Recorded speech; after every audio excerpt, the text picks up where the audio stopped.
Want to see plot code? All right. So Never mind. the year is 2039 after Armageddon in the Imperial Galactic timeline. 100 years ago, the Tyran Empire, composed of humans, angels, devils, and various other races, made first contact with the Zoth Coalition, which resulted in an Imperial ship being shot down over the planet Nikiri, which then caused a chain of events that led to where we are now. And incredibly long story short, the Terran Empire and the Zoth Coalition are at war. It has been a very long, very bloody 100 years since then, with many planets rising, falling, conquered, not being conquered, new technologies being developed, and all kinds of crazy things. 5 years prior, in 2034 after Armageddon, however, a temporary ceasefire was called after a certain incident completely decimated both sides. But that has not really been spoken of since then, and things have been mostly quiet. The beginning of this story, however, takes place in deep space. Aboard the Seraphim-class ship, the IS Lucifer Morningstar, helmed by Fleet Admiral Wynne Hoffman. And just for a frame of reference for how big a Seraphim-class ship is, according to the official stats of the Donnager from the Expanse, the ship I base this on, it is. Come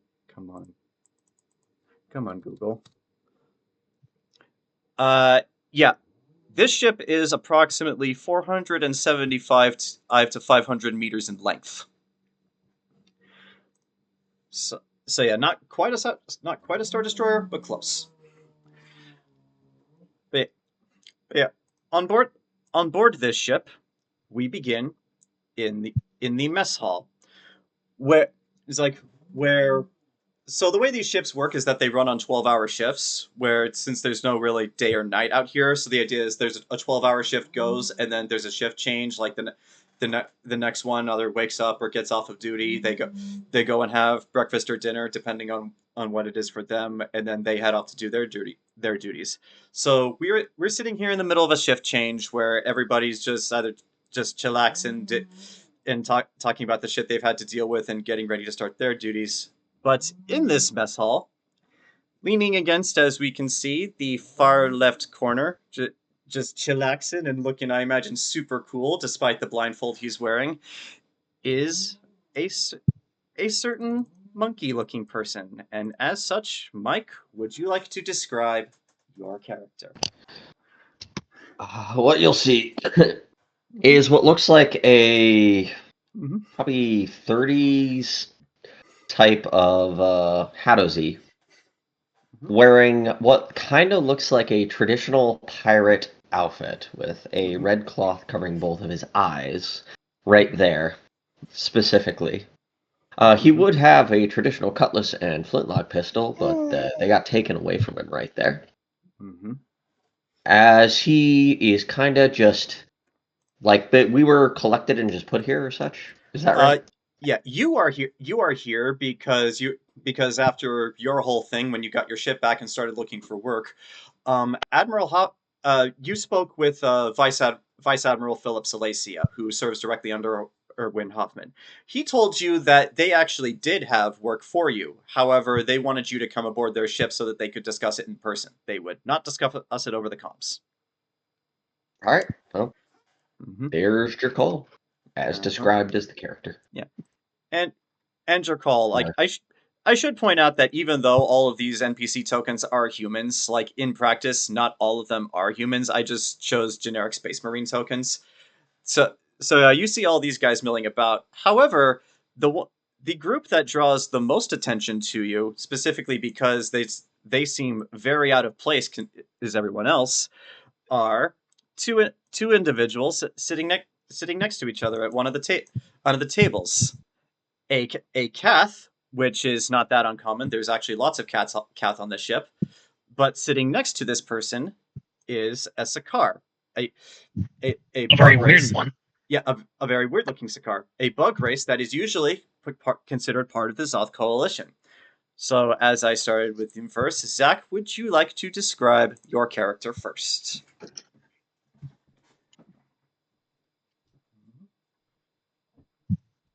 All right. So, basically, you see a tall, anthropomorphic-looking lynx, and however, he's got short, messy black hair. He is wearing a officer's uniform with the insignias and basically adornments that indicate that he is an ensign. While he is sitting down at the table, he does, well, granted, he's sitting next to the bug, so he looks taller. But when he stands up, he stands at a full, not including his ears, he stands at 6'7". He is very tall, very lean. He is like in his mid-30s, but he does kind of have like a certain like tired. He looks like he's just kind of like, I'm here. This is a job. I'm just getting food. Like I'm on my. He's basically kind of has the expression of I'm on my lunch break. And sitting next to him, Temme, would you like to describe your character? So sitting next to him is a frankly much shorter and relatively petite female humanoid with what definitely looks like a carapace all over her body. She definitely looks ant-like, but she definitely doesn't look like any Sakaar ever recorded before. All right. Sure, her carapace is mostly red with with a lot of black around her joints and arms. What you can't see would be her wings, because right now she's wearing a long white scientist lab coat, and for the most part, she's not even paying attention to anything around her except for her data pad that she has in her lap. And as for why the two of you are here,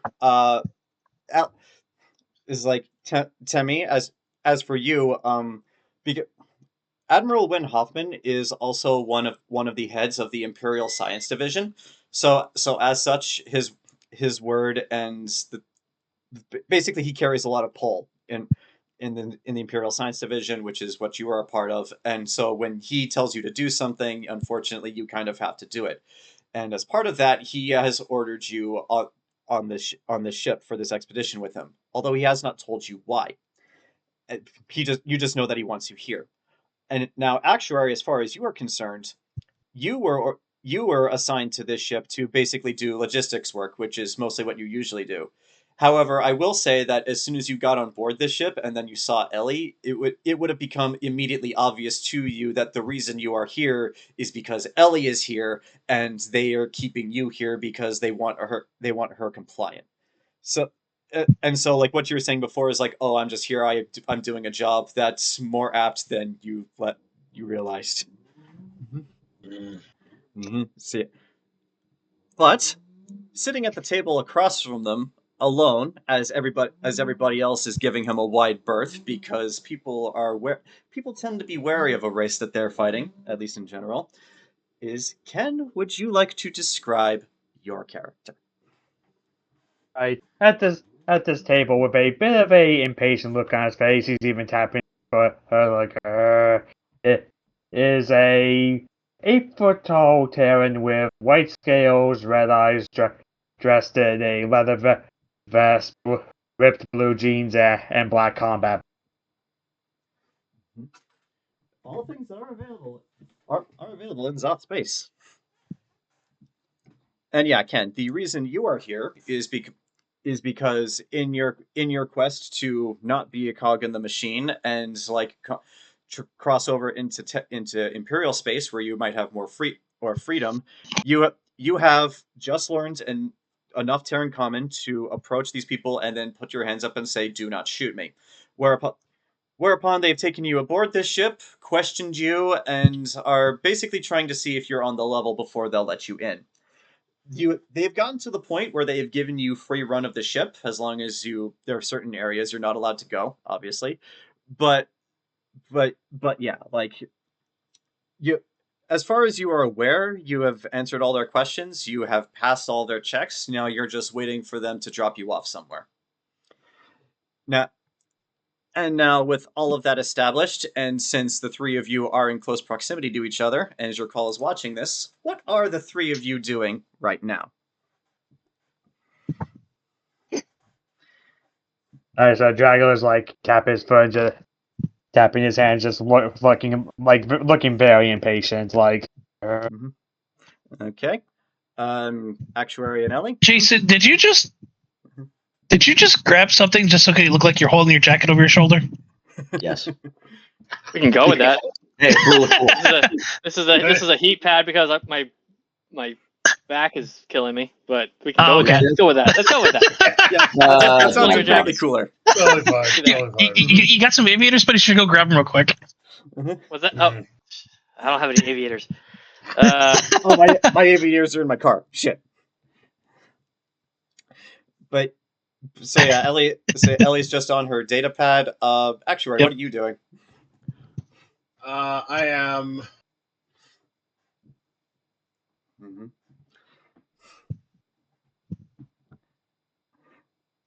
Actuary is. We're in a mess hall, right? Yeah, it's a mess hall.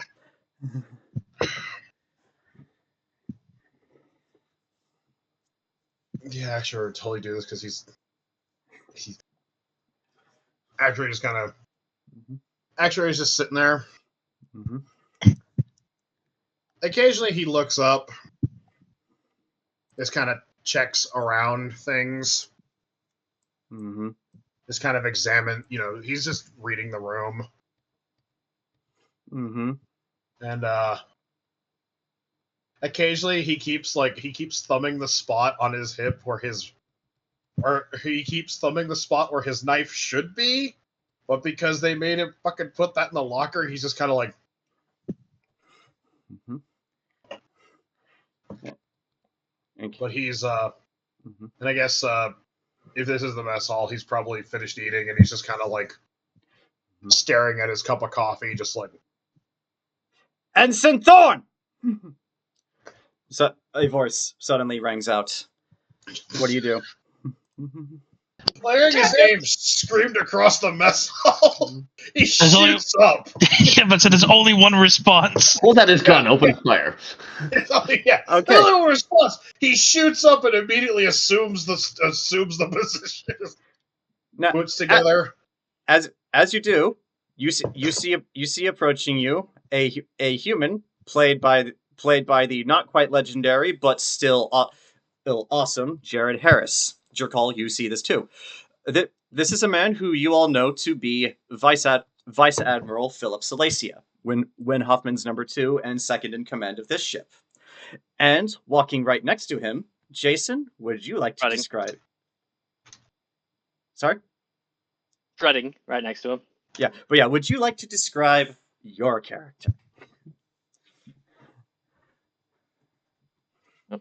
Beside him, you see a human female, early 20s, about 5'8", with black hair. She's in uniform, but she's kind of wearing it very, like pushing the regs, Mm-hmm. like sleeves rolled up and all that stuff. Okay. She kind of just has this. She's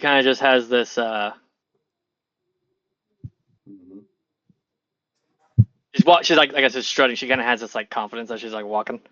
Okay. Question. And she has Do you have the aviators on? She has them like. Okay, good. Because wearing them right now is not regulation. Right. But she has them ready to go. She's like right there, and she has a. In her hair, she has this purple flower. Mm-hmm. It's like so. So Zach, as you are approached by these two, Salacia explains to you that this this here is Ensign Reach, just transferred in. I'm assigning her to your unit. Get her acquainted with what you do. Bring her up to speed, and just make sure that she fits in.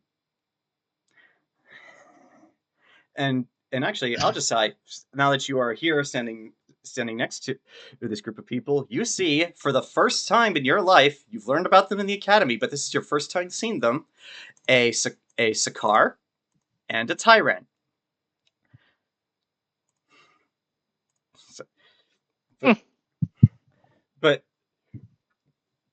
But yes, you have just been formally introduced to your commanding officer, Ensign Reach. What do you do?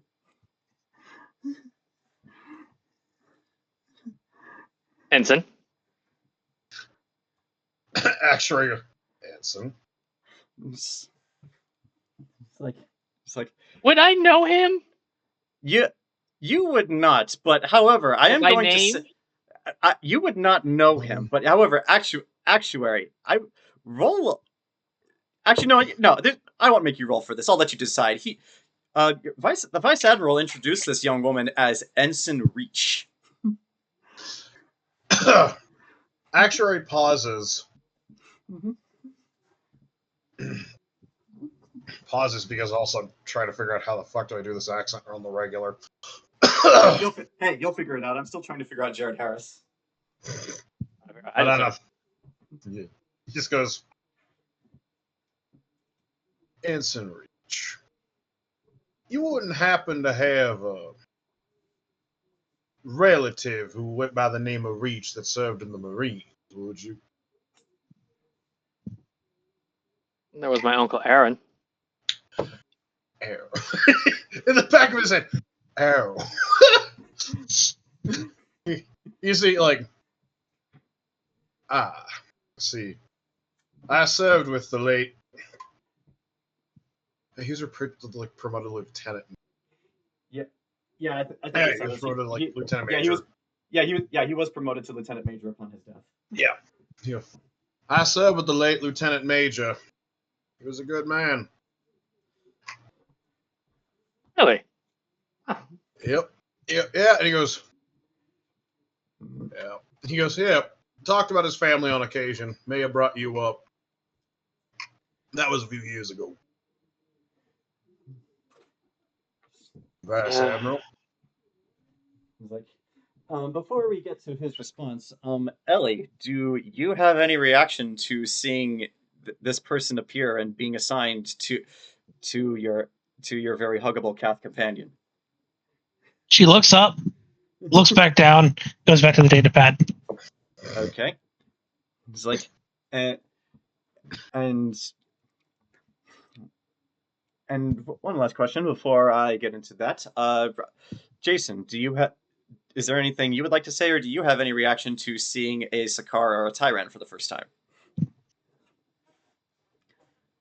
Well, the Tyran, she keeps kind of like darting eyes over. Uh-huh. Like having a red in the submarine during the cold going on. Mm-hmm. Yeah.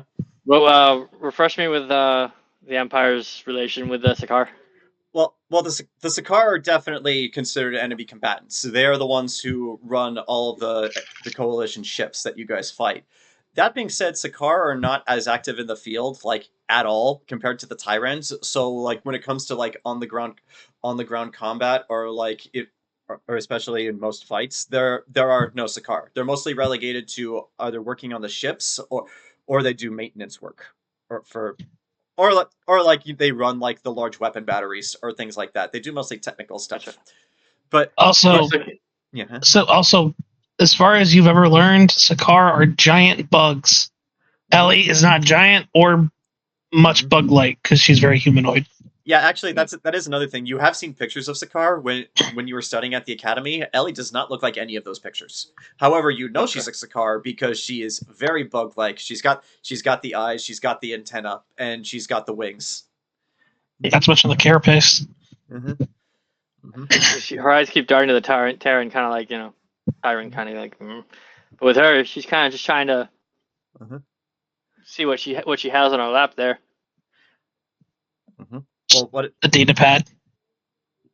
if you want to see what's on? It's weird. If you want to see what's on the data pad, you can roll perception. First roll of the game, Jayson. Don't fuck it up. No, you Not good. 11. I'm gonna say with that it scrolls by really fast, but you get the gist of it. Temme, what is the gist of it? Like no details, just very basic.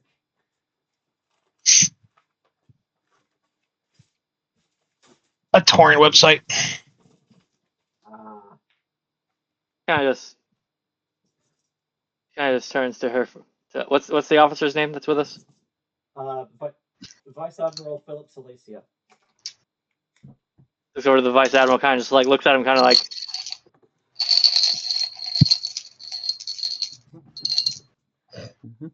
I gives him like a. He's like, what? Kind of expression, like a. it's like he looks to you and he just says in a what sounds like a very annoyed tone. He's like, she is tolerated. Like, learns. You watch as he just looks over. He actually rolled the exact same thing you did. but yeah, you just watch as he looks over, sees it, and then just looks back, and then draws his attention back over to you, Actuary, and just be like, it's like before anyone gets too friendly, Ensign Thorn, may I speak with you, please? Naturally. And Good to meet you, Ensign. Handshake. Yeah. I will say, because he is 6'7", so when he grabs your hand, it's like he It's like where are you hitting? Yeah. Yeah, he is. I will say this. I was gonna say, Actuary. Yeah, he is tall. He is also very he's like a big fuzzy cat. Quite literally. And Like literally. I will say this, Ajisai, you've seen Kath before. Like, cat people are not uncommon in the Terran Empire these days. But one to be this tall. Actuary was a fun guy. Actuary tried out for basketball in high school. It did not go well. But yeah, Actuary, he does not take you very far. He actually takes the two of you just to the side of the room over here. Oh, me too? Oh, jeez, that's awkward. No, not you. Okay. Yeah, two of the okay. But yeah, he actually leaves you alone with the bug and the Tyran. We'll get back to that in a second. But before that, Jerkaul, you're sitting there leaning against the wall, watching all this happen. What are you going to choose to pay attention to right now? Are you choosing to pay attention to the new recruit talking to the alien combatants, or are you going to pay attention to the Vice Admiral pulling away the tall cat person? What's more important to you? Well, the Vice Admiral is the one that where I'm getting a job, right? Yeah. Yes. I don't know these other people. All right. So, if you would like to eavesdrop on this conversation, I would like you to explain to me how you are doing that, and I will decide what role is appropriate for this. Give me a sec here. Well, that's a ritual spell. That would take too long to cast. yeah. You just doing a ritual on the deck. Don't worry. No. But by the time you finish the ritual, he's probably going to be gone. Damn it! Vice Admiral. I don't really have any stealth-related stuff that I can do at first level right there. I will say there are a lot of people in this room, so you can social stealth this if you want to. I will just try to stealthily walk over. Nobody will notice the Pyrus monkey. All right. put where you are walking towards on the map for I me can't. so that I can see. Oh, right. I Control. haven't actually. I have no I haven't control. actually. Don't worry. That was my fault. Let's see. John, I am legit Control. panicking right now. You need to get this done. Okay, so okay, so Mike, now you should have control of your token. Jayson, I'll get you next.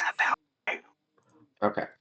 But yeah, where'd it place go? where you think you would be on the map, and then I will tell you Oh. how this goes. It actually tells you the distance that you move. Yeah, Oh, that's neat. new feature. That's 30. Mm-hmm. What's the distance? 60 feet. And then Who drew the line up?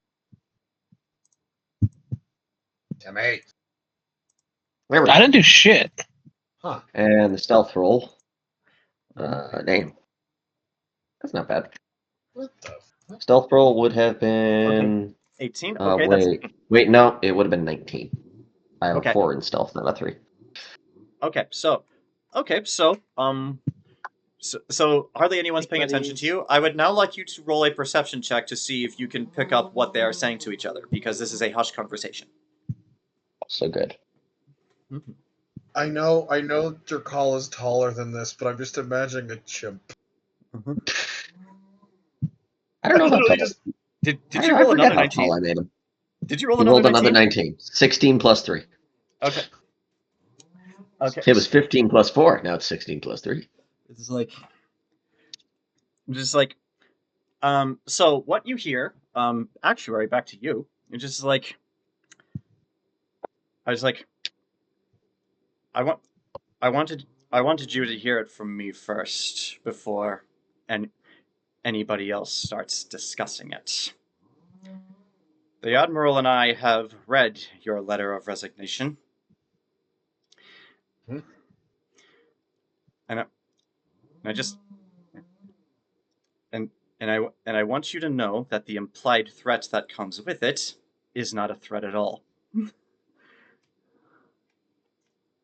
he just kind of goes, Mm-hmm. with all due respect, sir, I did not intend nor imply any threat. I just simply said, I'm done. I don't want to work here anymore. And I'm moving on to better prospects. It's like, do not try to give me half truths, Ensign. We both. It's like we both know why you're here. The bug, Ellie. She's attached to you at the hip. She goes where you go. You are all she talks about, and your well-being affects her mental state and her well-being. So if you leave, she leaves with you. And the reason that this is not a threat is because the Admiral has been on the horn with the top brass of the Imperial Science Division for the past few weeks now, discussing due to certain unacceptable delays whether or not she is absolutely necessary to continue the project she is working on. As things stand, so far it seems that they've decided she is no longer necessary.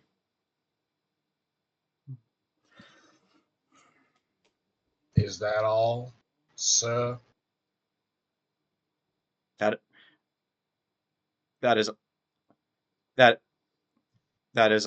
is all, Ensign. You may return to your duties. Oh, and the only reason Ensign Breach has been assigned to this ship and to you was because of certain strings pulled by her family. They are friends with the Admiral. I bring this up because even though that is the case, you do not have to be nice to her. With all due respect, sir, I find it best to get to know somebody before I make any rash judgments upon the nature of their character and their ability to perform their tasks. I mean, after all, lest we forget, during your court-martial, I testified for you. And he smiles. It's like at that, but at that, the vice admiral just scowls and without turning to look away from you, he just calls out, "Ensign Forsyth!"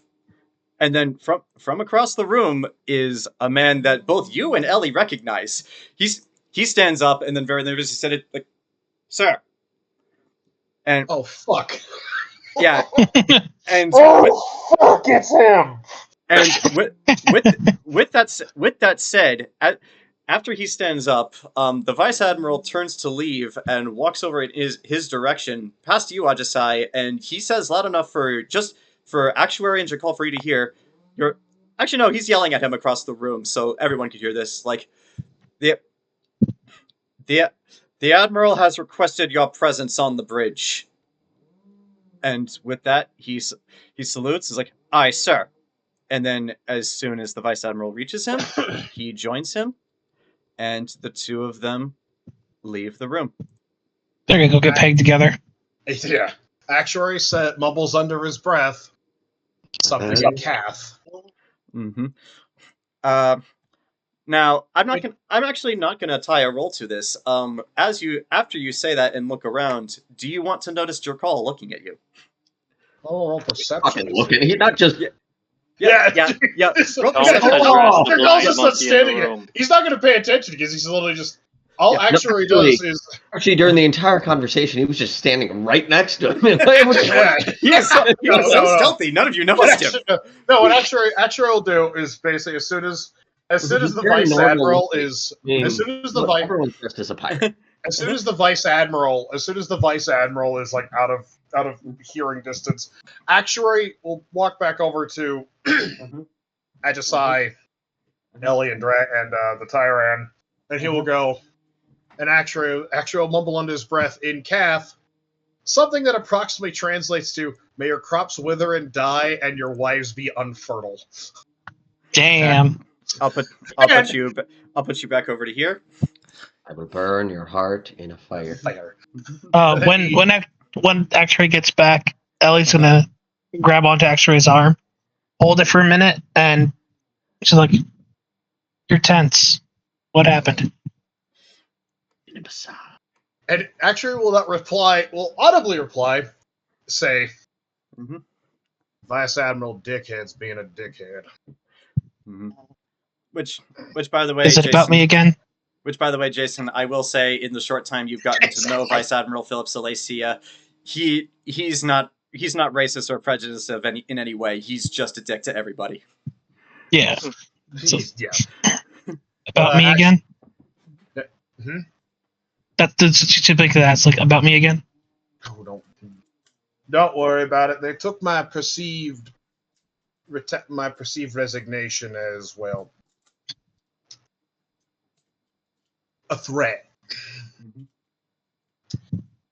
He actually kind of he looks at her. Oh, sorry. You see, Actuary goes, "She's tied to me at the hip. It's a thing. Not romantically. It's more like he goes not romantic. He goes not romantically in any way. It's more of a working relationship. She's my roommate. Unfortunately, well, as you can see, what the hell? Who threw a smoke bomb? Who threw a smoke bomb? So cool! Look at that. What is that? What are you doing? Oh my god, they are! Holy shit, they added effects! For the record, what are you doing? What are you doing? I want to know. For the record, as Actuary speaking, Ellie with her two inner arms is doing this. Yeah, but I guess this is say. And I'll just stop moving, but I was having like Dragula at this point just pacing back and forth. At that, Actuary will actually be. Excuse me 1 second.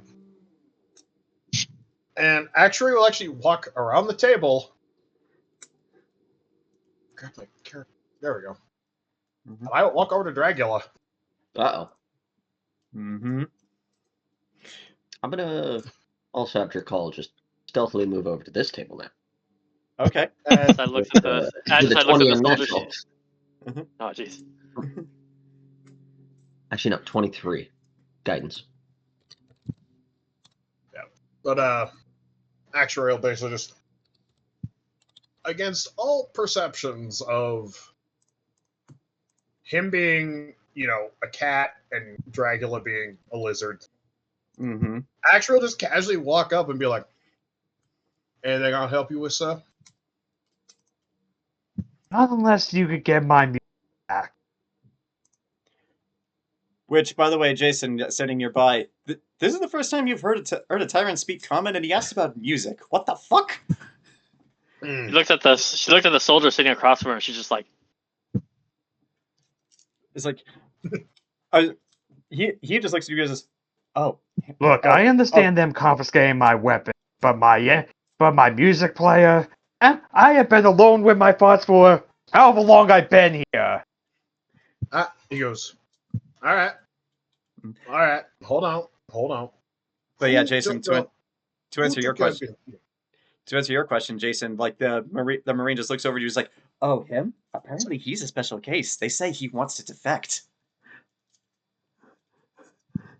"Parents don't defect." Yeah, I know, they don't, but he does. It's weird. It's weird. She glances over at the bug lady. A couple weird things on this ship. Uh-huh. Mhm. But now Zach is gone, so we can't continue that conversation. Jerkaul, what are you doing besides just watching creepily? Inching closer. Well, he's just like, well, there's nothing going on this fucking ship. All these military people just keep standing there T-posing. Not uncommon in the Terran Dominion right there. That's pretty. Here's an accurate. only conversation, and the guy that was giving me the job just left. Uh-huh. Yeah, he left. Welcome and to the took military. He left to Yeah. go get pegged. He left. Look, every Welcome to the Navy. time I walk up to one of these soldiers, they say only one of 3 lines. Yeah. It's like, Uh, also, I must protect my family. I think the game is bugged because one of the lines the NPCs keep saying is "Welcome to Six Heaven," which is Six Heaven is a pirate base, so they shouldn't be saying that, and you're nowhere near Six Heaven. I can have your call, probably. These seem like this seems like the person that he was talking to, right? Which person? Jason's character. Yeah, they're all Yes. talking to that guy. Yeah, What was Jason's the guy's character. name that I was talking to? That I was supposed to talk to again? You were supposed to talk to Admiral Wynn Hoffman, but instead you've been dealing with the Vice Admiral Philip Salacy the whole time. And Jason's character is the person who he just brought in and then assigned to Actuary to work with him. I'm gonna wander over to the table right there and take a seat. Ellie looks up and down, then goes back to the data pad. Yar, I be looking for a Admiral Hoffman. Ye seem to be someone of a high ranking that I can notice right here. Other than the Kath who walked over there to go talk to the tyrant. Ajisai just has like the most amused expression on her face. Oh well. Let me see. Fairly new myself. I don't know how much I can help you get the admiral, but once he's done dealing with that, I'm Gotcha. sure he's my new commanding officer. Maybe when he What's it? comes back, maybe you should ask him. And speaking of back, sorry, Zach. What were you about to say before you had to walk away? He was about to call him a slur. No, he wasn't. No, he wasn't. Actuary goes, There are slurs for every race, by the way. I want to point that out. "Yeah, he's not going to because Dragula's done nothing personal to him." Yeah, you were gonna say. And he goes, "All right." This is amazing. Yeah. No. Actuary is going to look for. Oh, I'm going to look for the highest ranking FNG here. Well, most of these people are just random nobodies, like grunts, other people like you. It's like You are the highest ranking FNG here. Oh, yeah, no, you I was fucker. actually just gonna say, oddly So- enough, you are the highest ranking FNG. Well, no, FNG, fucking new guy. So I'm Yeah. looking for, I'm basically looking for the guy so low on the pole. No, not you. Like, Oh. guy lower than him on the totem pole. So that way he'd basically, pull rank. Do you want to just pull over a random person because you're allowed to do that? Private Jenkins here. Talk to Private Jenkins right there. See what he has to say. Actuary goes, excuse me, I'm going to try and resolve this for you, sir. Wait right there. Give me 1 second. And Actuary literally steps over here and goes, Jenkins, was It's it? like, yeah, it's Jenkins. You know Jenkins. You've been serving on the ship with them for about 3 months. You've seen him walking around. It's like, yeah. Yeah. Actually, that's a very good question. Since you've been serving with them for 3 months, how do you prefer to be addressed? By name and rank, or are you more casual? Ensign's fine. It's like, oh, yes, Ensign? I have a question for you. Well, so I understand here that this Tyran here, Dragula, right? Self. What? He self. Oh, he goes, this Tyran here, when he was brought in, they confiscated an MP3 player? What? Yeah, and I'm just wondering, because, I've got, a couple of my personal effects, obviously, wallet, my phone, all that fun stuff. So I'm just wondering, why in the name of all that is holy, they took his MP3 player when that is clearly not a item of contraband to be confiscated? I suppose the Admiral wanted to see what was on the MP3 player, just to see if it actually contained music, and didn't contain any hidden files he was smuggling across, or maybe Listening devices. listening to Ajisai pointed. Listening devices. listening devices, or maybe a hostile malware that would affect the ship's AI. It could be a bomb. Which, by the way, Actuary Actuary, that's the first time he's spoken to you. Now you're aware he's here. a monkey. I don't say that out loud. Actually, Like, Private Jenkins. Private Jenkins. Goes, would you do me a favor and go get... Actuary turns back around to the time. What's your name, son? You can call me Dragon. Awesome. Dragula. Go and see if you can get Dragula's MP3 player. And you better come back with good news or we'll be scrubbing the shitter for a week. I will see what I can do. And Did I tell you to move slow? Move fast, boy! okay. All right. And with that, Private Jenkins is going to make his way out of the room, and because I just played this level of the Master Chief Collection last night, because I was looking for the skulls, he will be consumed by the flood. Aw. But Actuary just goes. Actuary turns around to Dracula.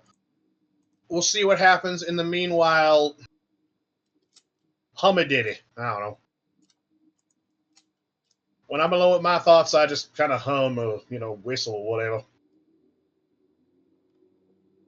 It doesn't really help that I'm still learning the language, so a lot of the songs I download, I don't really understand them.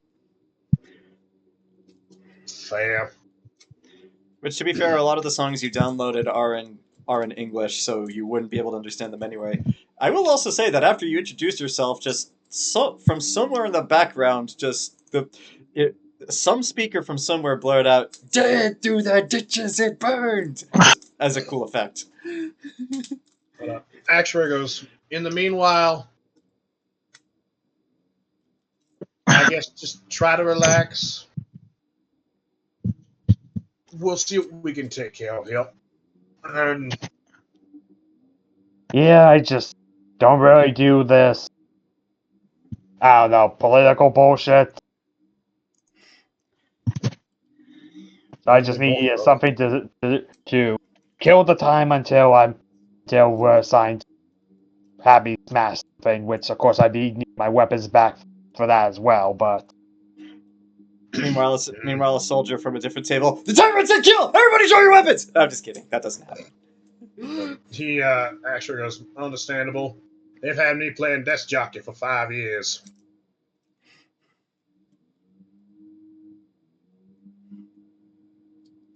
All right. So while that conversation is happening, what are the rest of you guys doing? I'm just sitting here making everybody awkward. The fact that Ellie's not interacting. Okay. Yeah, Ajisai you're just occasionally kind of being you. glance over. as a Jago just looks over at Ellie, he's like, "Oh, who?" Like just looks as like, "Oh, sure, the bug had some tablets, yet I don't get to use it." Jerkaul just pulls out a wad of credits and starts fanning himself with it. Oh, so fuck. That credit, physical currency is kind of a dying thing in this setting, so most of credits are For the electronic. flex. Just saying. I don't have it. With credit written on it. Okay, so an appropriate amount of time has passed. Whoever feels inclined, I would like you all to roll perception for me. They're I have a check in it. I'm gonna do it. Yeah, I'm bad at it. Jesus Christ. I got really high. Guidance. You're gonna guidance yourself. You're gonna start glowing in front of everybody. Yes. I am Monkey Jesus here. What is my perception? That's 3. Alright, now I need to check my notes to see what the DC is. Okay. Oh. This dice is rolling pretty good. Oh. I think I found Actuary's dice. First nat 20 of the game! My mistake. That's not a -3. What? There we go. Rolling with Rikens. Okay, okay. This actually is kind of fitting. What are you doing? What are you doing? What do you think you're doing here? Rolling with other dice? This is actually kind of fitting, as Ellie, you're just sitting there, just absorbed into your tablet. Which, by the way, what are you watching? What are you torrenting? I'm torrenting the last season of one of my soaps. I too enjoy spicy Latinas. All right. Okay. So everybody except for Ellie, So I didn't bring it up in the initial description of this room, but on opposite sides of the room, above where they're serving the food. So basically, the top and the bottom, which would be relative to the two sides of the ship, there are actually large television screens that are basically view screens that show what's happening outside. The reason they are television screens is because, as has been discovered through numerous trial and error, windows are structural weaknesses, and that is something you do not want on a spaceship. So it's a lot safer and, weirdly enough, much more cost-effective to just put a TV screen on a wall and have that show what's happening outside rather than put a window and just have you guys see it. Mm-hmm. But yeah, like there are these big screens on each side of the room, but it doesn't really matter which one you look at, because when all of you guys glance up to see, you look up to see on the screen a Terran subspace, and there, coming out of the tear, is a Coalition ship, which thanks to the awesome artistic skills of Zach, I can actually show you guys what that looks like. If you will give me permission to use this design, Zach. Yeah, go right ahead. Okay. Where the fuck? Okay, here we go. But yeah, you see this come out of slip space. It's got a testicle on the front. That is actually an asteroid. That's an asteroid, just to show the scale of this thing. Huh. But yeah, and then there is another Terran subspace, and you see another Coalition ship come out of subspace. So there are now two of them. Oh hell! And you guys are apparently not the only ones who noticed this, as other people in the room just goes like, is that oh shit, oh fuck, oh shit, oh fuck, what are we gonna do? It's like, and like, one person even turns to you, Ajisai, who's like, what are we, it's like, you, get to your stations, they're gonna attack! Ellie finally lifts her head, looks over to the ensign next to her, and in your head, you hear in like the flattest and most uninterested voice, like, "Why is everyone making noise?" That'd be a problem right there. Before you can actually answer that question, Jayson, the loudspeaker comes on, and this is what it says. Attention, crew of the Lucifer Morningstar. This is Admiral Hoffman. What you are seeing right now on your view screens is real. However, I implore you to understand, there is no cause for alarm. The Coalition ships are not here to fight us. This ship and all of its crew, along with the Limping Bear and the Dawn's Hammer, are defecting to the Zoth Coalition. From the bottom of my heart, I truly am sorry that I have been forced to come to this decision without your consent. But please, as your fleet admiral, as your commanding officer, and yes, as a friend to every single one of you, please, I beg of you, please understand. It will be better this way. For all of us and the ones you love. And then the message just cuts out.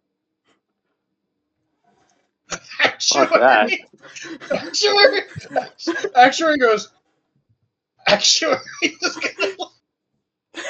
Oh. Looks like What? he just sold out right there. What do the rest of the soldiers look like? It's interesting that you bring that up, because Jayson, you're actually the first to notice. A lot of them look shocked to hear this. Many of them going, what? But then one particular group, these guys, they say it's like, my God, he's actually done it. All right, phase 1's been completed. Everyone, secure the bug. Whoa! What rank is he? This gentleman? Where is it? Which one? Who's doing it? It is actually this guy right here.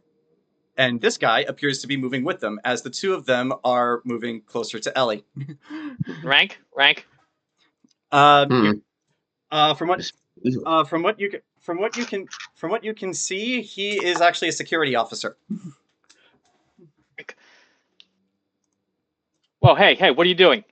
It's just like, it's like I'm doing what I'm supposed to be doing. Why do you care? She's a bug.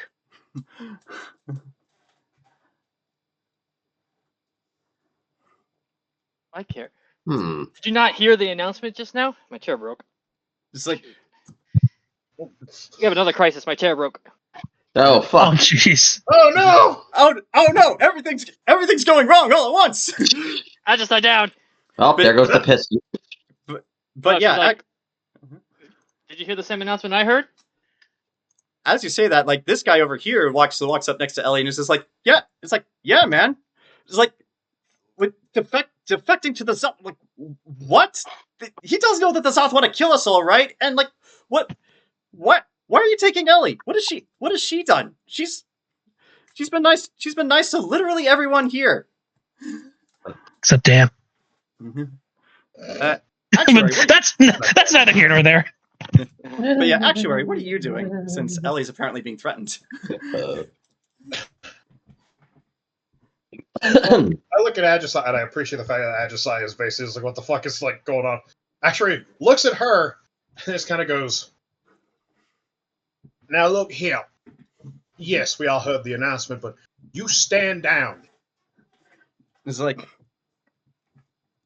because unless civil order has completely dissolved, points at myself, points at Ajisai, we outrank you, so stand down. You actually watch as one of them looks directly at you, just like, the Admiral wanted this. Are you going against the Admiral? I just announced to you, Actuary. She's like, Actuary then goes, allow me to retort. Yeah, or was that Admiral Hoffman? Yeah, that was Admiral Hoffman on the comms. Yes. Yeah, I look at Mhm. Yeah, Actuary goes, looks at the monkey and goes, yeah, I recognize that monotone son of a bitch anywhere. Yeah, he promised me work with a job there, but it don't be seeing like I be getting that. Quite And then- disappointed. And actually, Dragula, as this conversation is happening, you actually do see a few of these guys. They do start to move over and start to surround you. Eldridge Blast! But Actuary then goes, okay, I'm going to use my arcane military my military knowledge as an officer, and I'm literally going to go. No, Jayson, you're not. No one here in this room is armed. It is Actuary spelled like the fucking job. Wait, you people aren't armed? No, none of you. No, one's armed. No, I am. I'm a warlock. yeah, you're a warlock. That's different. But Actuary quite literally goes, I'm going to pull a number out of my ass. Sure, go right ahead. Section 33, Article 9, Subparagraph 37 clearly indicates that the Admiral is out of his godforsaken mind, which means that any orders received from him, an Admiral defecting to the enemy side, clearly means he's out of his godforsaken mind, meaning that his orders are to be questioned. These guys come up behind us. What are their intent? You can. It's difficult to tell, but like everybody is on edge. Everyone's all glaring at each other. Like it's pretty obvious. Nobody knows who to trust at this point because some people are clearly on board with this, others aren't. And she gives a cautionary to the ones coming behind her. She gives a cautionary like, wait. Nah. Okay. Also, as someone who ran away from the coalition, and looking at the ones who seem to be signed with the Emil, I find it very sad that you're just blindly following orders. It's like, Uncommon. it's like that's funny coming from one of you. What, aren't you like made to follow orders? Isn't that what you do? You're a loyal dog soldier for fucking Cthulhu over there. Which, by the way, Ken, you've heard that slur Cthulhu a few times since you've been on the ship. You have no idea what it means. Well, maybe most of my races, I decide to be more. All right, Jerkaul, what are you doing? Be a very strange situation we have in right there, that ye be defecting and just straight up giving your ship and crew and everything away for what is probably a pittance in that point. All right. At this point, are ye all going to take malicious actions here? At this point, as a member of the Hadozee, I am a third party in this circumstance going on between the Dominion and the Coalition right there. So I elect to be let back to me ship, right there. The just good enough. It's the Empire, you godforsaken mutt! And before you can even finish that, I would like everybody to roll initiative. Oh Christ! Which one? Christ! Which one? Gold. Yeah. Gold. Okay. Gold. Jesus Christ, this dice is rolling hot. When I test rolled it beforehand, it was rolling like crap. I have 8 different groups of people I have to roll for, so give me a little bit. It's like I'll do this 8 groups? Jesus. But there's 4 different groups of Marines, each designated by a different picture, and they're all color coded. I can cast that spell as a bonus. Well, all of a sudden, everyone starts busting out new patches, and it's just a bunch of different factions on this ship. Like, the fuck? Who the fuck are you people? Someone just bust the patch out for the all-devouring swarm. I'm just a fan. I'm like, what the fuck, dude? Someone busts out a Starfleet insignia. Wow, we did really well. I know. The Mirror Universe. Holy shit. But while you're rolling, I'm gonna go. Cafeteria fight. If it's alright with you, I'm gonna grab a bite to eat. Yeah, it's okay. Yeah, let's take a break here while I set up the initiative Yeah, I'm gonna order, make lunch. and then let's take a 10. Roger. Cool. Lunchtime. You already preheat the oven? Yeah. Hey, buddy. You already preheat the oven? Okay. Hey, buddy. Oh no, I think he wants to chase me. Oh no. Oh no.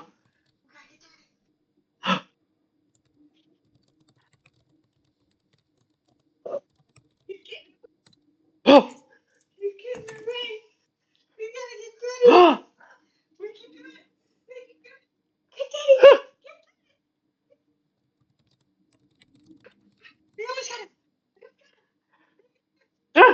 Ah!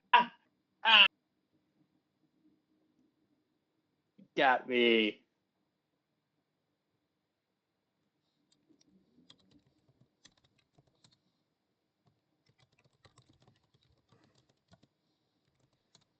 Was it taquitos?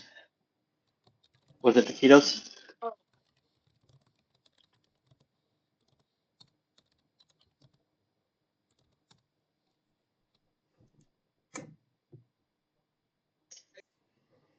Thank you.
That's not good.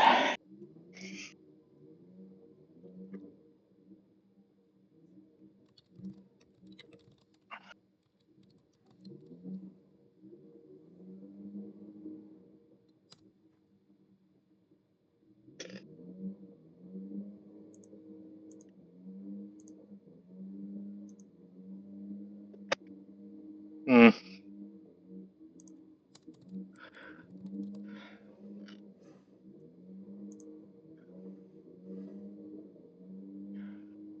You guys really did roll really well.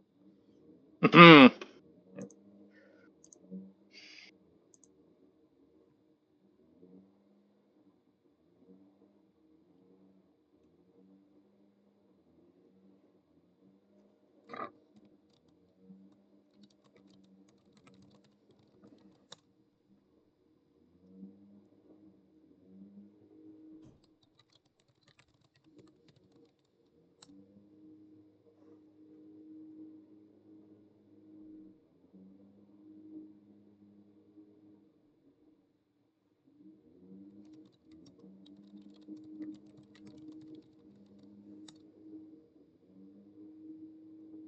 Have you played or looked into Halo Wars at all, John? Not yet. Although I am currently making my way through the Master Chief Collection. I might pick that up when I'm done. Cool.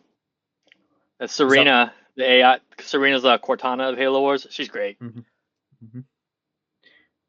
Okay. And Spirit of Fire is a cool looking ship. All right. 2, 3, 4, 5, 6, 7.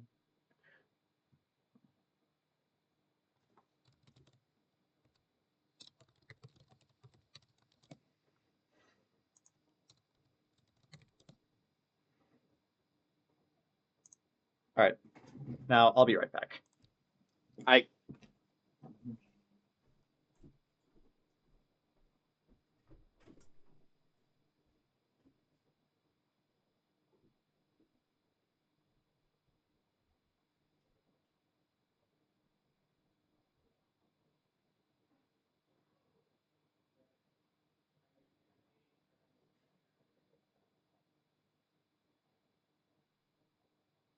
Hi.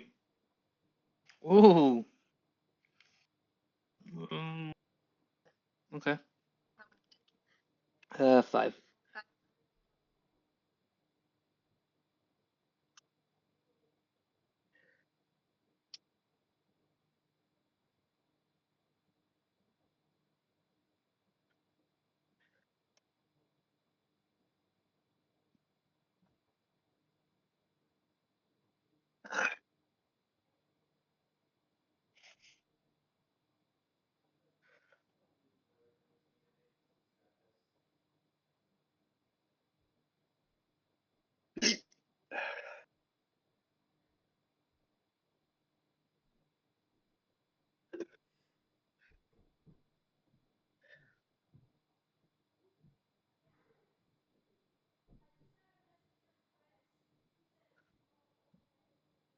I'll have a Pepsi instead.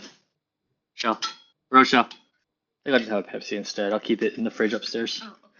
I'll try it, bud. You already put one. I'm just gonna put this in the fridge upstairs. Oh, okay. Hey, Pete, come here. Hey, I was like, wait a minute. I can't do that.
All right, I'm back. And I only just now realized I forgot to pause the recording. But I've done that before. but yeah, first time user error. We'll keep it like this just to annoy Grant.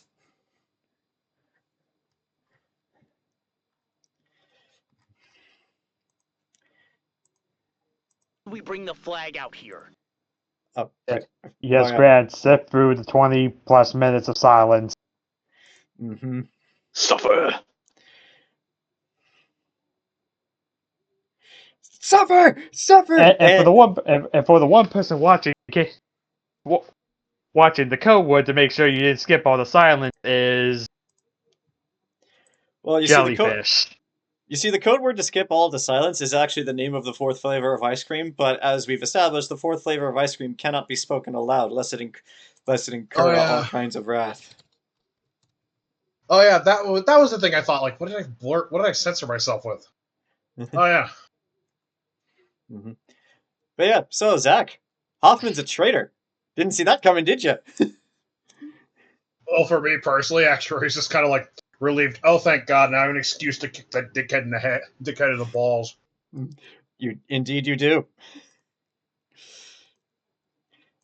But just surrounding every side, and not a single one of us has a weapon. Well, I mean, on the plus side, none of them have any weapons either. This is a mess hall, right? Yes, this is indeed a mess hall. Yeah. Mm-hmm. Food But fight! yeah, like, Oh, right, the defection. I really was racking my brains trying to figure out, like, okay, everyone's going to be level 1. I need a fight for them that's going to be fair, that they could conceivably win, but at the same time, like, I don't want it to be too easy. It was like, what if I just made it so that nobody has any weapons?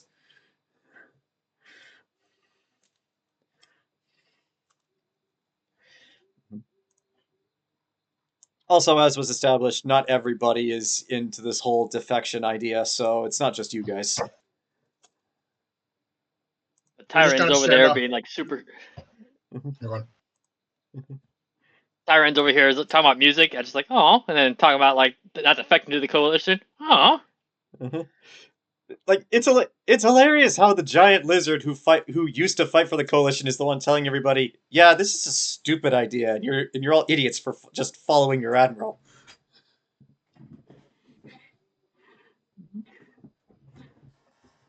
Actually, votes. We just hide under the table and let them all duke it out. Mm-hmm. Like, just slip under the table, watch everybody. Ah! Bah, bah, bah, bah, bah. Mm-hmm. This is nuts. Mm-hmm. And shame, you guys sent Private Jenkins away. He could have helped you out. He would have died, you know it. We can always get a new Private Jenkins. He's a Jenkins. Okay. Found out the online Mass Effect community has a running joke where they're with like people new to Mass Effect, they'll tell them to keep Jenkins alive. Like, no matter what you do, keep Jenkins alive. He gets super powerful in Mass Effect 3. You can always buy a new Jenkins. Mm-hmm. Small loan of $1 million. Yeah, you can always just clone a new Jenkins. That works too. I mean, I'll know, John. I'll know. I mean, it was only a thing when all of you joined the military that they took samples of all of your DNA. Oh wait, I wasn't supposed to tell you guys that. You can't clone this perfection. What if they could, though? Whoa! Fuck. Oh yeah, the principal from Back to the Future died. Oh. Okay. He was 86. I thought he was funny. Which I was like, damn. Wait, what? Yeah, he already looked old in that movie. No. Looks like Christopher Lloyd.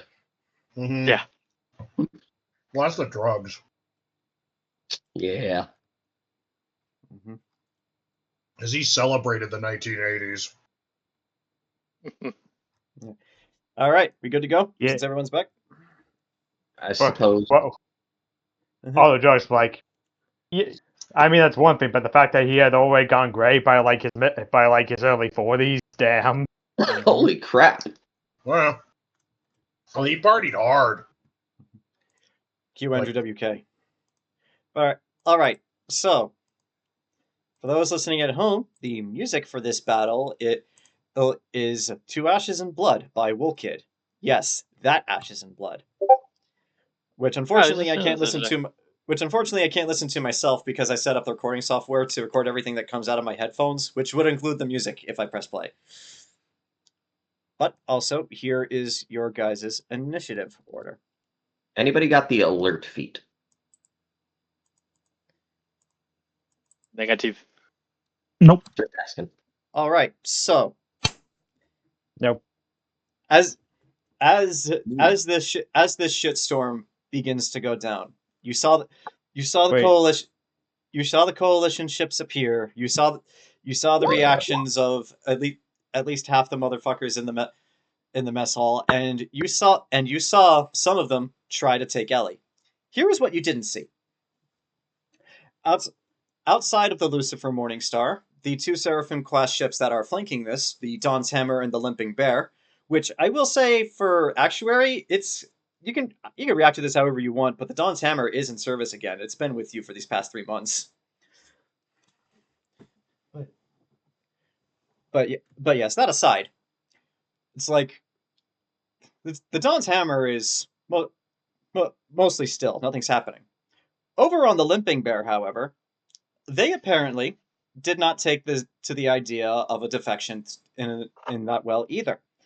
And while you guys cannot see what is happening on the ship, if you were to glance over at your view screen at this exact time, you would see that they have started firing on the coalition ships. And in response, the Lucifer Morningstar has started to fire upon them. And in response to that, of course, they have opened fire on the Lucifer Morningstar. Whereupon the ship has been hit, and as combat begins, I need all of you to roll me a dexterity saving throw. I can do that. Limping Bear, by the way, is low-key a badass name for a ship. It's actually the name of one of the major characters in the book I'm writing right now. Ah. Mm-hmm. Good call on the gold dice there, Mike. Mm-hmm. No. Oh my god, are you serious? What? I'll tell you when it happens. Oh! Oh no! Dragula didn't have his music. Mm-hmm. Jayson, that makes sense. I I am the feel rogue. that. Mm-hmm.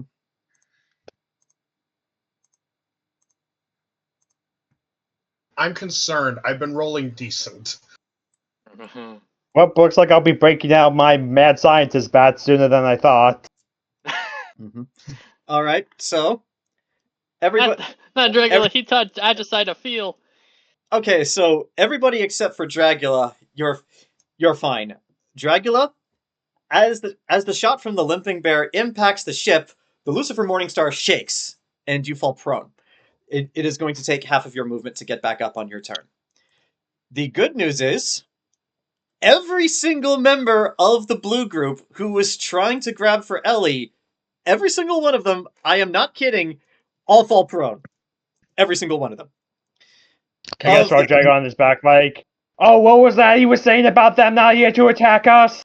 Well, I mean, technically speaking, that was the Limping Bear that attacked you guys, so it was your own ship, not the coalition ships. It doesn't matter. We don't know shit. But Yep.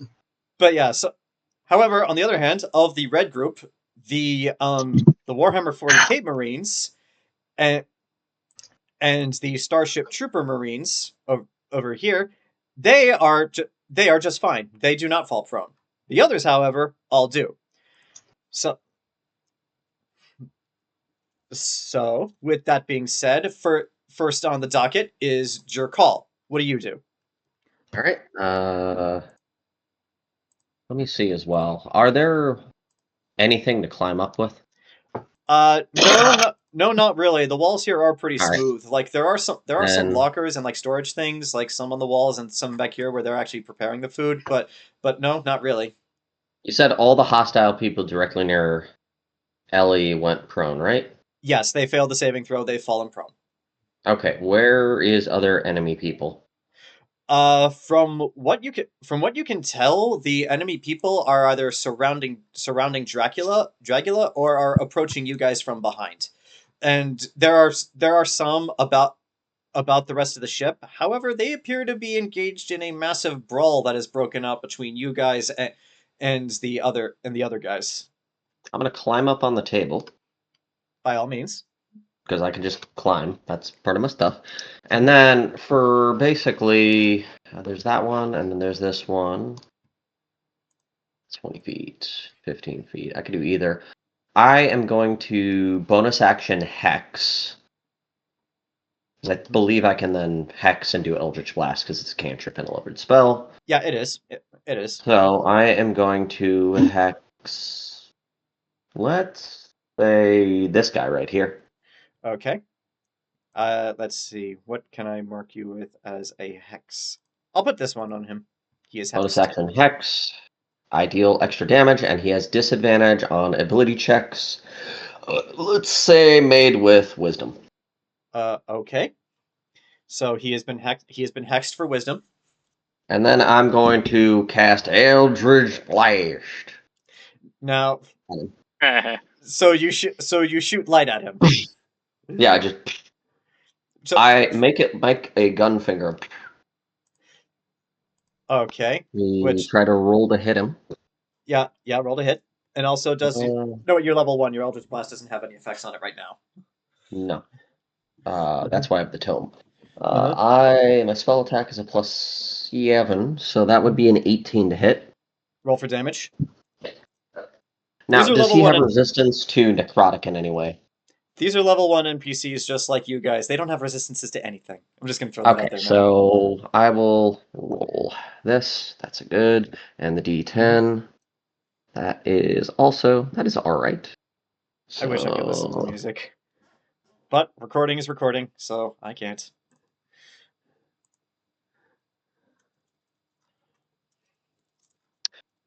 Five force damage, 4 necrotic from Hex, 9 total damage. Okay.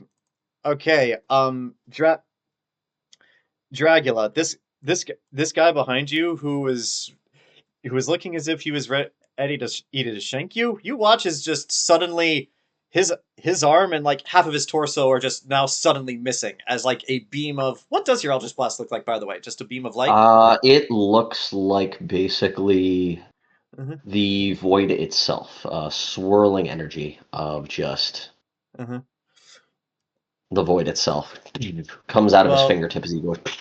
So yeah, the void just took off half of this guy's body. He's still alive, but he's very badly hurt. I'm still alive, but very badly burned. And that will be my turn. Okay. So next. Okay, so that is your turn. Next turn are the Expanse Marines, who are in blue. These guys, they are going to spend half their movement to get back up. This guy here, right next to you, Ellie, is going to attempt to make a grab for you. He's not going to hurt you. He's just going to grab you. And that, unfortunately, is a 5. So if you would like to flavor this, Temme... I failed. Oh. Grapple checks, bud. Oh, yeah. They're not attacks, they're grapple checks. What'd you roll? Yeah. I failed. What'd you roll? Tell me what you rolled. Less than 5. Yeah.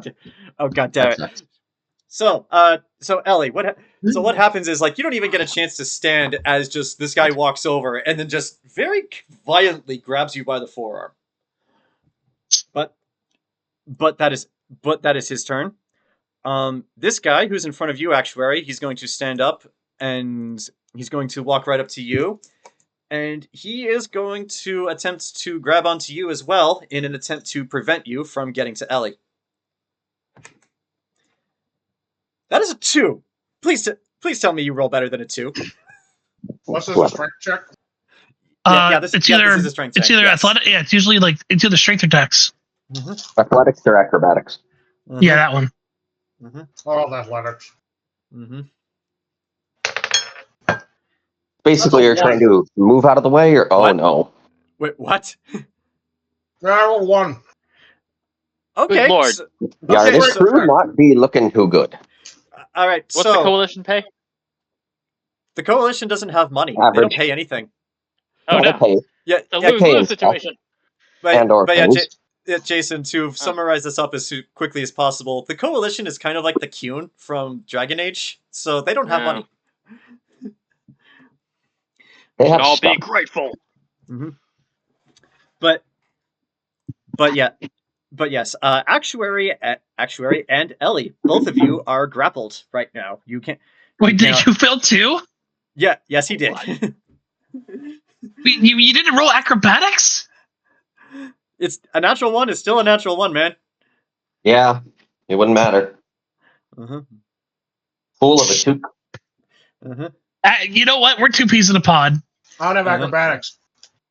Okay, so this third expanse marine here is going to walk over to Dragula and then try to step on him while he's down.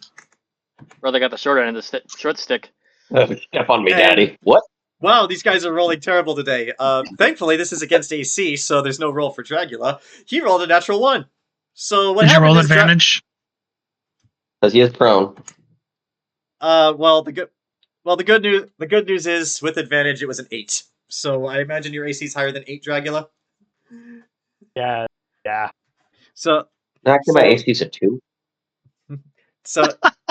so yeah, Dragula, you watch as this guy just goes over, tries to step on your teeth, and then just misses your head entirely and stomps on the floor. And this last expanse marine in the back here is going to walk over to this guy and punch him in the face. And yeah, he misses, but that's a thing that's happening in the background there. Who's next? That would be both Dragula and Ellie. Both of you rolled the same, so you have this. So you're going at the same time. Which one do you want to go Dragula, first? you can go first since you have a higher dex than I do. All right. Since this guy tried to step on my face, I'm going to roll to just punch him like right in the. Sure. Standing takes half your movement. Roll to hit. Oh no, I was punching him while still lying down. Oh, okay.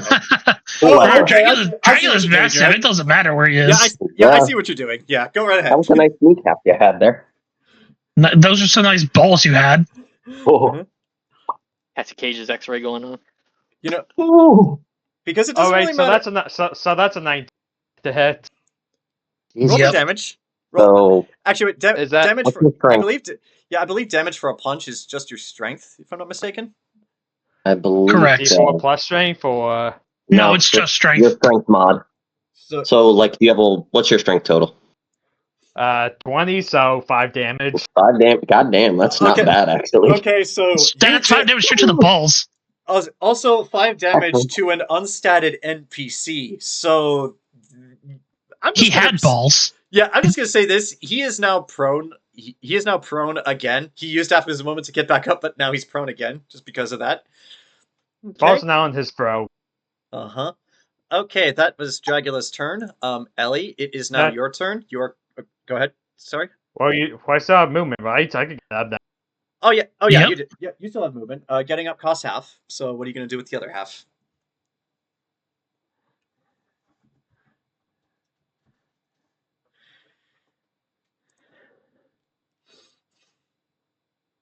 Kind of. Mm-hmm. I don't know, because I really don't know who's friend and who's foe, like all the blue enemies, or... Well, that's for you to figure out. You punched an enemy, so what else are you gonna do? But nobody knows who is friend and who is foe at this point, so let's just go with that. Yeah, I feel like I'd be...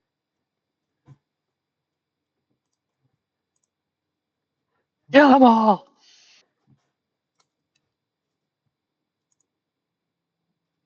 Okay. I guess I'll go over here. Okay, that's fair. And I'll say because you punched him in the dick, he is not in any position to do an attack of opportunity on you. But all Which right. is why I moved. Mm-hmm. But yeah, so that was Dragula's turn. Ellie, you are currently grappled, so you cannot move unless you break out of it.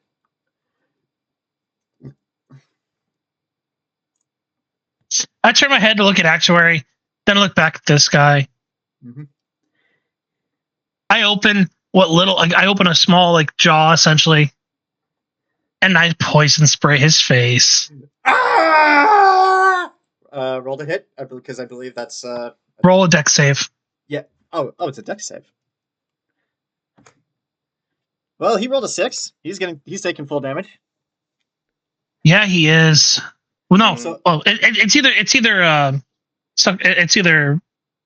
what you call it, sucker save.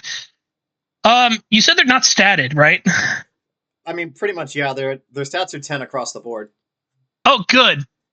He doesn't have a face anymore. I rolled a 12 For damage. on damage. Not only does this person have a face anymore, this person does not have a life anymore. As you melt away his face, most of his muscles, and you know what? I'm just gonna say for flavor, the skull remains intact. Like you don't melt the bones, but you also get some of his throat and jugular too. So I guess that's one way to escape a grapple. Yeah. All right. What do you do? What do you do next?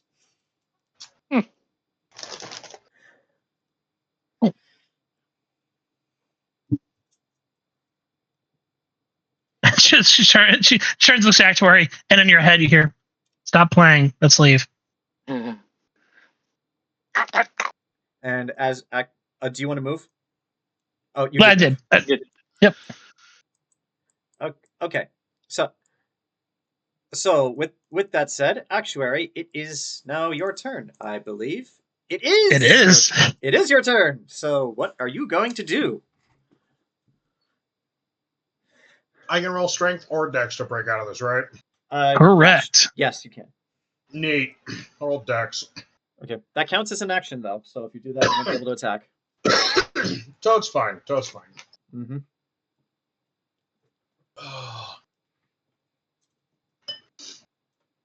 +4. Well, that's a 6. All right, now I got to roll for him. Right?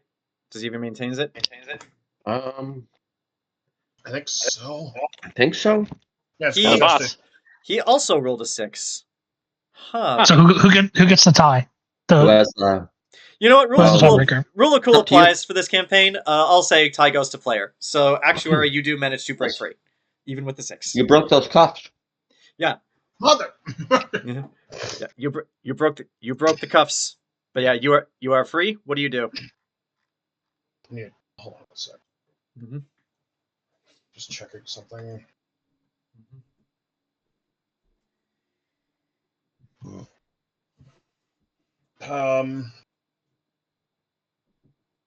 Well, since that was my action, I am going to.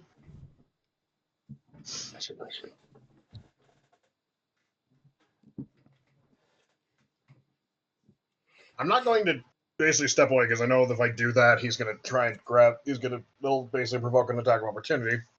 Mm-hmm. So as I break out, Actuary just looks at him, flexes his wrist as this guy watches, as sharp black claws come out of Actuary's fingertips. Okay. He's got a weapon. And Actuary, I will end my turn by going, Mm-hmm. run. All right then. So that is your turn. It is now the Halo Marines in Blue's turn. Where are you guys? Come on, Halo Marines. Where They're are... traitors to their people. Well, these Halo Marines, most of these guys in the Fucking back here. insurrectionists. These guys at this back table are actually going to start ganging up on these guys right here, and this guy's going to try to take on 2 at once, but it's not going to go very well. And this last Halo Marine is going to spend half of his movement to get back up, and he is going to 15 feet. He can only move this far. He can dash. So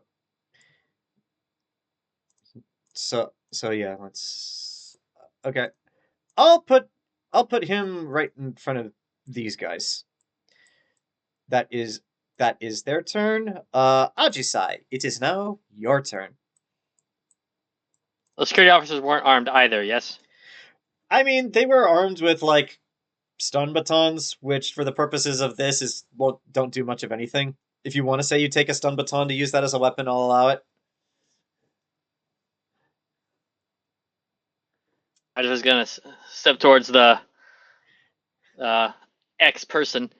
Uh-huh. Kind of start grab the baton. Do they also have? Is he also a security officer? Does he also have like a clearance card? He does, actually. Okay. Grabs the baton, grabs the clearance card. Looks over at the mercenary pirate. She goes, shows the card. Yeah. Want to meet the? You still want to meet the admiral? Yes. Yarr! Thank you. I mean, the admiral's on the bridge. The admiral's on the bridge right now, so good luck with that. I'll get it then. Hold on, sorry, 1 second. I don't know. I don't see men. I just see dead people in front of me. Just right here. Mhm. About that. So, okay.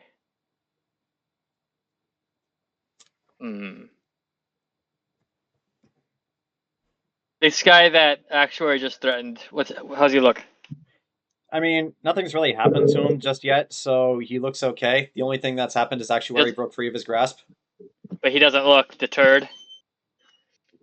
I mean, well, not really. So, I mean, Kath have claws. That's kind of common knowledge. Then once she gets the card and the Mhm. baton. Hold on, let me mute for a second while Rochelle gets him ready. Sure. That was quick. Sometimes it takes a minute for him to get comfortable. Sure. There's a quick glance to the Marine with her, because like that was one of the ones that seemed to kind of against the whole grabbing Ellie thing, right? The one right next to Ajisai? Yeah, the one behind you. Yeah, he was against it. In fact, he walked up next to try to help her. All right. She gives him a slap on the shoulder, and then she's gonna vault over the table and try and knee the guy in the face. This guy. Okay, roll to hit, and since you are next to allies, I will count this as a sneak attack. Nice. Can I use aerobic since I'm vaulting? Absolutely. Oh, either way it works. With aerobics. Yeah, I mean, it is. You are Laura Croft. It makes sense. Shasha. Not perfect. Is it higher than a 10? Yes. Then you hit him. Just gets up, vaults over, and kind of just knees him in the face as she's like kind of like going through. You know what I mean? Yeah. All right. So if I can, like to end up here. I'll allow it. Roll for damage. Okay. Is D4 for just my knee first? For unarmed strikes, it's your strength mod. But since I did say this is a sneak attack, I'll add your sneak attack damage. So if I have a 0 in strength mod, I do no damage. You do 1 damage. I'll allow that. Okay. You do 1 point of damage, but add You your gotta do your sneak sneak attack damage. Yep, doing that right now. That's a D6. Yep. Yeah. Oh, hold on, let me use the other one. I almost rolled the wrong die. 3, so 4 total. All right, so you need this guy in the face and then vault over him with a move that looks really cool. But yeah, he's still standing. He just has a bloody nose now.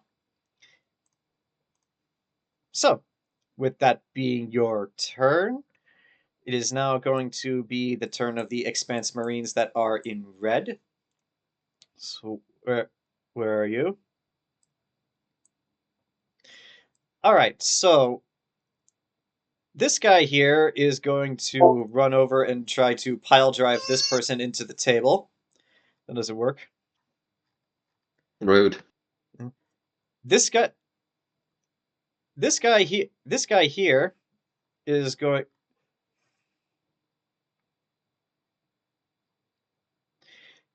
to. Yeah, I'm gonna say he's going to dash, and he's going to try to get up to this person. But since he dashed, that's all he could do. This person is going to run and hit this guy on the back of the head, and this person. Let's see.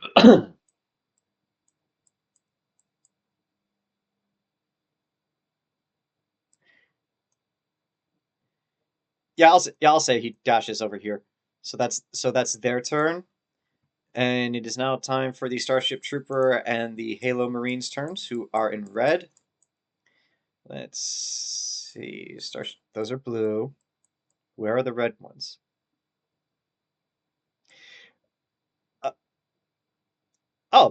So these two, they're both going to go. They're basically going to gang up on this one guy here, and they are both going to attack him. And they both hit.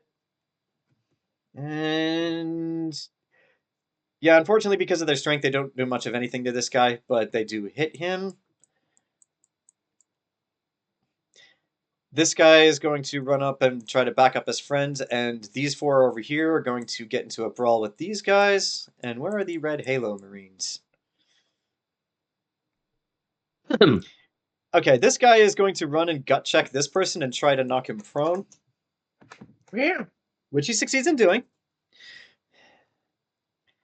And this guy is going to run over and try to punch this guy. So that happens.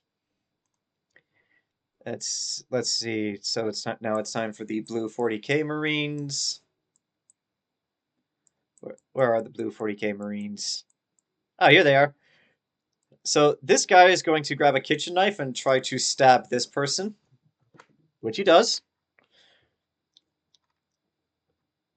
These two are going to come over this way to try to get into this melee, but are going to be blocked by these two. But they still both get a chance to attack. Okay. One more Hammer Marine manages to hit the other, but this guy does not manage to hit him. Okay, that's those. And now it's time for the red one's turn. So, Ajisai, the guy that was with you, seeing what you did, he's going to follow suit in a similar way. He's actually going to go around here next to Ellie, and he is going to try to slam this person's head into the table. My boy. Which that rolled off the mat, so that doesn't count. Ah, so close to being a natural 20, but it's a natural 19, so I'll count it. So he does manage to successfully slam his head into the table. He's not technically knocked prone, so he doesn't lose any movement, but he is there for the time being. Right. And yeah.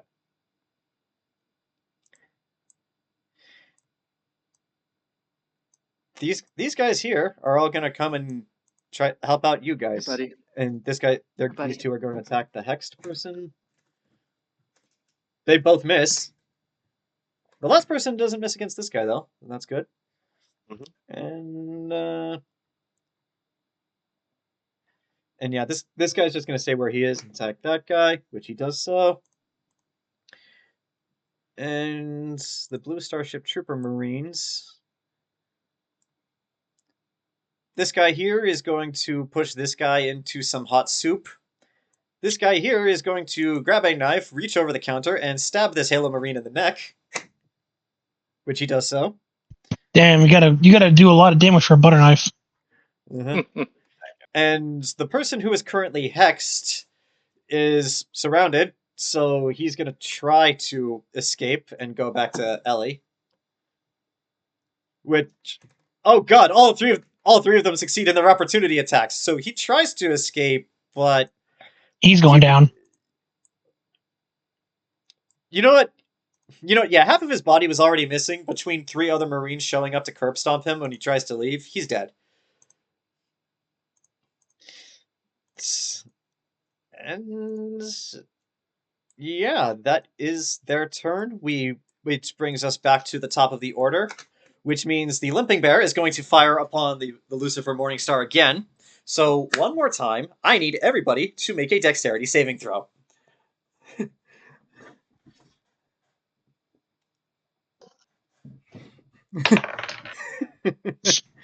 That's exactly what happens. Mm-hmm. Just tell me Just tell me if you rolled above or below a 10. Above. Okay. Equal. Above. I'll count that as a success. God 10. damn it, Zach! I don't know what's going on. Nobody knows what's going on. That's the whole point You're a of this cat boy. Where are shenanigans. your feline reflexes? I've been He's at using a the- desk for months. All right. So okay. So so Ellie, you are knocked prone again, and I'm gonna say this for flavor. As you fall prone, you fall right Wait, to hold on. Dragula. Wait, you didn't. How am I knocked prone? He got 17. Yeah, I got 17. Sorry. The only I mis- person that got a 10 was Zach, and since it's okay, meteor sorry. Pete. I'm sorry. I Yeah, and misunderstood. plus I never fell the first time either. I've been standing straight up. Okay, all of you are fine. As for the rest, they're all fine. They're all fine. Unfortunately, the group of red Halo Marines all fall prone because they roll at a natural 1. Why are you even here? And the group of Warhammer 40k Marines also fall prone because they rolled an 8. Well, I'm not And- leaving Private What's his name behind. The Emperor. Jenkins. So This isn't Jenkins. This is someone else. So yes, as the ship is hit again, and those 4 seconds pass, it's at this point where the alarm starts blaring, and the voice announces that they are under attack, and several systems of the ship are being hit. As we transition to Jerkaul's turn, Jerkaul, Mhm. as the alarms start blaring, and you're standing on the table, and all this is happening, you hear as a voice in the back of your head, it's just like, help. It's like, help them, protect them. And as that happened, your eyes are they don't move on their own, though it's like moved for you. They are drawn to Ajisai, to Actuary, to Ellie, and to Dragula, and you're told in the back of your head, get them safe, get them off the ship. They will make you strong. They will make you feared. And so, with that said, what do you do now? All right. So the blue ones seem to be the evil guys. That's what you appear to be gathering based on their actions. Are they all prone? The blue guys? They succeeded this time, so they are not prone. All right. I am going to use a bonus action to move my hex onto this guy. Okay, so now he is hexed. Because I love the hex change that now it's a bonus action at a later turn. So if someone kills your hexed person, you can, next turn or even later, just move it to somebody else. Nice. All right then. But yeah, that's And your bonus then I'm action. gonna Eldritch Blast. Uh-huh. And that will be a 16 to hit. You hit, roll for damage. And that will be max necrotic.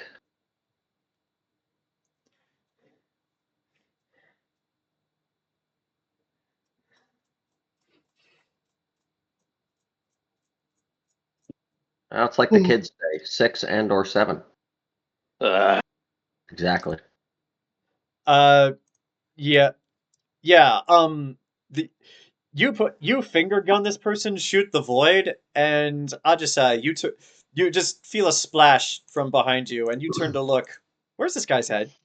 Where's his upper torso? Oh, Why are his shoulders still intact, but his head is not? His torso is not? All right. So How do you that spell is your character's name, Jayson? oh, spell it. 1 second. Mhm. Mhm.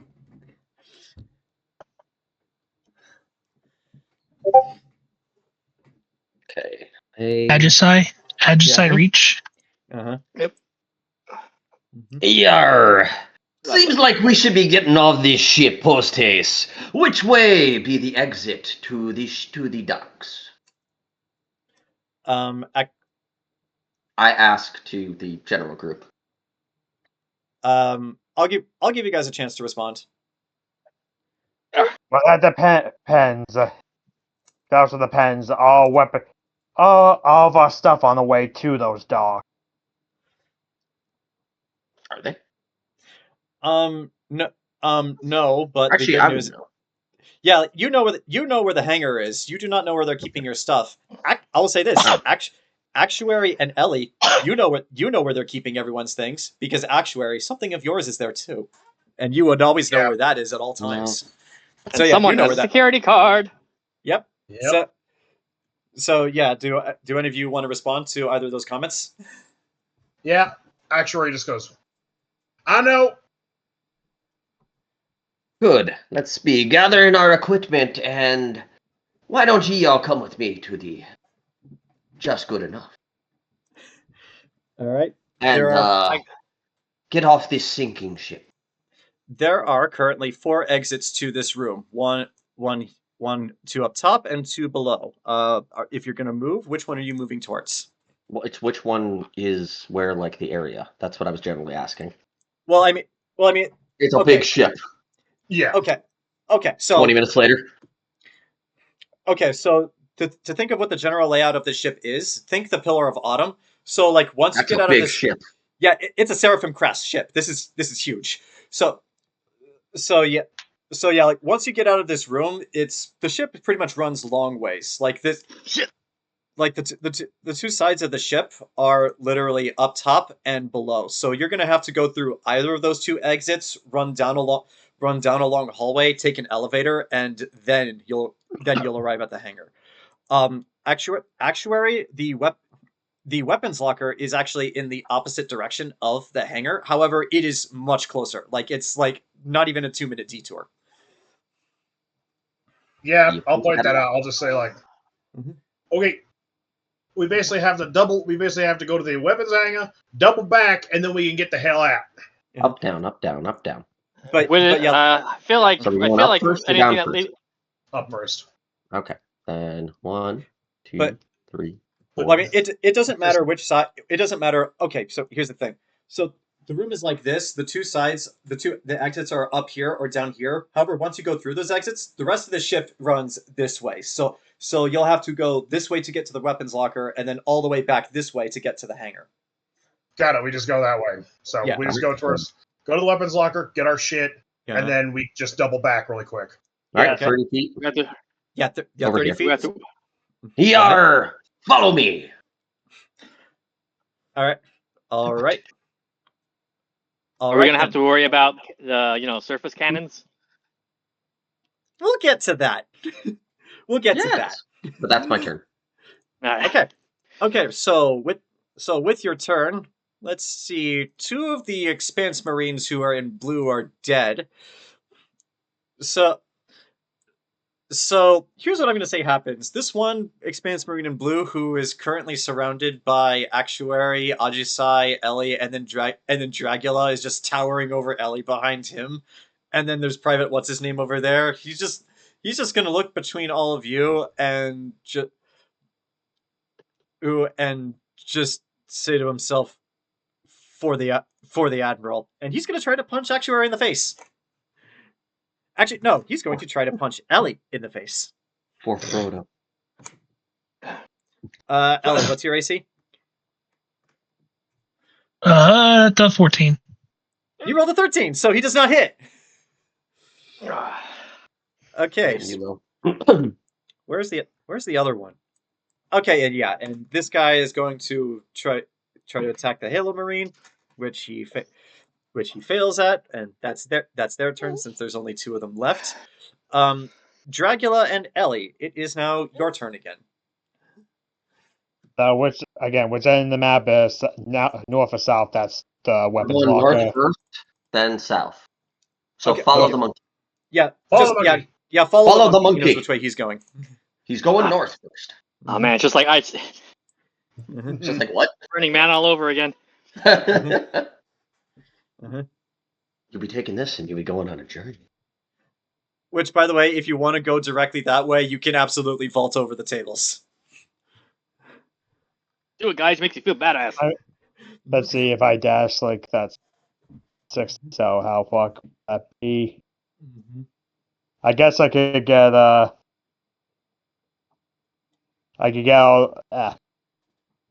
the way here. Okay. All right. So, And I imagine you moved around to make sure you wouldn't get opportunity attacks. oh yeah, probably. You're Bob okay. and weave. Also, Dragula, like, something interesting as you get on the board that table. Like, there are several of these blue guys notice you and attempt to surround you. These 3 red guys who are currently sitting there, they're actually surrounding you. They're protecting you. He's being a good boy. Kill him anyway. He's being a good boy. So go ahead and eat. Okay, so that was Dragula's Thank you. turn. It is now Ellie's turn.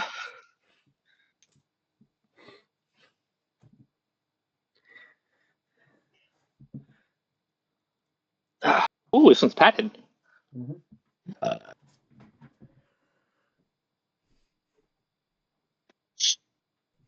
All right. Did this one take damage? Oh, the one next to you? Yes, he did. Wait, the one next to you? Yes, he did. He took damage when the Hold private it dead. Okay. That's a saving throw, wisdom, if I recall. Yep. Dex. Okay, he failed. Roll that damage. 11. He's dead.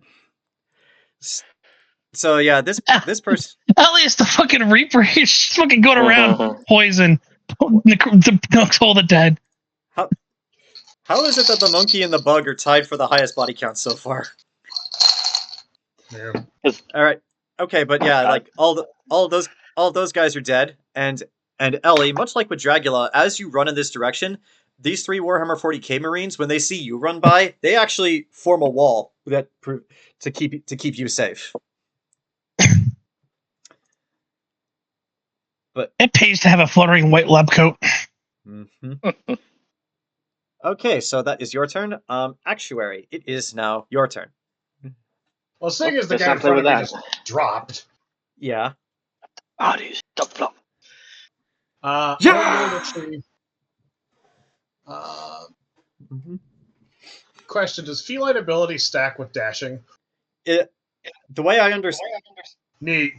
Yeah, Yes. I'll allow it. Yes. It's a So racial. I'm going to pop my feline agility, which doubles my movement speed, and I will dash, giving me 120 feet of movement.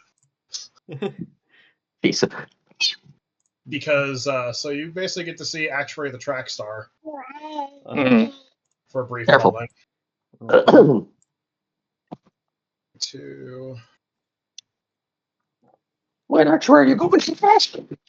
well, I know where I'm going. So yeah, actually, that's not an exit. That's the kitchen. The exits are on the 2 sides. You can go over here. This is an exit. Which one?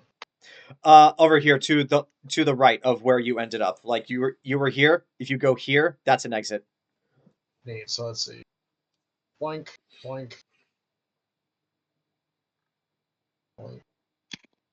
And here, the only thing is I won't be able to move for a turn, so which is fine because I'll make sure. So, No, you can move on your next turn. It's just that in order to regain that ability, you have to spend a full turn not moving.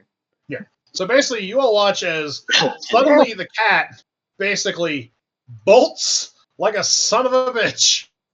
He bolts like Usain bolts. You watch as he basically like something like bobs weaves through the crowd and then just suddenly ends up near the exit and just like, come on, what are you waiting for? All right. Okay. Okay, that is Actuary's turn. It is now time for the Blue Halo Marine's turn. And seeing you bob and weave, this guy is going to try to go this way and try to get you. Unfortunately, since he is leaving the field of view of 2 of these Expanse Marines, they are both going to attack him. and then X Gonna Give It To You starts playing as they both proceed to beat his ass into the floor. But not enough to kill him. Okay. I imagine it's the fucking dark side. It's the fucking parademons fighting the Green Lantern. I unironically love that movie. It's actually really good. But yeah, so the rest of the Blue Halo Marines are going to fight the Red Starship Trooper Marines, so they're kind of involved in that brawl. And let's see, how well do they do? Surprisingly great. Okay, so it is now Ajisai's turn. So. Alright. Oh. Mm-hmm. Alright. She's got the Marine bodyguards here. We've established that blue's bad, right? Yes. Yeah. Blue is bad. Red is good. Because red is my favorite color, and also Sarge, Griffin, Simmons, and Donut are the better team. Why? Because despite all logic, they can actually do stuff. Can I sucker punch this guy as I move with an attack? Sure, you can do that, but you will lose your ability to dash. That's fine.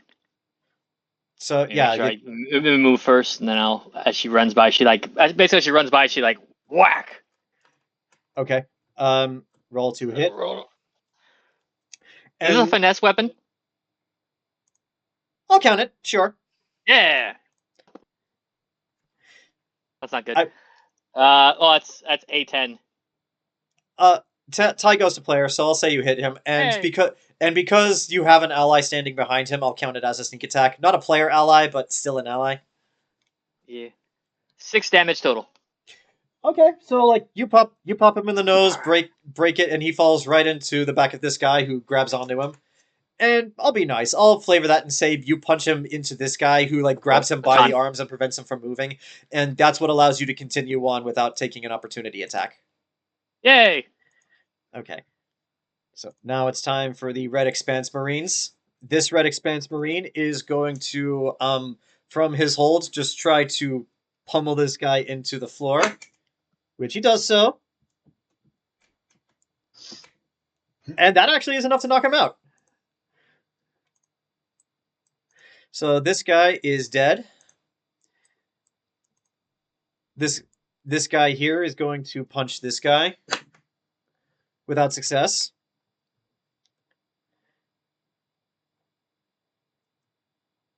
Okay, so those two Expanse Marines are going to stay in position where they are surrounding Dragula because they know this shit is getting nuts. Actually, no. This guy is going to move up here and try to pull this guy out from the other side of the kitchen, which he absolutely succeeds in doing. So for flavor, I'll say this guy is now.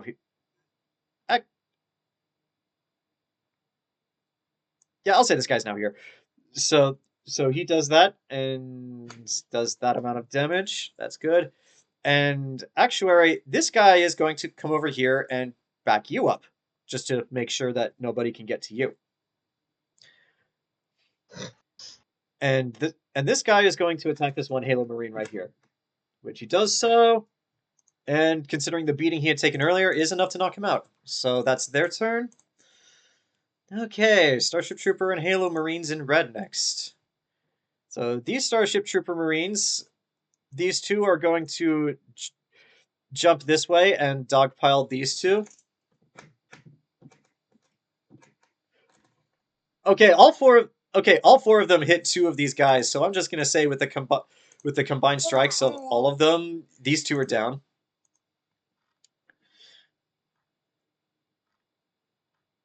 No. Uh-huh. Okay, Warhammer Marines in blue. That really bugs me when you say that. Yeah, Warhammer Marine. Who the fuck is that? Those are the Statis. No, They're nuts. See, Adrian's like ass. No. Sorry, I was just used to saying Space Marines. I know. I know you're getting it. It's just funny. Okay, this guy's gonna stab this guy in the kitchen, which will be enough to kill him. Typical kitchens. Mm-hmm. Let's see. It's the blue ones. So where are the? Okay, they're all over here. This guy is going to run over and punch this guy in the face, which does nothing. This guy is going to punch this guy, which he succeeds. That actually does take him out. That guy's going to get that guy. Yeah, he's not dead yet. And yeah, that's their turn. And now it's the it's the Red Imperial Guard. I'll say it correctly. It's their turn. This guy's gonna run over here, and this guy's gonna actually no, he's gonna get behind this guy and then try to stab him in the back of the neck, and fail miserably, just like the Imperial Guard. Exactly.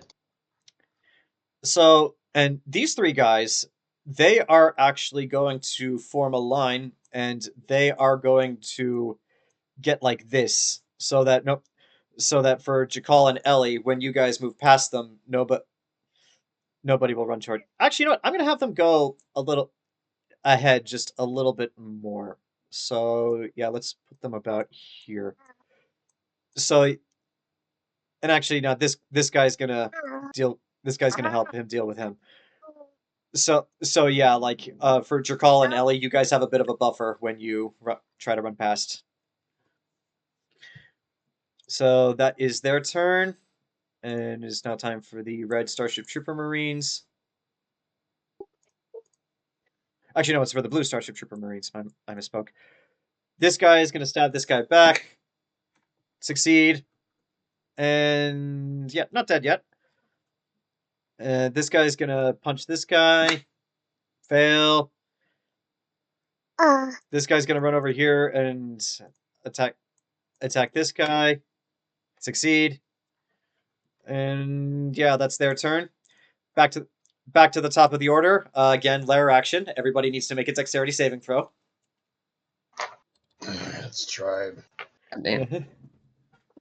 That's my 6. This is what happens when you're on a ship that's being attacked. This might be the. That's better. I slipped on spaghetti, guys. Delicious. Okay, so Dragula and Ajisai, both of you fall prone, so it's going to take half of your movement to get back up. Everyone else, you are fine.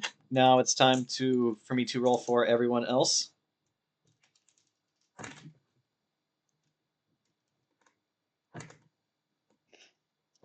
Okay, they succeed. Like eight different groups of Marines. 7 of them failed. And the one that succeeded was one of your guys. Isis. Hey. Was it private? What's his name?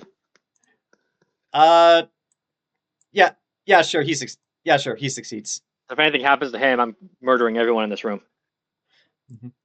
Oh yeah, I forgot to move him.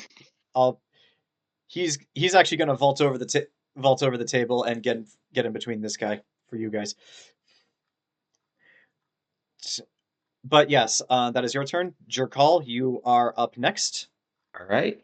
So, trying to give a buffer right there. Those guys are getting in between you and everyone else. So I could get realistically right there. Yeah. I would just have to finagle, but whatever. I will just.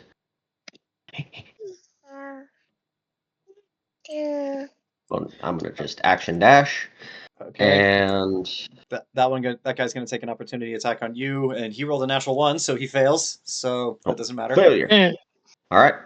And I don't have any other bonus actions other than I'll keep holding onto the hex movement. That is my turn.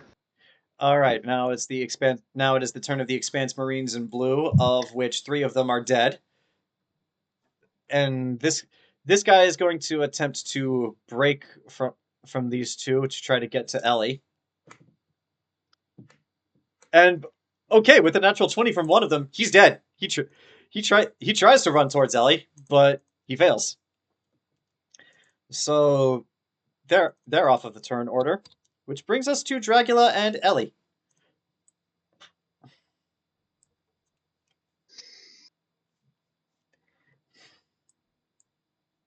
Which one of you wants to go first? Dragula, it's fine going first.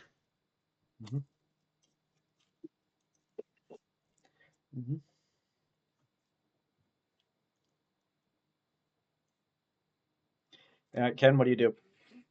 I'm trying. Roll 20 is just being difficult. Okay. Alright, so going to use have my movement to Uh-huh. get up, hop off the table, move here, and since these people are in my way, going to breathe fire in this direction to hit these two. All right. That is a dexterity saving throw, if I am not mistaken. Yes. Of which they both fail, so roll that damage. All right. Which, by the way, interesting note for some of you who fought Tyrans before. They are like dragons, so their scale color determines their breath type. Dracula's white, but he just breathes fire. So that's kind of interesting. And yeah, they take 5 fire damage. Okay, so let's see. Have either of those guys taken damage yet? Probably not. No, this guy actually has, so he's dead. The guy directly in front of Dragula, though, he's actually still kicking. Barely, but he's still kicking. All right. So that's Dragula's turn. Ellie, it is now your turn.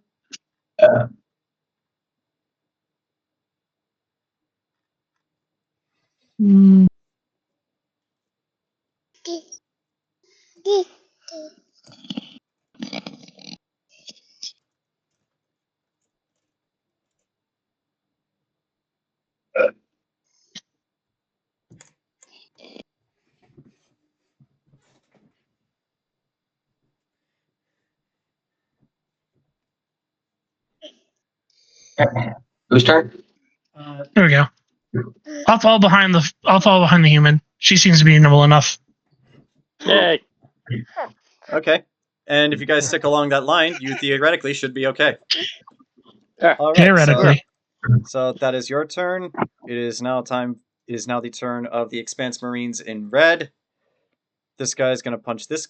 This guy's going to punch this guy. And fail.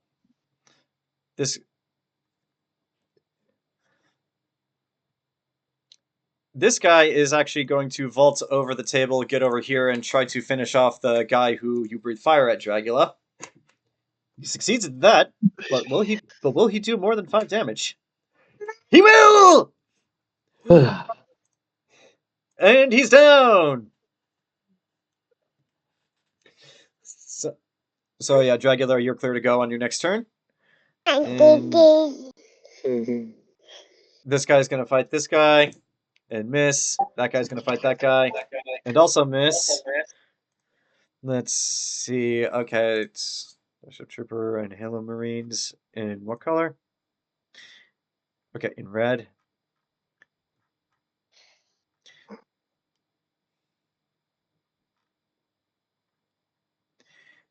Okay, so these guys are going to dash and get over here. And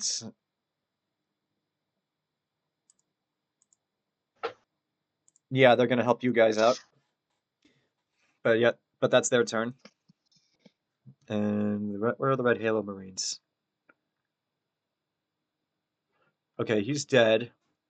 That guy's going to punch that guy without success.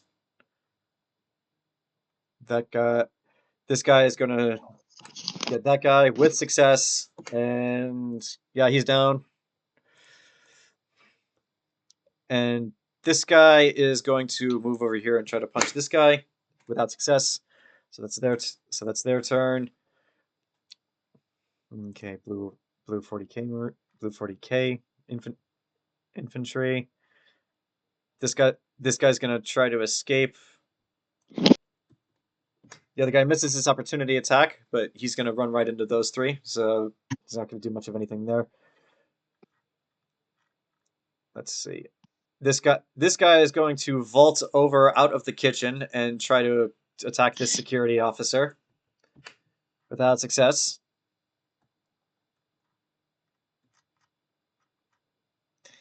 This person's going to attack him with success. He's down. And I can't find the last ones, so that's that for their turn. Okay, now back to the 40k Marines, this time in red. This guy is going to attempt to slam this person's head into the diner. without success. These two are going to go gang up on this guy. Both, but he manages to fend both of them off. Come here, sir. Are you hungry? And yeah, this guy's going to go for this guy with success, but he's still up. And this guy is going to attempt to go for Actuary, but the security officer's in front of him, so he's going to deal with him first with a natural 1.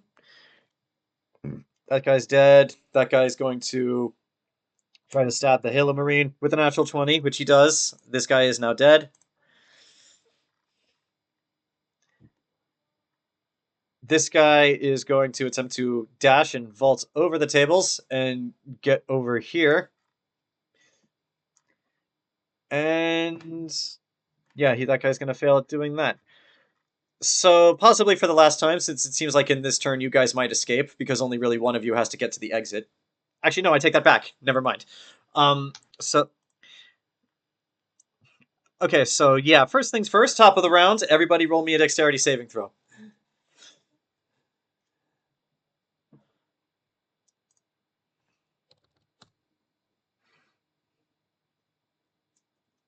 Wait, What's this? if That's already Dragula said- went, then Ellie went. I think you didn't skipped go. me. Ajisai didn't go. Yeah. Didn't I just say? Oh yeah, you're No, you skipped No. both of us. Stop Okay. skipping. okay. So okay, rude. yeah, you're correct. You're correct. I apologize. Actuary is before Ajisai, so Actuary, what do you do first? Thank you for keeping me in order. I was confused. Thank you. Well, let's see. We got this guy. This blue guy is coming up, right? Yeah, well, yeah, but you got the security officer between you and him, so that hardly counts. Yeah, Ashur is going to put the security officer aside. Mm-hmm. Moving to the side as the guy is approaching, and Ashur is just going to claw this dude because he's pissed. Ashur's pissed. Roll for it. He's pissed. He needs to take something out. Let's see. And I'm going to use. Let's see. What is that? Because it's claws. The claws are strength. Actually, yeah, strength. So let's see. Let's say plus nothing hit. Lovely. Wait, do I have my proficiency bonus to hit? Because technically my claws. Yeah, your claws are a natural weapon, so you would add your proficiency bonus. Okay, Lita dice. Let's try the Lita dice. See what it does. That's a hot and spicy 5. You miss. Lita, you bitch. That sounds like we're gonna be having some new characters in my session too. I don't know what's up. I need to go. Okay. Today, I am going to go out and I'm going to buy new dice. Oh, come this, on. people. Why do you You know need new this. dice for new characters? Jason's dice are weird. Anyway, I have Actually, used it's the kinda- same 2 sets of dice for every campaign you've played. actually, just kind of goes, after doing that, actually, just going to go, hell with this. And actually, just going to walk to the door. Walk to the door, open the door, look out, and leave. Get shot in the head. Well, you go to open the door and you try to do that. It's locked. Son of a... Actually, just going to look back. Girl, get the damn key! Working on it. Ajisai, it is now your turn. Would you like to do that? She's like, I'm working on it. She gets up. So it's, and she's gonna dash what she can. So that's 45 at that point. Yes. Come on, Ellie. All right. Okay. So now it is your turn. Now that's your turn. Now it's back to the top of the order, which means now everybody needs to roll another dexterity saving throw or be knocked prone again. Come on, Ellie. Okay. All right. And then I will roll for the Marines. There we go. Oddly enough, Apparently- all the Marines succeed too. Apparently, this one die is apparently actually decent. Huh, who knew the Okay, gray dice? so moving all of that. Top of the order, Jerkaul. You are almost at the exit, though, as you have seen when Actuary tried to open the door, it is locked. Open the door. Just open it. You fool! I'm gonna then go over to her Uh-huh. You got the key card? Tosses Takes it. key card. Goes over. Beeps key card. Okay. Okay, so are you, Jayson, are you going to give this monkey person that you literally just met 10 minutes ago your key card? Well, some of the guys who swore the same oath I did tried to kill me, so sure, I'll trust the monkey. This guy I just toss him the card. immediately started defending you. Yeah. Okay. He just killed people for you. All right, so Actuary, as you're struggling to get the door open, you turn back to look at Ajisai. Right next to you, the monkey person walks up, takes the security card, puts it up to the door. Beep. Door's open. Actuary just kind of goes, "Well, thank you." Let's go. All right. Now, as only one of you needed to actually get outside of the door for this section to end, I'll be nice and say you all escape from this room, and as you do, you don't see it immediately, but it is pure pandemonium outside this room. You actually hear an explosion from a grenade go off like down the hallway, like guns are firing, like you hear screaming, like this ship has devolved into like full-on civil war just from the announcement of a mutiny. So one of you, just one of you, I would like one of you to do a luck roll for me. I will. Let the monkey roll. Rolls a 1. No, this fucking shit dice. God damn. 18. Okay, that is cool. Also, that's a bat. That's cool. Looks like a Star Wars bat. What the? It's gonna challenge Anakin to a punch. To quote part of my character's inspiration. What the fuck is that? The hammer-headed bat. All right. Pistadeus monstrous. Okay. Largest bat in Africa. That's a goat they put wings on, you know it. Or a donkey, Yeah. I mean. I don't think this is real. Now, Actuary, as you know the way there, I will not have you roll a check to lead everyone else to the weapons locker.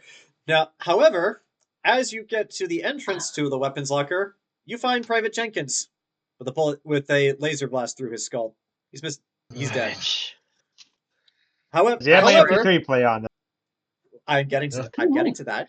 It's like, however, thanks to him, seemingly, the door is open.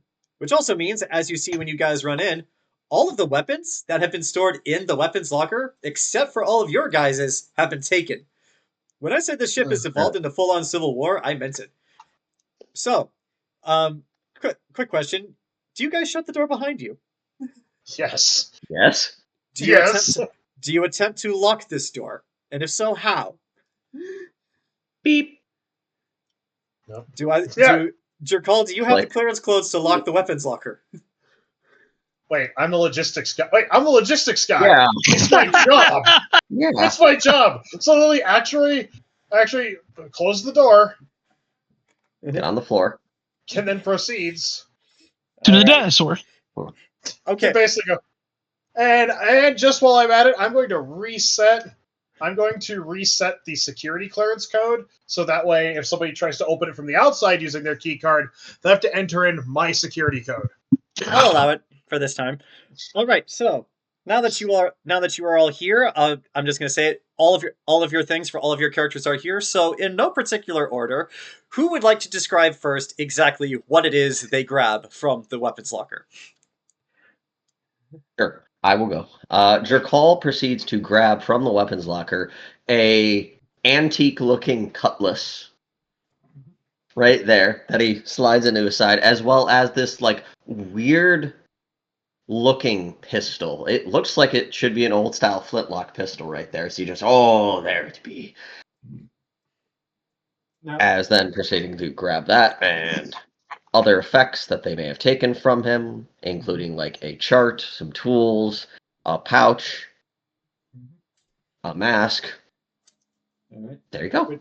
Which, by the way, Ajisai, when you see the gun he takes, that does look like it belongs in a museum. I am the museum. Unapprovingly. Call me British. All right, so who's next? Who wants to describe what they take from the weapons locker? All right. What? Well, Well, did Jenkins have my MP3 player? He didn't. He did not. However, he got the door to the weapons locker open. So when you go in there and you're searching through one of the lockers that still has stuff in it, you find all of your weapons and you find your MP3 player. Okay, so yeah, Dragula grabs his MP3 player. See him grab this large great sword like. Hold on, let me see if I could find.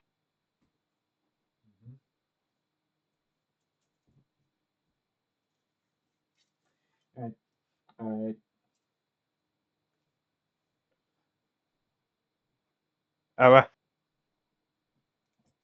right. Great sword wise, I imagine it's pretty much this. Ooh, metal. That's you see him grab a shotgun with a metallic blue handle, and the last thing he grabs is a scrapbook. All right. Who's next? Guess I'll go. Okay. So as Ellie opens the upper locker, she drops the white lab coat and grabs two belts. One belt that she puts on has 4 pistols holstered inside of it. The next belt is a series of toolkits, all strung along it. Mm-hmm. And she clasps them on. Grabs 2 of them with her short hands and with her short arms, and grabs the other 2.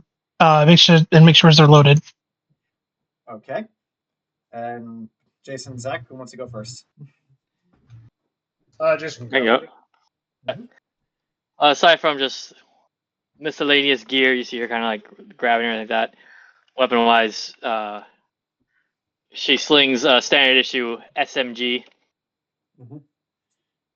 I imagine with like swords, that's like a common thing in the military, like standard issue, like boarding weapon. Oh yeah, sure. Yeah, that it's like a short sword, and she has 2 daggers.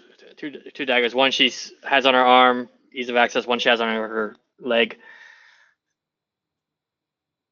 All right. That just leaves one. All right. So Actuary walks over to his locker. I don't know where they throw stuff. He watches Actuary pulls out a combat knife, which it's they say, oh, it's a combat knife. Yes, it's a combat knife. That's a short sword. That's not a knife. This is a knife. So that's a spoon. Oh, I see you played Knifey Spoony before. And French then knife. he watches, then he pulls out a little a healer's kit, a tinkerer's kit, basically a collection of ammunition molds that he puts. Basically, as he's taking out, he's inspecting, doing the making sure nobody dicked with it. And then he puts it on basically a standard issue well, that's Merce. pack. That's Merce. My knife is gone. Oh, I'll find it later.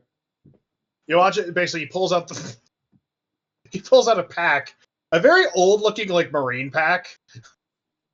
Puts all this in there. Then he watches. He pulls out his gun.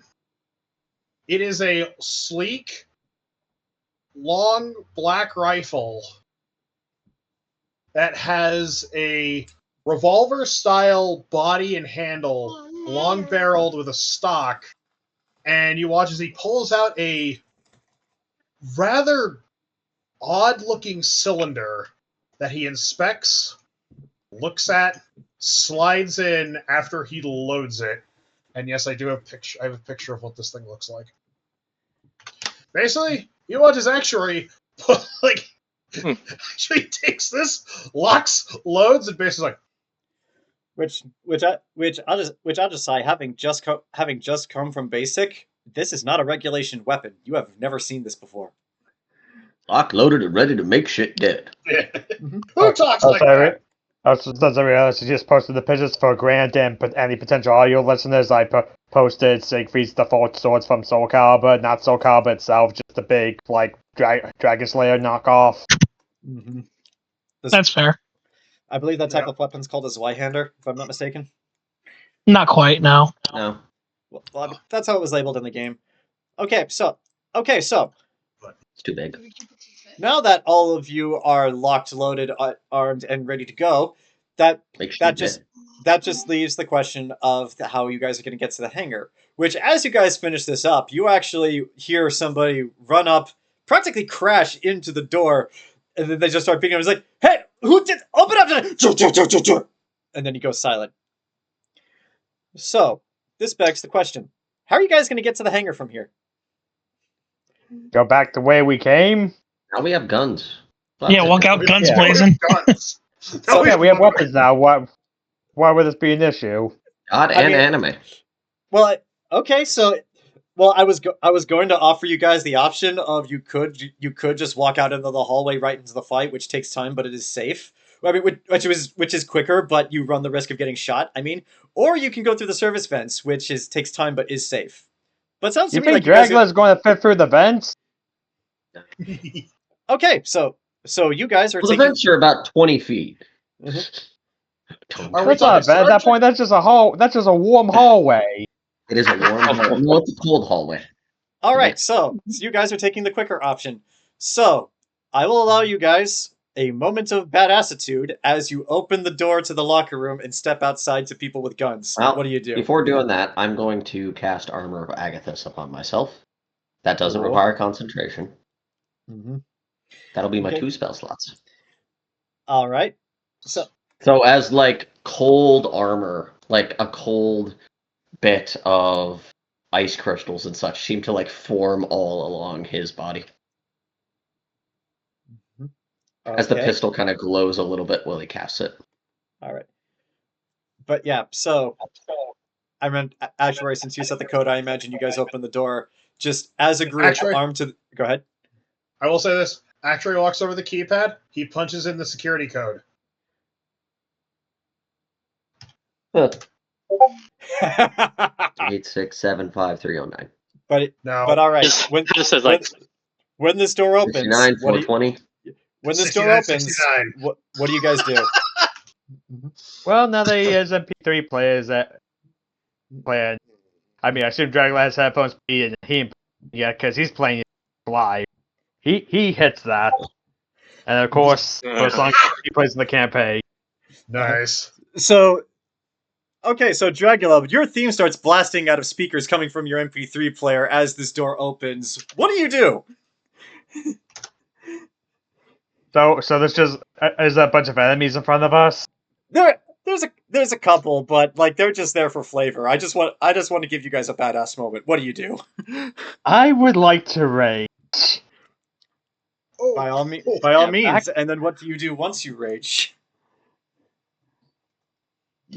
He charges forward and he's ready to just start taking heads. All right, I'll say for the sake of cool, you swing your sword and cut off the heads of 2 at once. Okay, Actuary, what do you do? And I guess he'll just shout, "Anyone who doesn't want to be cut down, get the fuck out of our way!" Roll Oh. intimidation. Roll intimidation.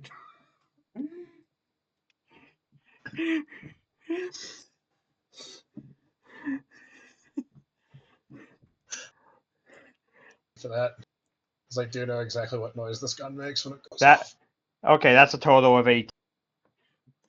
Okay, we'll get to that in a second. But since you all burst out of this room at the same time, who's doing what next? I guess Actuary, as soon as he slides, basically as soon as Dragula fucking takes two dudes' heads, Actuary slides out behind him, drops into the typical crouching marine stance, levels his rifle, and Actuary's doing fucking center of mass shots. Mm-hmm. And what does your gun shoot when this happens? Well, it shoots bullets right now. Okay. But, for flavor's sake, this is the noise this thing makes when it fires. Oh, snap.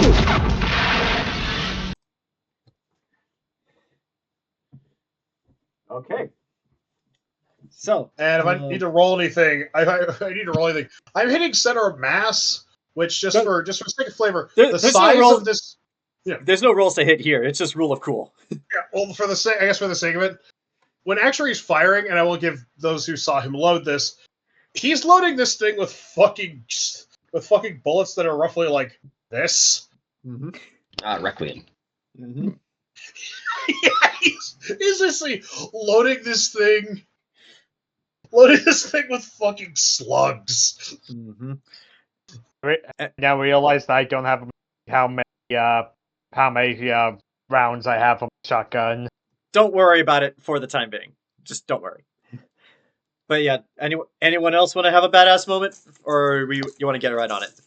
I would say Ellie's gonna walk out and just start, forearms all stretched out, just blasting the guns at anything that is in this group of people. Mm-hmm. There was a Right. firefight!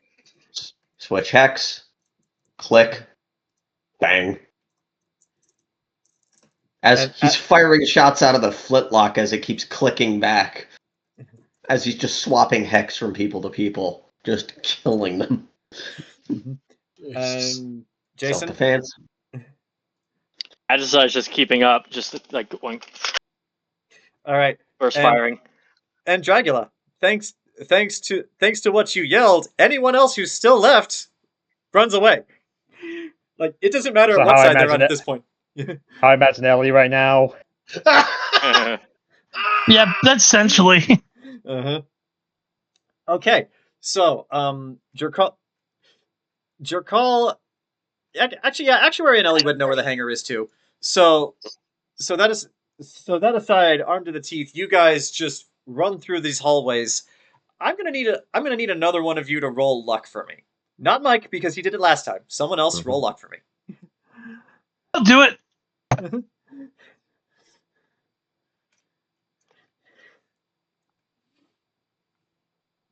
Nine. I Okay. shouldn't have done that. One, Where you going, buddy? 3, 4, 5.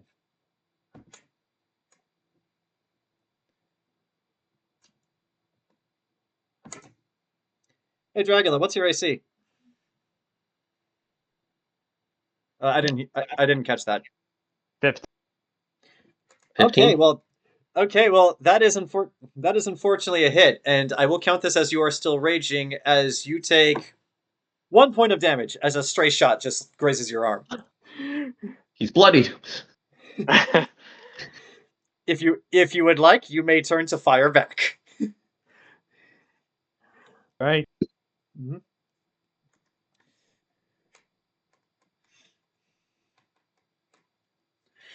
All right. If you'd like to fire back, roll to hit.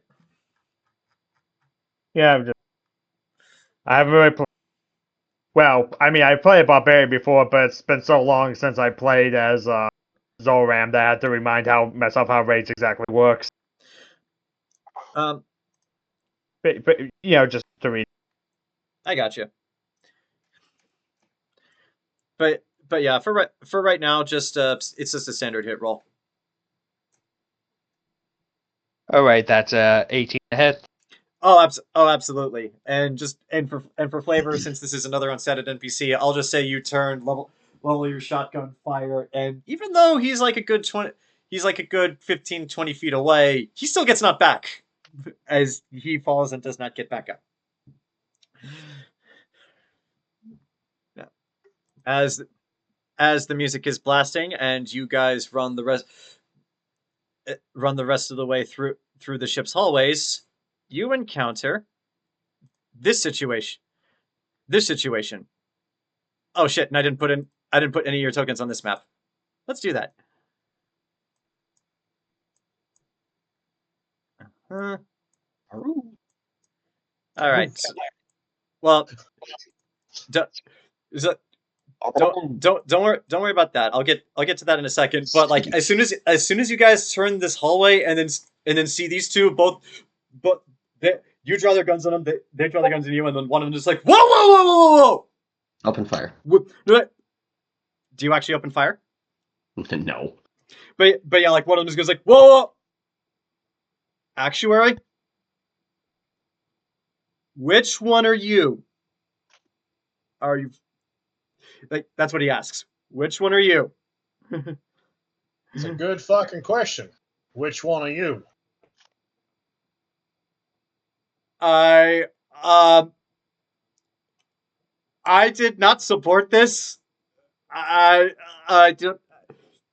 He gets. You could tell. You could tell with Dragula there, as intimidating as he is, he looks nervous. But it's like, I do not want to. I do not want to go to. I do not want to go join the coalition. No, I studied history. I remember what they did to Nakiri. I don't want that. Actuary looks to the other guy. You? Roll an insight. Oh, good. Oh, good. Anyone else who wants to roll an insight, feel free to. By the way. Why not? Hadozee has a treat. I'm gonna glow. Oh, that's low. That's a 9. Well, there's my insight. 11. Plus. That's in my insights.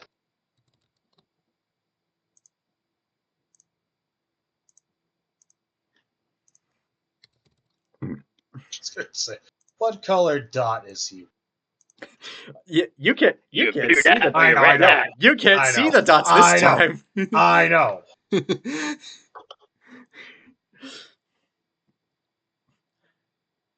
Okay, so okay,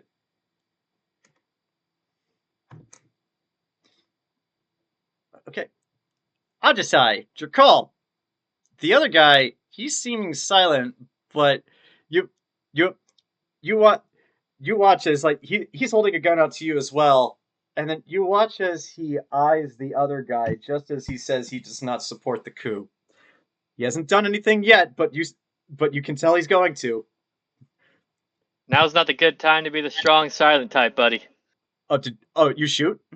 Hex shoot. Roll Bonus a hit. action shoot. Roll to hit. 20 unnatural. Yeah. You don't even bother rolling damage. You just blow this guy's head off, like right where he stands, and Ajisai goes. Oh, not a choice now. As soon as you see this, the other guy goes like, whoa, who the fuck are you? He says that directly to you, Jerkaul. Someone that be trying to get out of your sinking ship and is not associated with either of your sides. Roll a, let's call this a persuasion check. Oh, you guided yourself? Is that? I'm going to guide myself, which will then get rid of, well, it has to be fate, which will get rid of hex. Okay. Because guidance is concentration. You said persuasion? Yeah, persuasion. Jesus, it has to be fate. It has to be fate. Okay. My persuasion's a +7. I got a 4 on guidance and a nat 20. Okay. You watch as this guy is like, he's leveling his rifle right at you, and then you see him start to breathe. You see him start to breathe really fast, and then just he lowers his gun, not looking away from you. He's like, "You have a ship?" I have a ship for anyone that not be stupid, and that be looking for a way off this ship. Follow me. As this last surviving Tyran Imperial Guardsman turns around and joins your guys' ragtag group of companions for the time being. Has anyone been looting these corpses? The corpses have nothing on them. This is level 1. They have guns. I mean, my hands are full. Our weapons are better. Yeah, it's pretty much just more of the weapons that you guys have. But I mean, if you want to take like regular guns, you can too. We'll discuss what you get like after these shenanigans. Yeah. All right, let's go. All right. We'll do it. First thing is first. I would like all of you to roll me a dexterity saving throw again, please. Yay! Fucking A. 19. Ooh. Jesus Christ!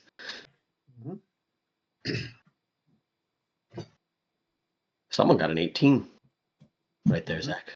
18. I rolled a 19. Oh, damn. All right, so I have All a right. +6.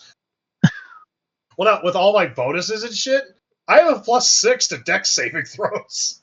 All right. tell me what you roll. Thought you Oh missed wait, that. no. I mistyped it. Okay. I'll- It probably doesn't do anything, but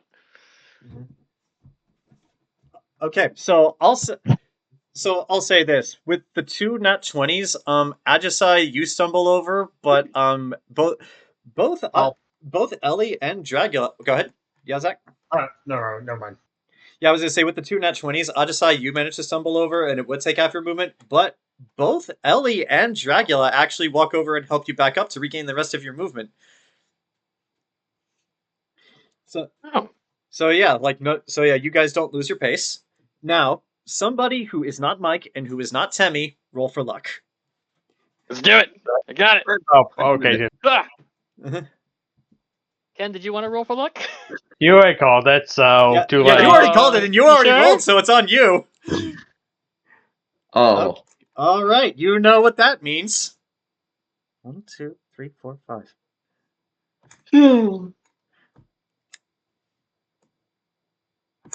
Actuary, what's your armor class? 16. Okay, You too? Okay, right as you guys are about to get into the elevator that will take you to the hangar, a stray shot flies over, barely misses your ear, but takes off some of the fur that's close by, and you turn and you see a guy with a long rifle pointed at you, and he just yells, "Traitor!" You fire Shoot him. back. Yeah, actually goes. We all just open fire on the Yeah, guy. actually just goes. Mother. I aim and I shoot. All right. Look at the guy. Quiet. I can't hear the escalator. Yeah. All right. So What I got? that guy's dead. So you guys get in the elevator. The action is interrupted for a moment by the sound of elevator music. As you guys get eventually make your way to the hangar, where some of these ships are apparently taking off to engage in combat. Now, Mike, as this is your ship, please describe for the rest of the party, what does this ship look like? What do they see? It looks like a basic ship. It looks like a standard ship for what it would be if somebody was in not the military but private ship right there. Nothing too fancy, nothing too good. It's just good enough, which is why the name state "just good enough" seems to make sense. It's a big ship, but it's not too big. Okay. I just like goes, huh? I was expecting something more. Now It'd be called the "just good enough." That's all I have currently. Right now here. the two of you, since as I imagine you're talking about this, you go up and look close. Jerkaul, you notice, so while you've been here, someone has put a boot on your ship. You cannot take off while it is there. So, And I roll strength to remove the boot. you could do that, or you could. You know what? Sure, yeah, go ahead, do it. I want to see what you roll. Let's do it. The Tyran. Oof.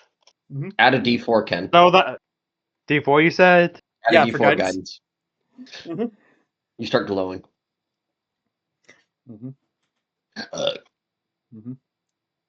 All right, so that's a total of 23 to just pry this off with my bare hand. Okay, so the way this works is that literally it is just like a strong cable that is running from Dragula's ship into the wall that they've just My literally ship. No, yeah, Jerkaul's ship that they've just bolted onto the side. So I would like you to flavor for me. How do you remove this from Jerkaul's ship? Dragula just grabs it and just rips it off. It's like all of you watch as this 7-foot tall lizard just rips apart with his bare hands a cable that is meant to hold ships in place. I was originally not going to allow that. This thing required a sleight of hand check, but you rolled a 23, so it's fine. It was like, as the private guy who came with you just looks at this, was like, why do we fight these guys? Good I question. don't do that. So. But so yeah, so Jerkaul, the boot is down. So just because I imagine this would be how ships work, I imagine Jerkaul just pulls out something similar to this and just goes deep deep, and the ramp lowers. Yep. Now, just as the ramp lowers, like literally right as it touches the ground, you all hear from behind you, Ensign Thorn! Oh, hell. What? Actually turns around. Actuary, you turn around to see Vice Admiral Philip Salacia and like 10 other guys, all armed with guns, including him. He's held a pistol. He's pointing it right at you, and as soon as you make eye contact, he just gives you this deadly serious look. He's like, "Do not do this." Do what? Just like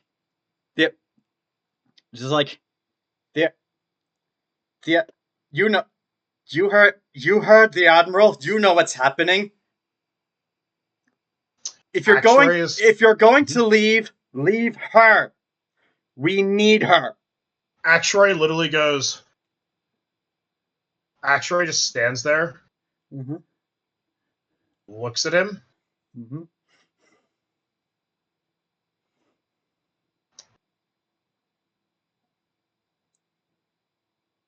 All those men and women who died on the Dawn's hammer.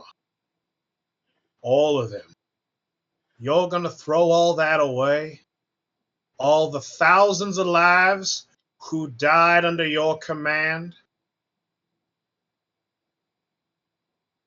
It's like the men and women who sacrificed themselves to make sure we got out alive? You're going to throw that all away? Why? Because somebody told you to?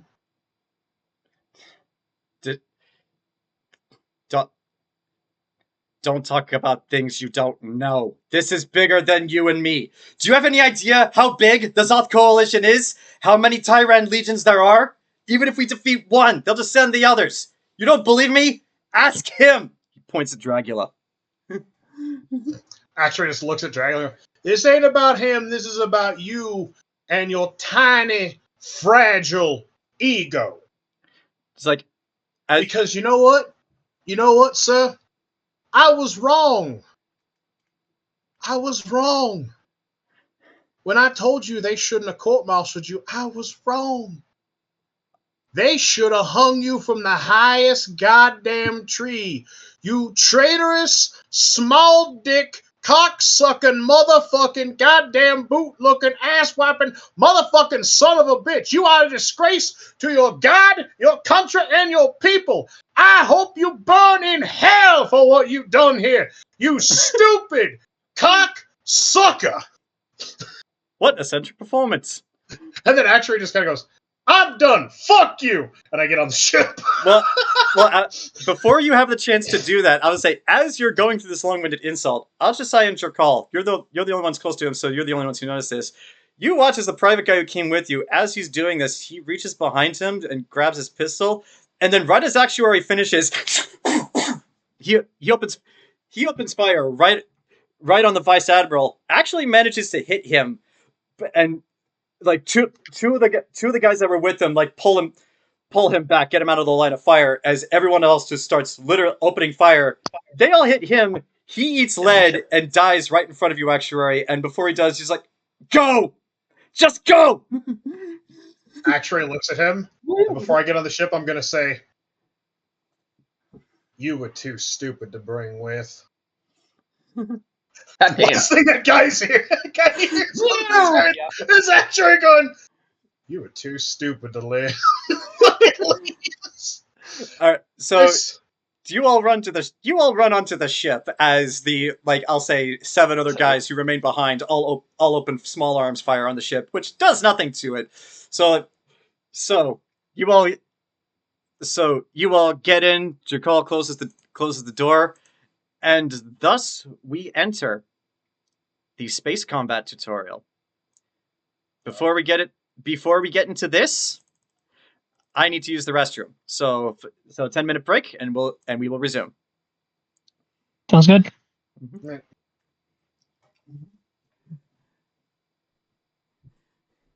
Nah.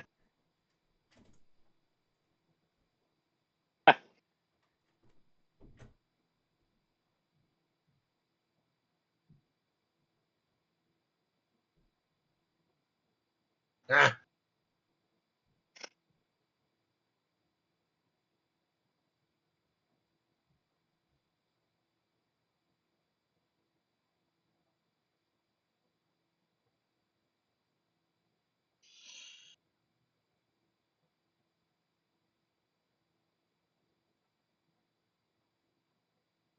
When it is done, Actuary is going to sit down with Ajisai, just like, okay, a little bit of background.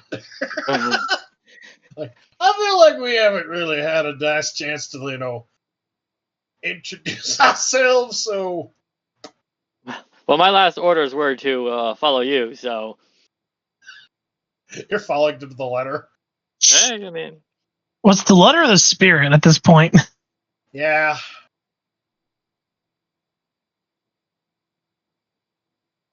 Also,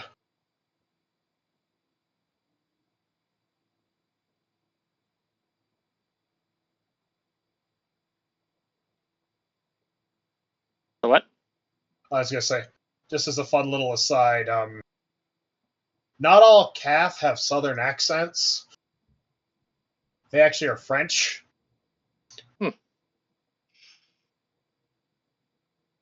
Yeah, I guess for a backgrounder. They all have sort of like a pseudo-French accent. The only reason why I have a southern accent is because I'm several generations removed. So it's kind of like when the French went to Louisiana. Mm. And they suddenly all of a sudden the languages start to get all like muddled and shit. Went from parlez-vous to yeah, the home where you make it. Home where you make it. I wanted to. Yeah. My idea with Ajisai was to kind of just grab a bunch of like her first name's Japanese, her last name's like Irish, Gaelic, whatever. Wanted to give her like some like stuff from like Hungary, whatever. I wanted to give her like a South African accent, but I can't keep an accent going consistently.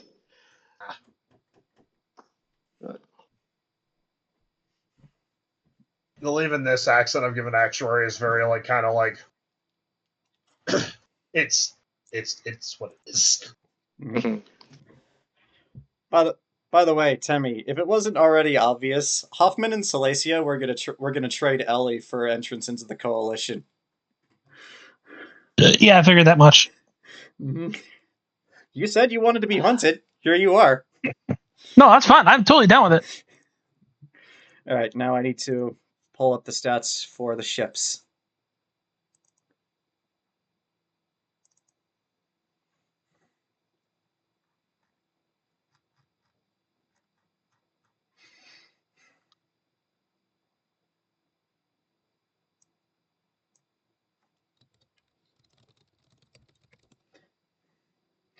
I'll put the stats for your ship in the chat so that you all can see what it is.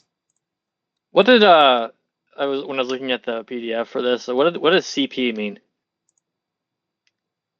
I was seeing some of the actions cost like CP, like 2 CP, 0 CP.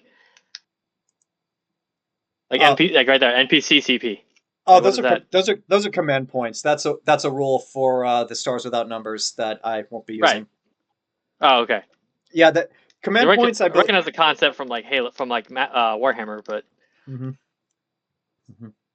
But yeah, command points are, from what I understand, they're given by the captain, and like they let other members of the crew do stuff. Gotcha. I kind of like that. I mean, cool. Whatever you want to do. But well, I mean, I see the thought process. Yeah, we're going to. Space combat is one of those things we're going to experiment with as we go. That's right on. So, yeah, this is the tutorial. So we're going to, again, like I said, figure it out as we go. Bitch. Mm-hmm. Yeah, I guess after we're done with combat, we get to someplace quiet. We should all probably introduce kind of like a little backgrounder But you guys will get that. It's just escape from the ship first. Well, no, that's what I'm saying is because we haven't really had a chance to properly introduce ourselves. I'll be honest, that was kind of the point. I really did just want to throw you guys into chaos and see what you would do first.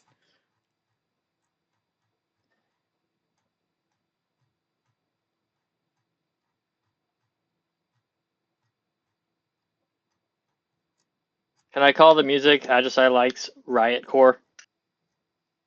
Sure, yeah, let's call it that. Ooh, alright. I'll work on exactly what that sounds like in a later date. Also, before you ask, yes, Hoffman and Salacia were always villains.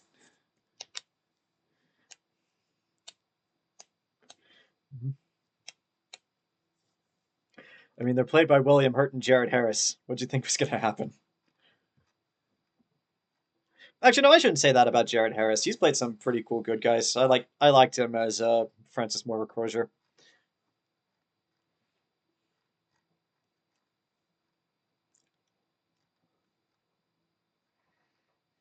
William Hurt was Leto Atreides once.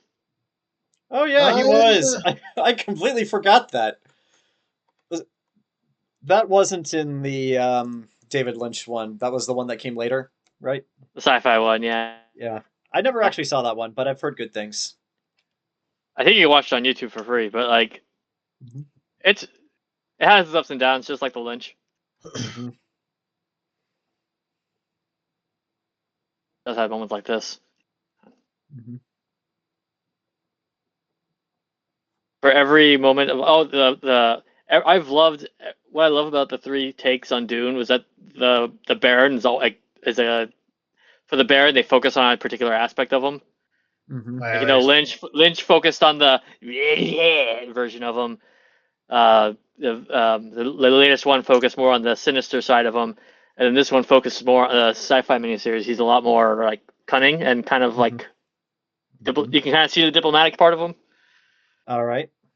Yeah. Plus, I love the sci-fi one because it has it kept one of my favorite scenes from the book where the Baron chides Fade Routha for failing to assassinate him. Oh yeah. Like, he's not even mad; he's just disappointed that he got caught.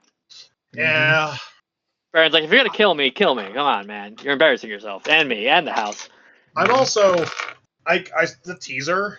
I am genuinely curious. I'm just like, okay, what kind of time skip are we talking? Because Anna Taylor-Joy is playing Alia, and I'm like, are we talking? Is this going to be like a decade, 2 decades? Yeah, I believe in the book it was like 20 years, if I'm not mistaken. I hope so, because Anna Taylor-Joy is one of my celebrity crushes, and if they say, oh, she's only 16 years old, I'm going to be sitting there the whole time like, I think he gave an actual answer. Hold on. oh.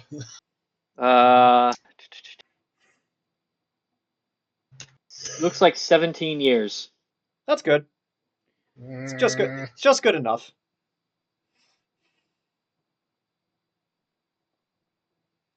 Her story would jump forward 17 years. Okay. Which is interesting.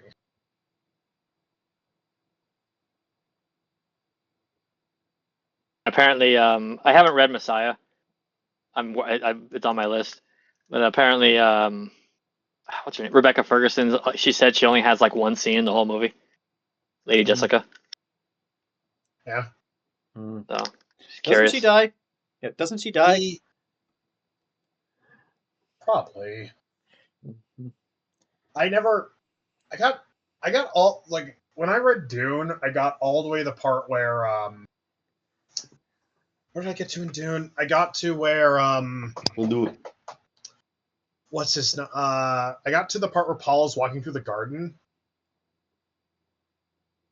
Which is one of those things I do actually kind of wish they kept from the book, was how the Harkonnens built a elaborate garden in the palace.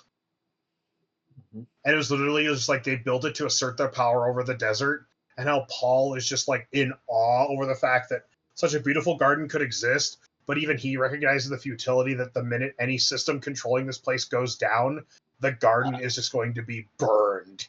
Mm. And it was in the movie. Right, well, for him it was more about a commentary by Herbert about the futility of all these fucking people who don't belong here trying to assert their will over this planet. Mm-hmm. Or the fact that eventually the terraforming on Dune goes wildly out of hand and it actually ends up destroying the spice. Mm-hmm. Like in It later must not books. play. I forget. Is it Messiah or is it the one that comes after it, where Leto becomes like the immortal worm god? Oh, that happens much later.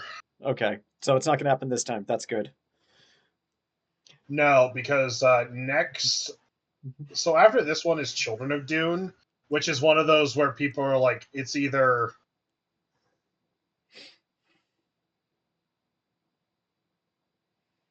It's one of... Children of Dune is one of those where...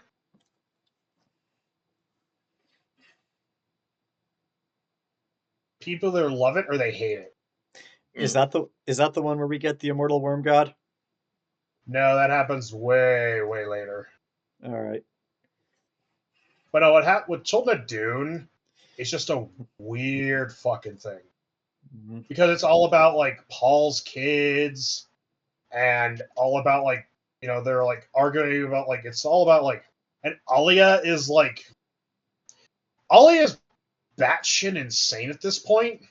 Yeah. Because it turns out that when you are in the womb, when you come out of the womb as a literal Bene Gesserit, and you are essentially a weird child prodigy at the age of -1, essentially, Alia is basically, according to like the Bene Gesserit Sisterhood, a monster.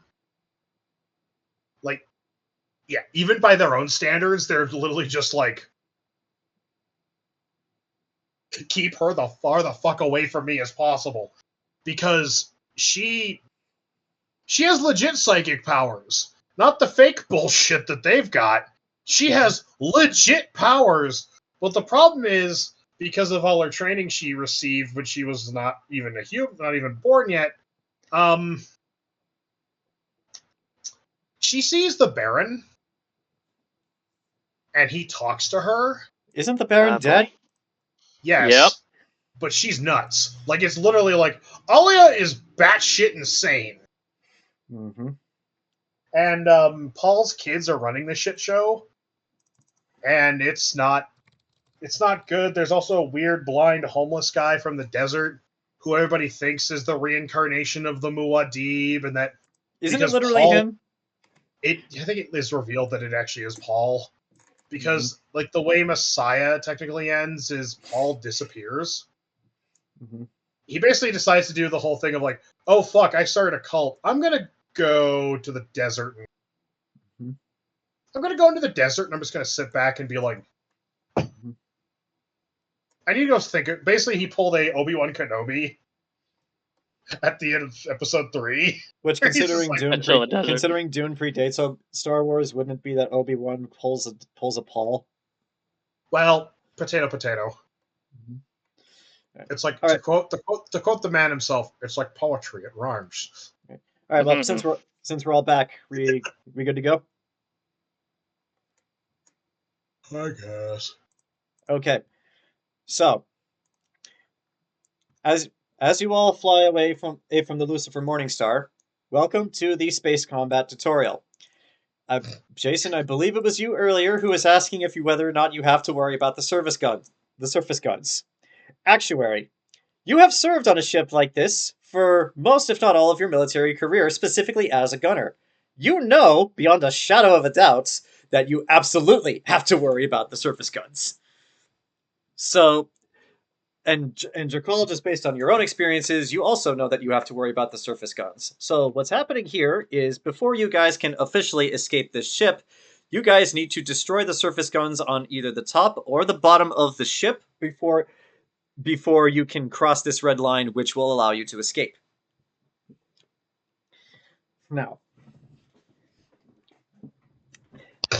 Why every time? I fucking hate Jakku. I want to go to Tatooine. It's the same thing. But Gambling on actually, Tatooine. Speaking of Star Wars, Wolves of Glendale just put out their next song in their Iron Songwriter Challenge, which is essentially, for those of you, because Ken knows this because he introduced me to this. They basically take a movie and they take lines from the movie and rearrange them to make a song. They made a Star Wars song called "Still Alive," which they incorporated Luke's line of "I don't want to go to Alderaan. I want to go home." Yeah. And, well, they introduced this in the third episode, but they also get random genre, and by sheer luck, they got techno, which is, like, fitting Star Wars. Yeah. All right. Okay, so so do we all need to take a moment to decide who's doing what on the ship, or do we all just know? Well, I'm the captain. Yeah, you're the I can do captain. captain stuff.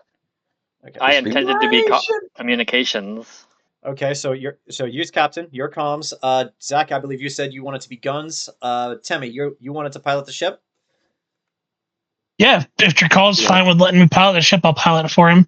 I guess by default, I'm the engineer. For now, My yes. -1 to intelligence. Oh no!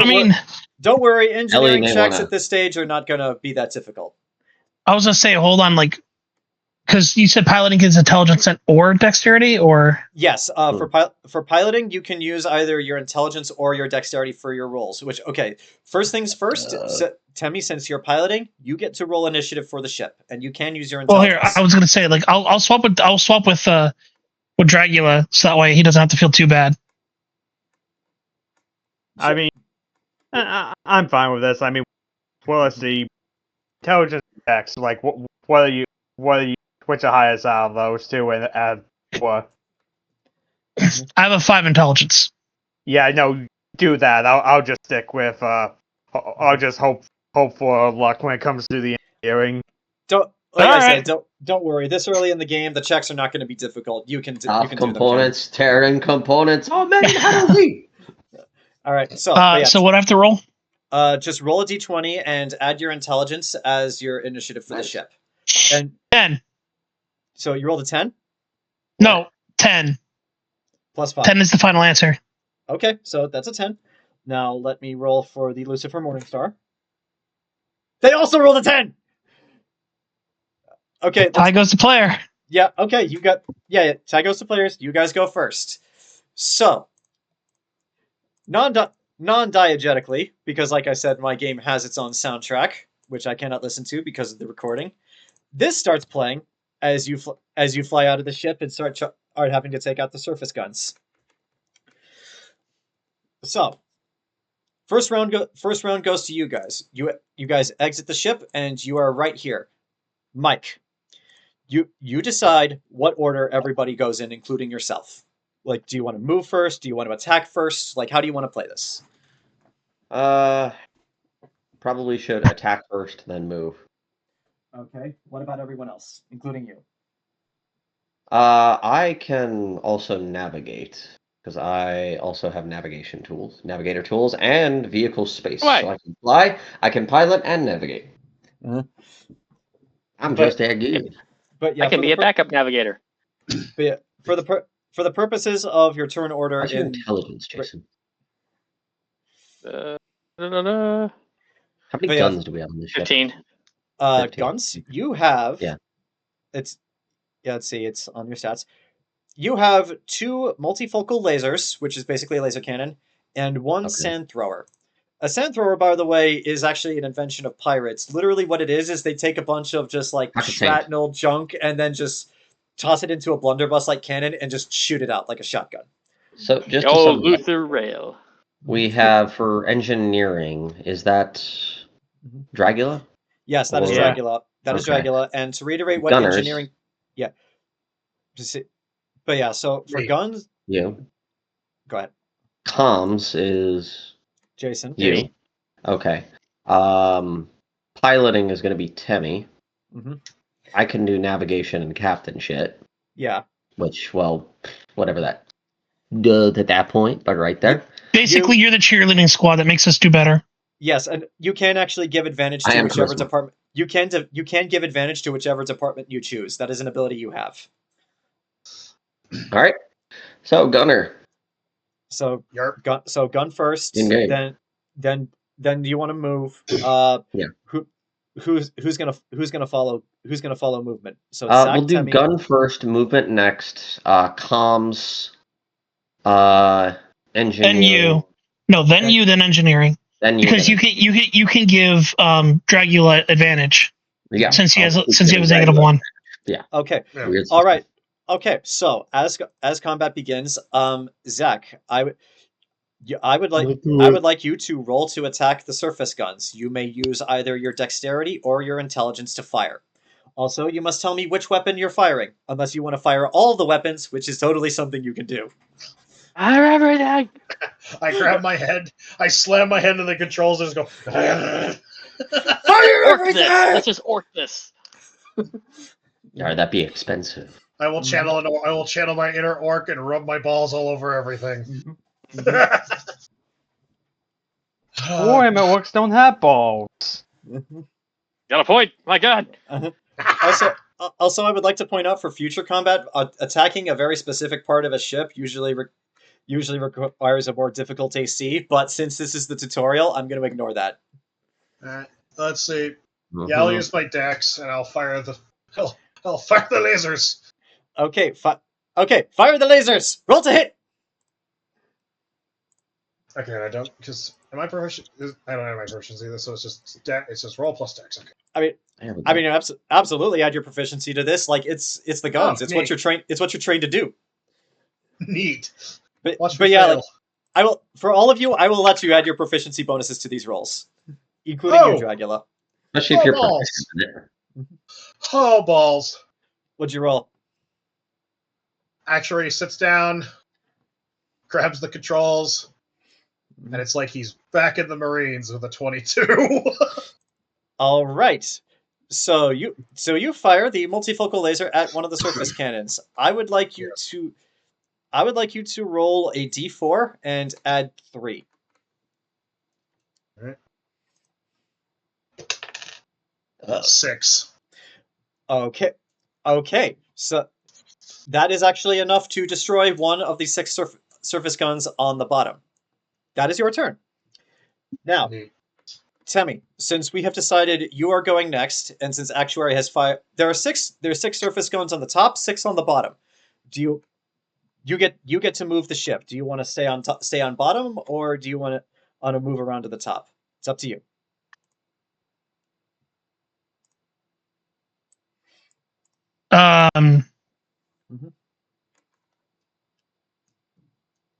Yeah, no, we're fucking getting we're getting the hightail out of here. So I'll just stick at the bottom and just fucking blitz us out of here.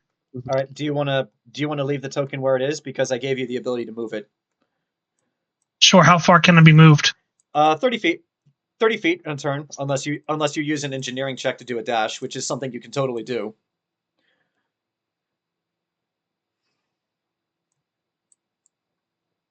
If you go outside the red line, you're sitting ducks for their guns. Oh, we're in the fucking. Yeah. How the fuck do we get out of here then?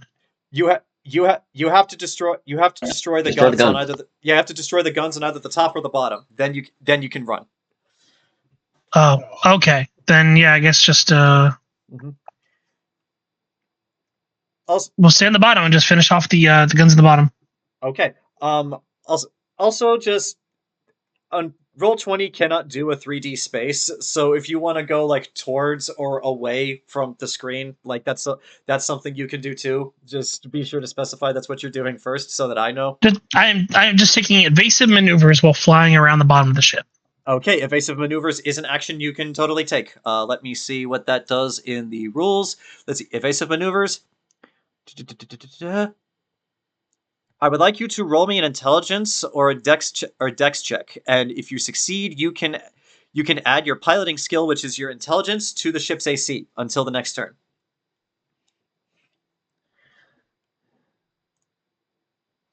Say the last part again.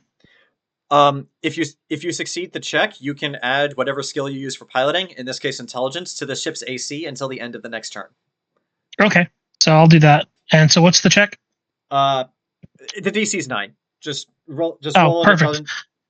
Roll an intelligence Then, check. yeah, Go ahead. that is a 16. Okay. So you are taking evasive maneuvers. Your ship's AC has increased from, let's see, your AC is 13. It is now currently 18 with the evasive maneuvers. This is going to be a lot to keep track of all at once. Okay, so that is your turn. I believe you said Jayson was going to go next, Mike. All right. So Jayson. Captain. All right. So Jayson, as the comms officer, you can do things like attempt to crash the enemy systems on their ship, which is a competing score. You can, let's see, roll. Yeah, you can either attempt to crash the ship's systems, which will make it harder for them to react. You can defeat their ECMs, which is an imposed intelligence check, which will give you a bonus.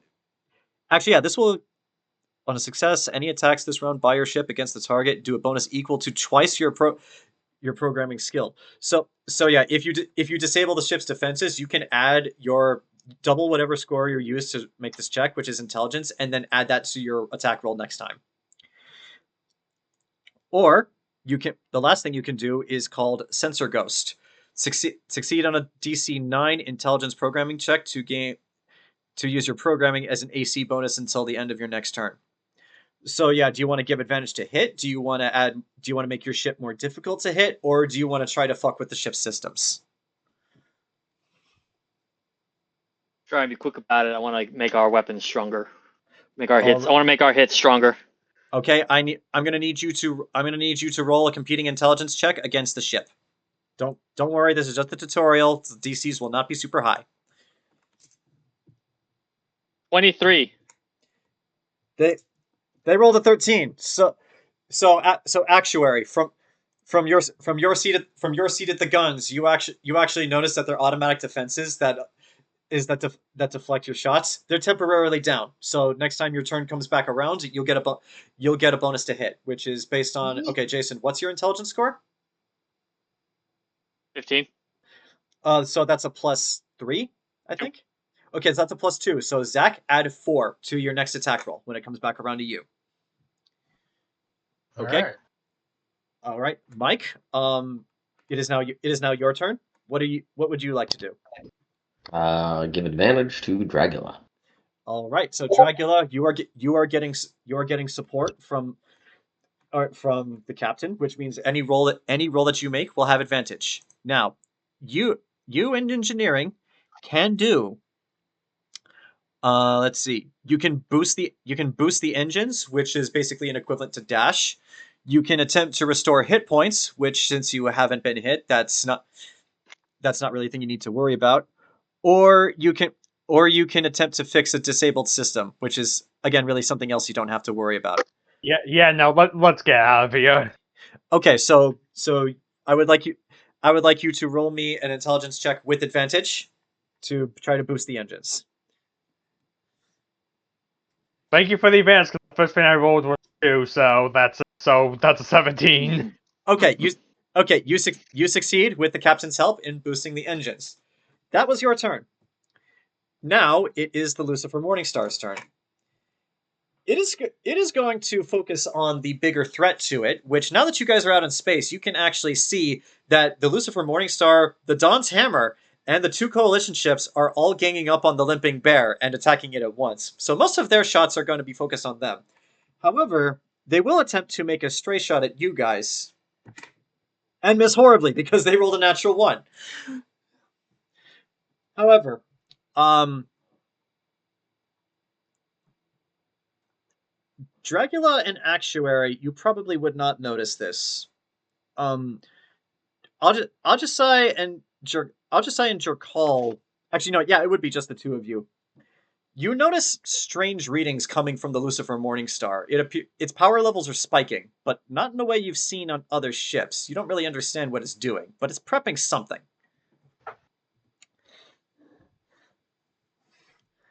Can I investigate further?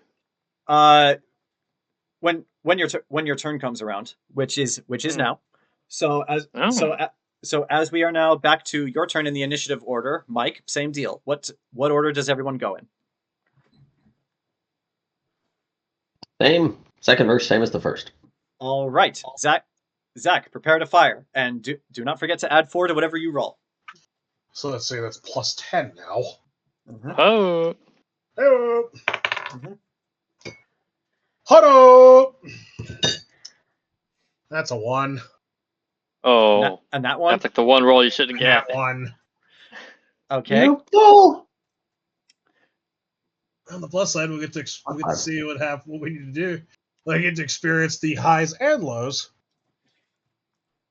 Well, according to the rule books, the rule book for Stars Without Numbers, a natural 1 does not mean a critical system failure. It just means you miss. So, Alright. so yeah, you just fire out into deep space. You don't do much of anything. So that is your turn. Temme, it is now your turn, and you have double movement because Dragula just gave that to you at the end of his last turn. Nice. Mhm. So essentially, which is going to be hard to demonstrate, but basically, just imagine, like, I'm circling around the bottom. All right. And since you already made the check for evasive maneuvers, I'll be nice and say as long as you keep doing that, you don't need to roll another check. You just need to say that you're taking that same action. Oh yeah, same invasive maneuvers. All right. Okay. Now, okay, that's your action. Jayson.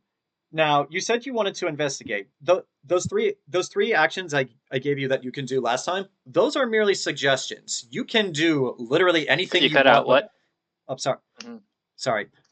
Those 3 types of actions that I gave you the last time your turn came around, those are just suggestions, just things in the rule book. You can do literally anything you want and somehow justify it as helping the party. So if you would like to investigate what's happening, I would like you to tell me what it is you are doing specifically, and I'll figure out what type of check that is. You said that was getting weird power readings. Yes, the power levels coming from the Lucifer Morningstar are spiking in a way that you have not seen or studied at the Academy, and you did study these big ass ships. You have a general idea of how they're supposed to work. This is abnormal. Would a history roll not make sense then? No, a history roll would not make sense for this. This would be more of like a technical check or an intelligence check. So, but yeah, like explain to me specifically what you want to do to investigate this, and then I'll decide what type of check it is. Basically, she's trying to study the readings and kind of rationalize what it could mean. Like, well, if they're raising it this much, then it could be this, it could be this, it could be this. Trying to like. Okay. I'm gonna say for Extrapolate. this, roll me an investigation check. Roger. Mhm. Unnatural 20. Okay. Examining the power readings from the Lucifer Morningstar, what you actually notice is that they're diverting most of the power on the ship to a very specific portion of it. Something that's not standard on all the other ships. It's something on top, but you can't quite tell what it is. The readings you're getting from that specific part don't make any sense to you. Actuary, what's going on? What do they have on the ship here? And kind of like point out on the schematics. What's over here? I'll say for the sake of simplicity, Actuary, like when you get that message from Ajisai, the image over. Yeah, like on the side of your screen, you see the fluctuating power. If you would like to determine what that is, I need you to roll me an intelligence check. Oh, I'm not sure. Mm-hmm. Oh, just straight intelligence. I don't know what that is, or... and it doesn't sound good. Yeah, straight intelligence. I'm just gonna go back and get my coffee. Well, that's a 13. You have absolutely no idea. You are a logistics guy, and you are a gunner. Actuary just literally goes, I ain't got no goddamn idea. Mm-hmm. All right. Sorry. I feel like I got the wrong clue. Well, whatever it is, it's doing something. All right. Mike, don't go away. It's your turn. Saying second verse, same as the first. I need to give advantage to the lizard. All right. All right. Okay, Dragula. I have to give advantage to laser. Okay. So Dragula, same deal with Ellie. If you want to keep boosting the ship's engines, because you rolled the check last time, you don't need to roll it this time, but you need to say that you're still taking that action. Yeah. Okay. So Okay, so you're boosting the ship's engines, and now it comes back to the Lucifer Morningstar's turn. All of you, Jayson, those power readings that you were getting, and Actuary, you can see this too, since the screen's been transferred right next to you. You watch as all those power readings just start spiking massively, like even more so than before. It's going off the screen, and all of you who have a view of the outside. So I think this would actually be everybody except for Dragula. You all can see, like, you're on the bottom, so you just see in the top of the ship something that looks like a flashing white light, and then just very suddenly, it's like a flashbang. All your vision goes white for a second, and then in that instant, communications down, auto targeting down, navigation down.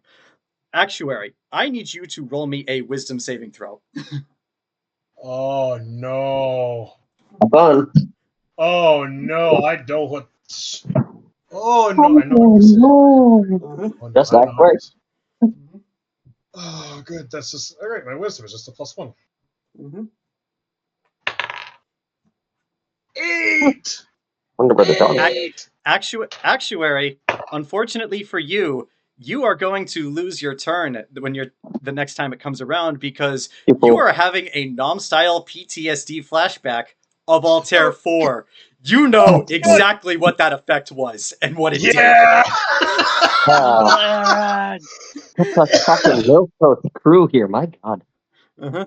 Quiet you. But What? yes, It was just a massacre. Get over it. but yeah, Actuary, Hoffman weaponized it. They figured out how to make it work. Oh, I recognize that. Yeah, you Yeah. recognize it. You recognize it too, but you don't get the nom-style PTSD. Actually, no. No, Roll I the just wisdom go. saving. What? No. You're fine. All right. So, unfortunately, that is the only thing that the ship can do this turn, because it took all of its power to do that. But yeah. Well, I mean, if you were going to fire, your weapons would be at disadvantage. Your weapons would be at disadvantage for this turn. Temme, you can't actually see where you're going. Like, your computer's not helping you, so you get half movements. And Oh boy. and Jayson, you're down. You're down too. Like, your electronics are just not doing anything. Dragula's fine. So's Mike. Fix this shit. Now, as the ship comes back around to your turn, we now experience a minor crisis. Not necessarily of damage, but for some parts of the ship. Because, like I said, weapons, comms, navigation, like all the core systems, none of it's working. So, Mike, with this in mind, what order do you want your party to go in? Actuary, you're going to lose your turn for this unless somebody else wants to take their action to help you or try to snap you out of it.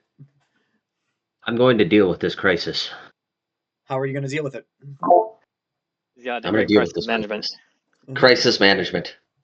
Okay. I took a class on this years ago. Mm-hmm. I'm going to deal with the crisis. General action. Okay. General action. Deal with crisis.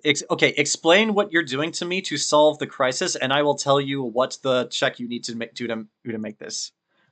All right. So overall, we have a mixture of electronics being disabled or having issues, and the cat boy is having a PTSD style flashback. Yes, exactly. Right. Ultimately, we need to, 1, get out of here, 2, destroy their weapon system. So the most important thing is the gunnery guy needs to fucking wake up. Okay. All right. And get a hold of himself. All right. So what are you saying to Actuary to wake him up? And I'll tell you what check that is going to be.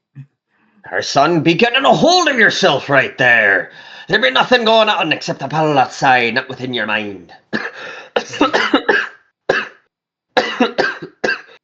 That was... Ugh.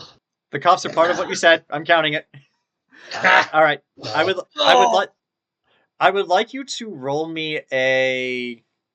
You know what? Let's just call this a persuasion check, because I imagine you're being as nice. Are you trying to persuade him, or are you trying to scare him? I could do intimidate if you wanted. I mean, it's up to it's up to you. What would you would you rather be mean or would you rather be nice to try to scare him out of his funk? Well, he's having a PTSD style flashback. Mhm. Let's try to be nice. Okay, so I'll roll me a persuasion check. As I will always be guiding myself with checks because I have that fucking thing and I will always use it. That does not work in ship combat. You guys can't do your normal action. Tragedy. Yeah. Oh well, then I only got a 19. Okay, Actuary. It's my name pick. Yeah, as your mind flashes back to Altair 4 and being on the Dawn's Hammer and that very same effect, disabling your entire ship, and then just looking outside and seeing the other Dominion and other Seraphim class ships blowing up, you hear, of all things, the voice of this weird monkey person that you just met, and it snaps you back to reality. You have your turn back. And Mike, I'll count that as your turn, and you went first. Does everyone else get the same initiative order? Yes. Just Okay, keep the same vision order. Okay. Actuary, you may fire. Because Mike used his turn to get you out of that. All right. Hit, please. Let's see. That's a +10. And actually, I'll give you this because you know that effect and how it works. They took down your systems, but for that to work, the Lucifer Morningstar systems need to also be down. Yep. Mm-hmm. What'd you roll? An unnat 20. All right, you managed to hit one of the other guns. What do you roll to hit? Oh. 5. 5. All right. I'm actually going to stay with that because each of the guns only has 5 HP. You destroy a second one. Yeah. Now, all right, that is your turn, Ellie. Yep. You have Half movement. Half movement, which since you're getting a dash from Dragula, it's basically you get normal movement. However, you can still do your evasive maneuvers. I will. Mm-hmm. How are we on the guns in the bottom? One left? Yeah, we'll say one left. Ram it. Okay, so I mean, like I was gonna say that there are 6 guns, but I don't want this tutorial to go on for too long, so we'll call it one more. Oh wait, if the guns are down, if their entire system's scrambled, we can get out of here. We can get out of here. They can't attack us. Biggity bounce. Yeah. Okay. All right. If that's the case, then yeah. Oh, then yeah. If their system was down, then I would have just been like, "Get the fuck out!"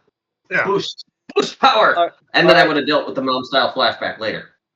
Well, I mean, what's done is done. So like you're flying out now, and it's going to take them a bit to get them back online. Jayson and Dragula. Jayson, your systems are currently down. Dragula, you can fix them being as part of engineering. And I will say this, Jayson, if you want to use your turn to help Dragula with his check to fix the comms, and like all the other systems, that would give him advantage. Are internal comms working? No, actually, no comms are working. Nothing's working.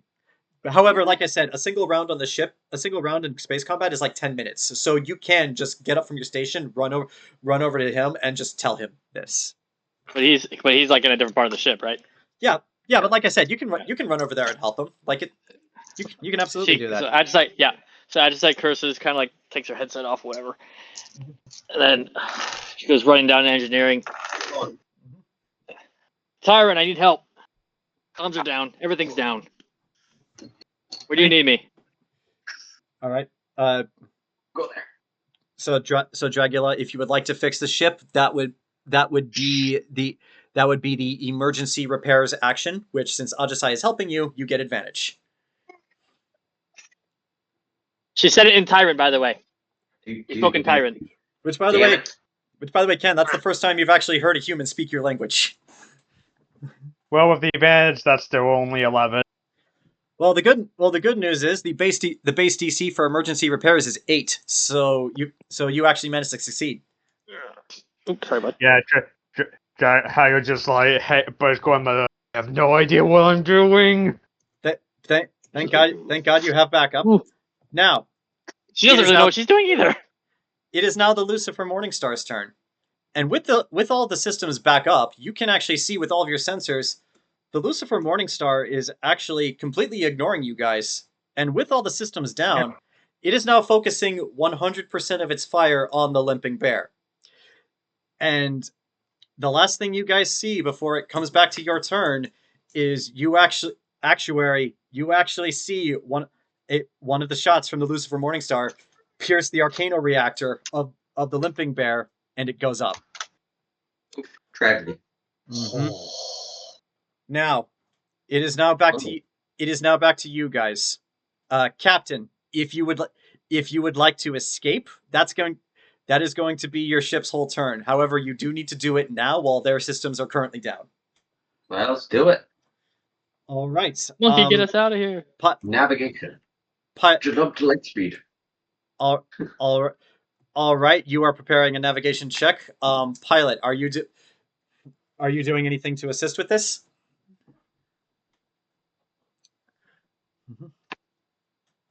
Sorry, say it again. It's like Jerkaul has basically ordered you guys to make a jump out of here. Are you doing anything to assist with this? Sure, whatever I need to do. All right. Pretty much what you need to do is punch in coordinates and warm up the reactor, which normally that would take an extra turn, but for the sake of this and the sake of simplicity, you all watch as the Limping Bear goes up, and as you watch as the remaining guns on the Lucifer Morningstar turning your direction. Exactly. But it's like Ellie and Jerkaul, because you both see in front of your ship basically a tear in space open up as a massive modified version of the gate spell, and then you guys fly through it, and it is at that moment that what? No, that's not what I wanted. She's getting ready. It is at that moment, as you guys jump into your warp drive and fly away, the title of this adventure comes up, followed by the theme song. Everybody, welcome to Beyond the Heavens.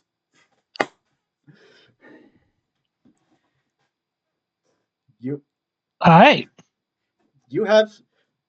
Well, all right, we still got a bit of time. That actually went by much quicker than I thought. I'll have to keep that in mind when designing the next session.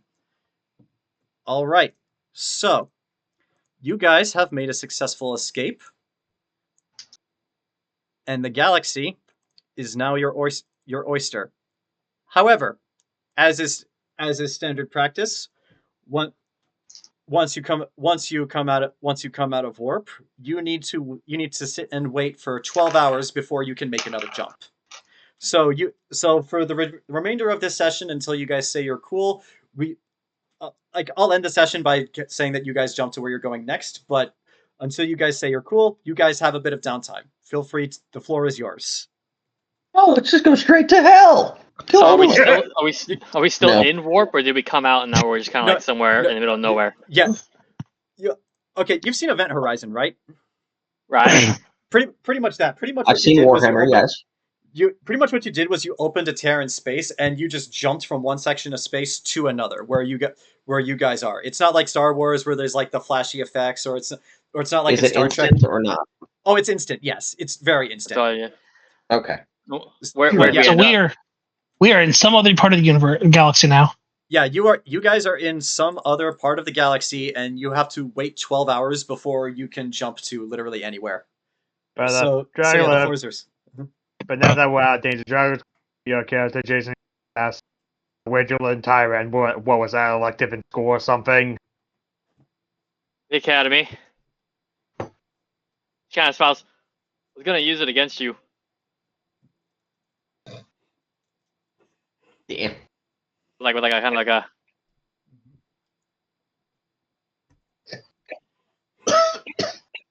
Know the enemy, right? Just kidding. Well, I'm curious of how exactly learning our language would result against us, but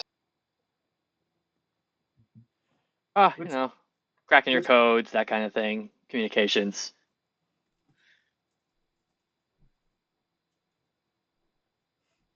A lot of culture and language too. yeah. Which by the way, being based on the dragon. I mean, I guess that could have been useful if you got to the point where you have to crack codes and get through the endless walls of meat. Mm-hmm. The endless walls of what? The endless walls of meat. She goes, that's a good point. It's like, but yeah, I will say, being based off the Dragonborn, the Tyran language is like a lot of growls and a lot of grunts, so it sounds kind of like, which are a lot of sounds that most humans can't make. So I'll give you this: Dragula, she does not have any kind of accent. She speaks it perfectly. Huh? Do? Yeah. Mm-hmm. But yeah, Captain, what are you doing? For the moment, you're out of danger. All right, everybody reconvene on the bridge here. Go, big guy. So we can discuss our next course of action.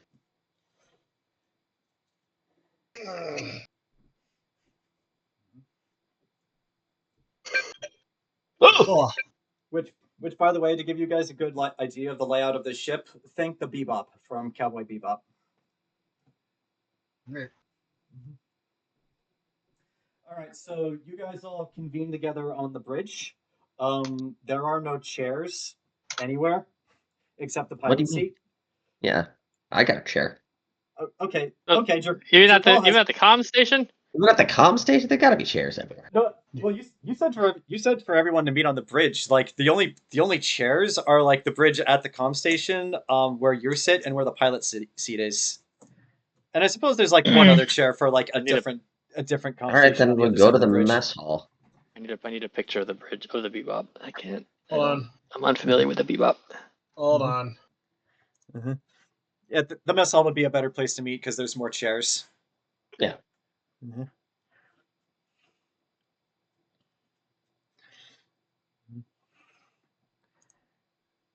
But yeah, so There's a single couch. Yeah, you guys all meet in the mess hall where there is a single couch, a coffee table that I imagine when Jerkaul sits there, he just puts his feet up on it. Well, here's What? Actually, so doing a little bit of research. Here's a scan of the bridge from the concept art. Yeah, that seems about right. Mm-hmm. So there's 2 seats, 3, I think. Yeah, there's 3 seats and 5 of you. All right. Mm-hmm. Actually, there's more. That's why I said mess hall. There be places for people to sit. But yeah, that'd probably be the better idea. So yeah, you guys all convene in the mess hall. Like you guys can sit down, stand, or do whatever, but you are all together. All right. So, quite the battle right there for ye. What's everyone's course of action? I can drop ye off at the nearest spaceport if you want. No. Yeah, but I don't know. If you drop me off in the port, I don't know exactly where I go. I mean, I'd like to continue what I was doing, and don't know if I'd be able to necessarily do that. Just stranded on some port. Ellie turns her head to Actuary and asks, "Mars?" Actuary goes. Actuary.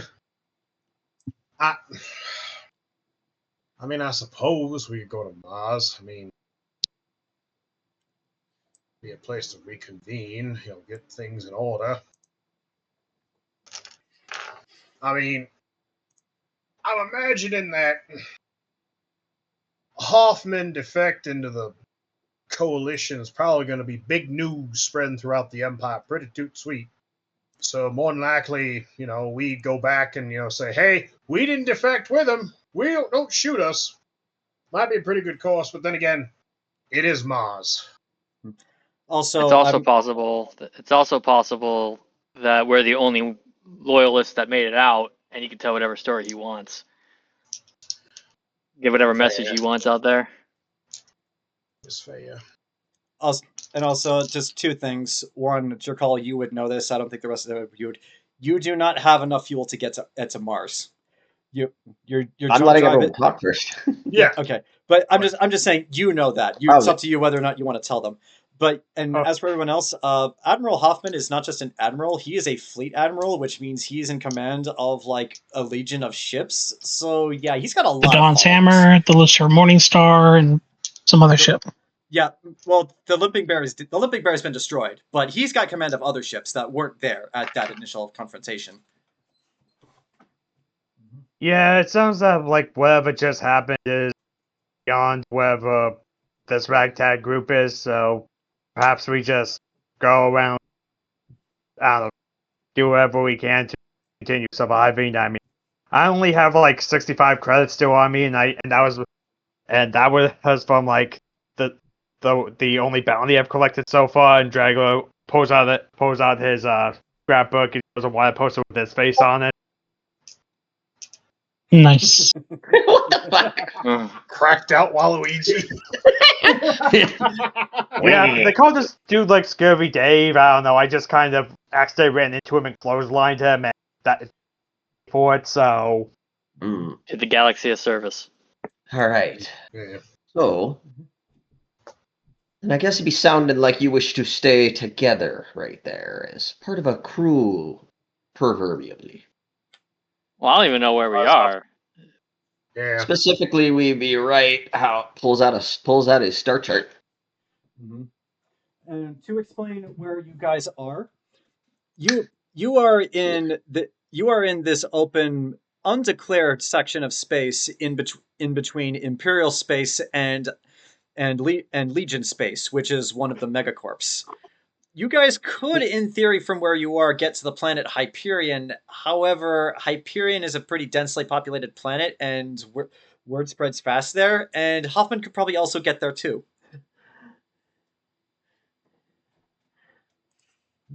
So yes, we be in the Perseus arm of the galaxy right there. States all the same things. For John there. But I suppose first things be in order right there are introductions. My name be Captain Jerkaul the 13th. Pleasure to be meeting your acquaintances. Ajisai, roll me a history check. Roll Anyone's history. history can probably roll history on his name. Yeah, well, she specifically chose the archaeologist background and has proficiency in history. That's why I'm giving him this one. 22. Well, I mean, like anyone else who has history or knows history could probably roll on his name. He's not a lust name. Well, I mean, does anybody else have proficiency in history? I do not. I do myself. Well, I mean, not you. Ellie, do you have proficiency in history? Things. Ellie, do you have proficiency in history? Steven. I don't care. Okay, you don't care. Dragula, do you have proficiency in history? I'm a barbarian. What do you think? Guess you know. Okay, so, but yeah, with it, Jayson, with a 22, you've heard of Jerkaul. Not this Jerkaul specifically, but you have heard the name Jerkaul as a family of Jerkauls. There's been Captain Jerkaul the 8th, Captain Jerkaul the 9th. You introduced yourself as the 13th, I believe. Yes. But yeah, like they're like this long family line of pirates that like every time one privateers, but every time one of them dies, a son always appears and carries on the mantle. Now, and also each of the different Jerkauls were different in different ways. Like one was a success. Like the 8th was like a successful businessman. The 12th was like this skeevy dealer for both sides. Like you'd try to play both the Empire and the Coalition to fight each other. No, he'd only ever play size. Jerkaul has only ever really worked with the Empire. Okay, all right, but yeah, like the 11th though. The 11th was a a ruthless privateer. He actually helped the Empire out with a few major battles. But it's always the darndest thing. There's always a Jerkaul. Every time they die, a son returns and takes up the mantle. May take like 5, 10, or more years, but they have a family. Jerkaul as in the Jerkaul. Yes, as the Jerkaul family line. What were you doing on the Morningstar? Really? Specifically, looking for additional work right there to build up me crew, build up me fortune.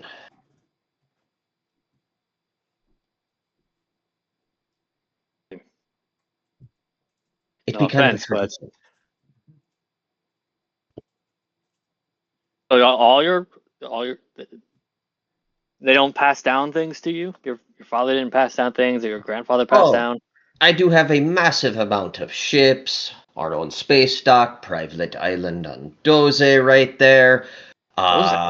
Controlling stakes and special, several other spaceports scattered around through Tyran and Zoth's space right there, but it all be wrapped into a trust that I can't touch until I gain more prestige. It's a incentive for the next Jerkauls to leave their mark on the galaxy. If you would like, Jayson, you may roll an insight check. Okay. Is he lying to me? I'll tell you depending on what you roll. Well, what do you mean? Is his name actually Gregory? Is it my character, John? Insight 14. I'm not lying. He's not lying. Everything he's told you is true. Huh. Especially private island on Hadozee. Yeah. Let's talk more about this private island on Hadozee. Which, by the way, Jayson, I'll say this: I've also heard of Hadozee. It's the Hadozee homeworld.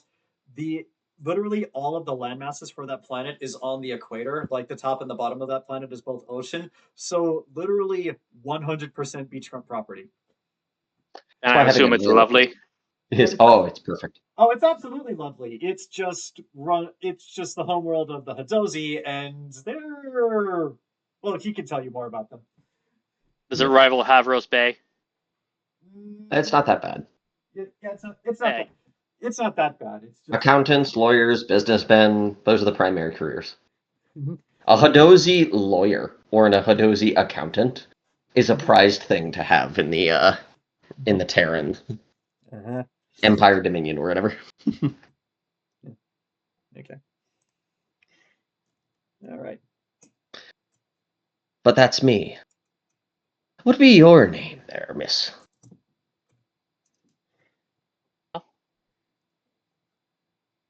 Ajisai Reach, Havros Bay. I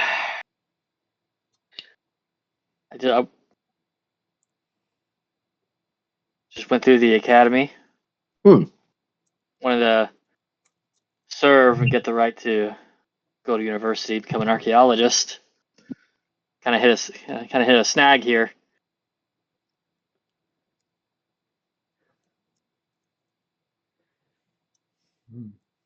And what were you looking to study when you were going to the university? Archaeology. If you don't mind me asking. Archaeology is a useful profession in finding ancient artifacts, items, and such. Absolutely. And Jerkaul, you would know this. There is absolutely a privateer market for ancient artifacts and precursor tech. Yeah. Could be useful at that point right there. What do you mean useful? Well, one has to build a specific fortune in order to run a ship.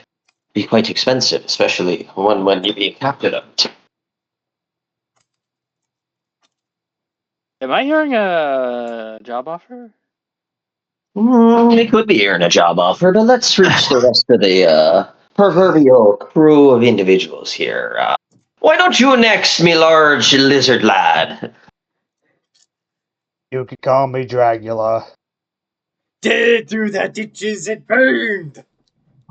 All right, Dragula. I'm not going to do that every time. specifically right there. Well, we can obviously tell what you are right there, and what you seem to do, which is more of a bruiser type of role, right there. Being I correct? Indeed. All right. Are you also interested in a proverbial offer? Well, if it could help me travel around there. And he once again pulls up the bounty. I definitely would like to collect more of these. Not necessarily for the credits, but for my, even though those are nice, but for my own. Oh, well, my father was somewhat of a bounty hunter himself. Specifically trying to go after one target via the name of Ripley Silverhat. Perhaps you can help that for the future. You don't need proficiency in history for this. Anybody who feels inclined, you may roll a history check for the name Silverhand Ripley. Yeah. Spooky. That's a. That's a bit. When you say father was a bounty hunter, Drago says, Something bounty hunter. but Drago holds up a finger and says, I do not see myself as that. I prefer to think of myself more as a freelance. Exactly. And I prefer to call myself a privateer versus a pirate. Zach, you've never heard the name. Temme, you didn't roll, so it means something. Yep. Dragula, you've heard the name Silverhand Ripley before, like when you were learning about coming to Terran space, and the name came up as like a list of people to avoid, but you weren't really keen on why. Jayson, you know the name Silverhand Ripley. She's a pirate. She is currently one of the most active and most feared pirates in Terran Imperial space. She also has had the gall to give herself the title of Queen of the Pirates. Well, that's bullshit. Has she found the One Piece? I don't think so. No.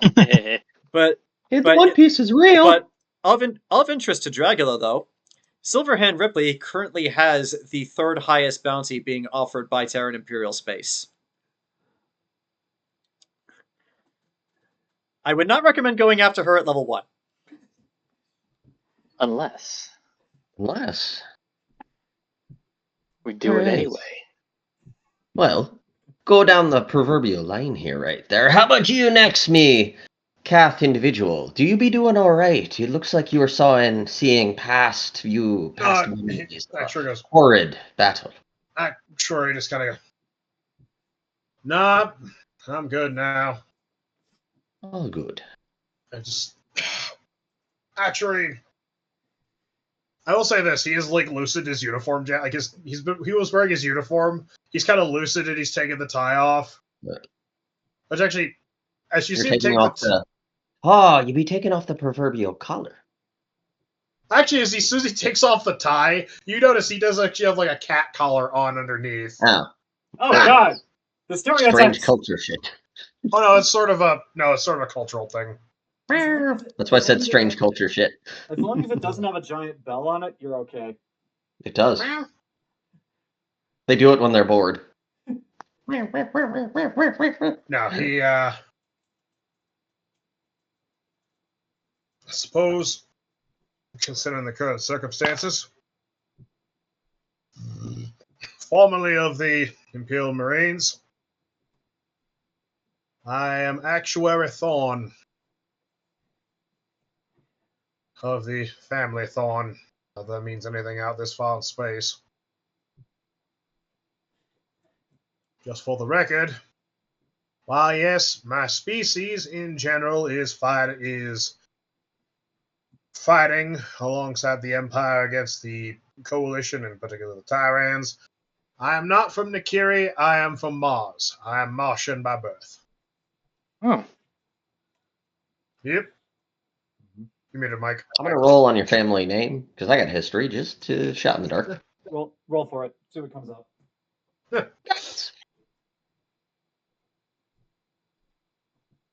That is a 21.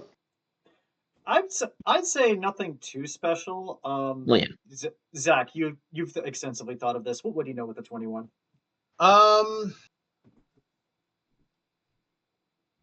If you've been to Mars, you've probably heard of Thorn Botanicals and Agricultural Products, which is essentially a massive. Actually, the Thorn family owns a massive industrial agricultural farm on Mars. Mhm. Specifically, it's been in the family for 4 generations now. That makes sense that he'd probably go there at that point.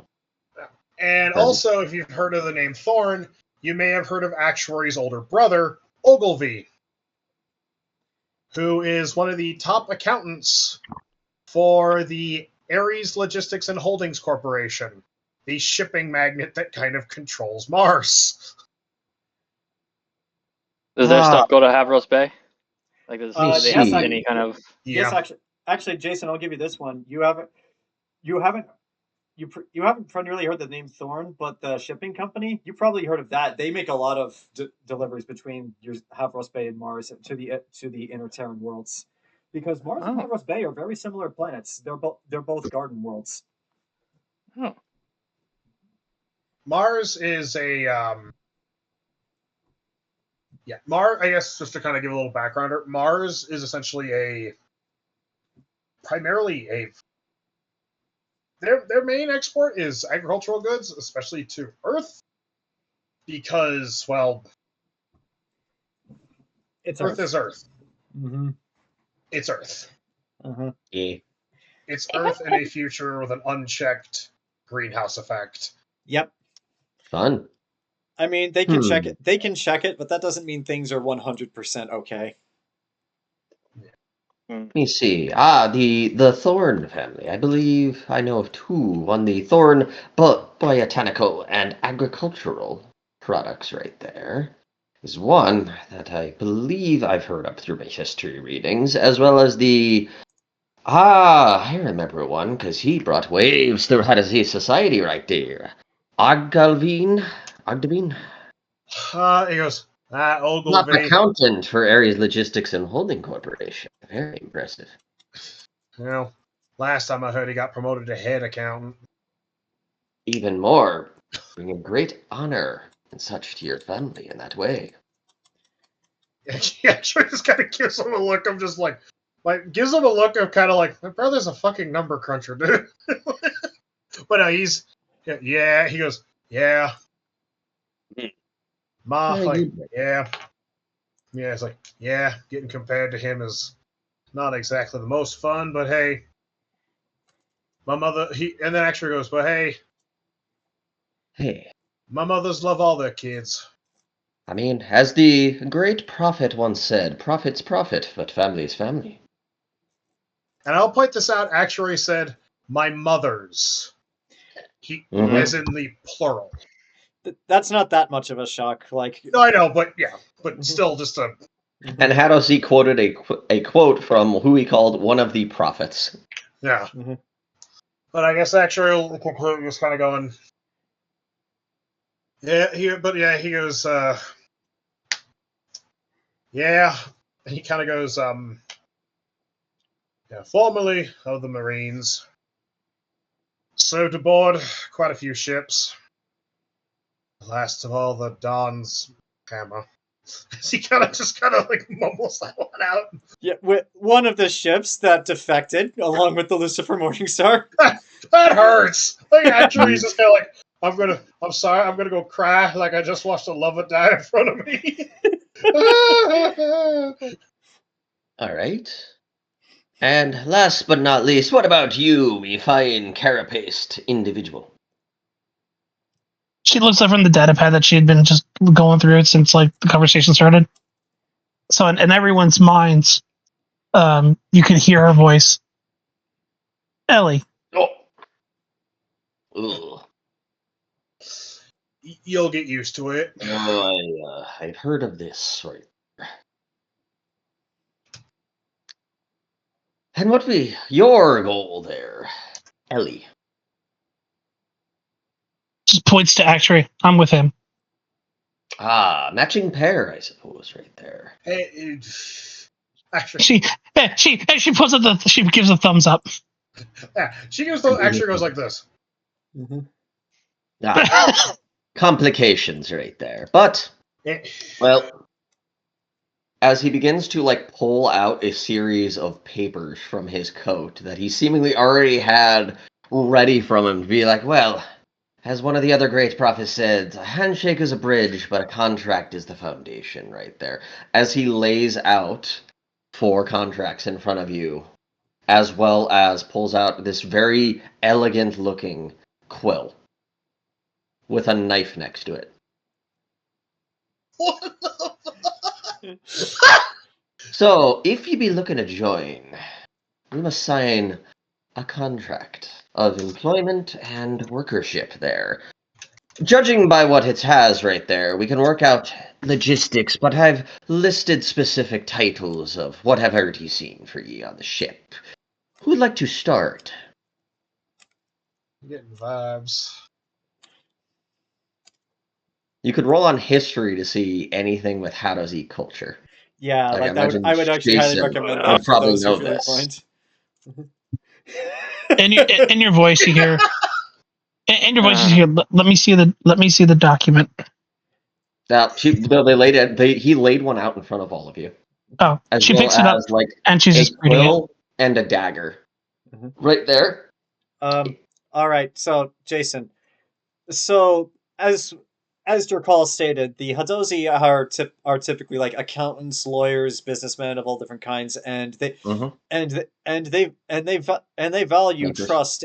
They value trust in forms of businessship, and in particular, they value contracts, which are very not just legally binding, but like life binding to them. It's like a sign of trust.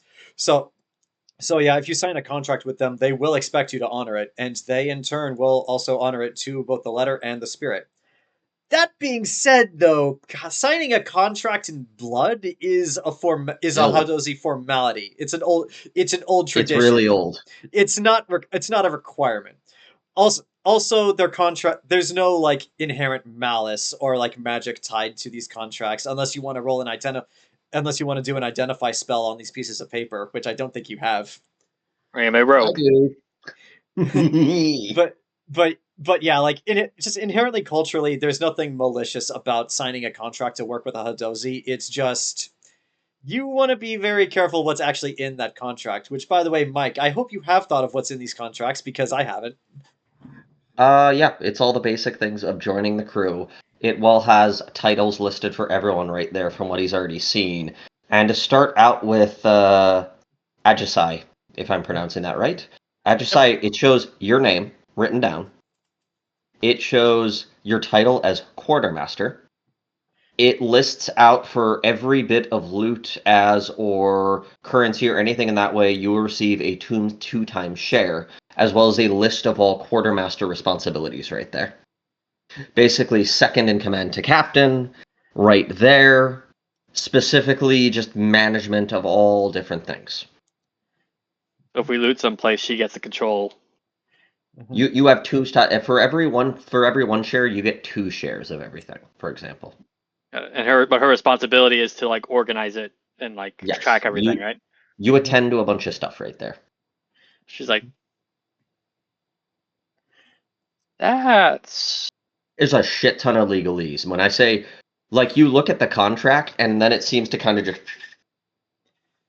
You see, the party of the first part will be responsible for the party of the second part, which is the party of the third part. It's not. It's legalese that you'd at first be like, this is nonsense. Then you read, oh, this is not nonsense. This is fucking. This has protections for me and for you. So,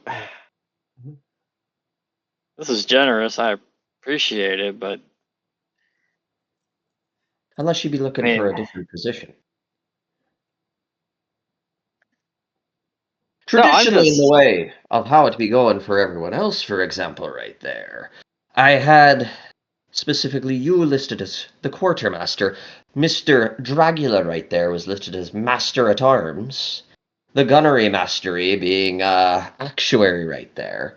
And for Ellie, not sure specifically right there. don't know your specifics. You see her just going through the entire contract, reading it slowly. Like Master Yeah, at Arms. Drago ain't gonna sign anything he hasn't read, like, Mhm. but like a contract, like, last, I mean, I already called myself freelance last time. That's freelance. Mhm. Yes. Which Master at Arms is 1.5 share. But what exactly would be the job of the Master of Arms? Master at Arms, basically, right? There is management of, like, security, duty specifically in that way right there, defenses, such like that. You're kind of security for the ship. I'm Worf. Fuck, I'm Worf. Yeah. Hey, you are I would so hope much that more Worf was a infinitely badass. badass than I Worf. pull out a barrel. Deep Space Nine Worf was badass, and nothing can take that away. Whoa! Barrel. Oh. Yeah, I have that barrel gift somewhere. Hold on. In Worf's Yeah. defense, he was trying. But yeah, It's plastic. Like we have that plastic barrel almost killed him. Apparently, we have Well, like it had to Gunnery be Master, plastic, otherwise it which would is have killed him. basically management of all the ship-based weaponry, and that's what Actuary was listed as. all right. So it says nothing like you own my soul. Anything, right? Yeah, I will give you guys No. this without a check. Nowhere in any of these contracts does it say that Jerkaul owns your soul if you sign this. This is just straight up a business contract. This is Yes. a business contract. It is an old school business contract as well.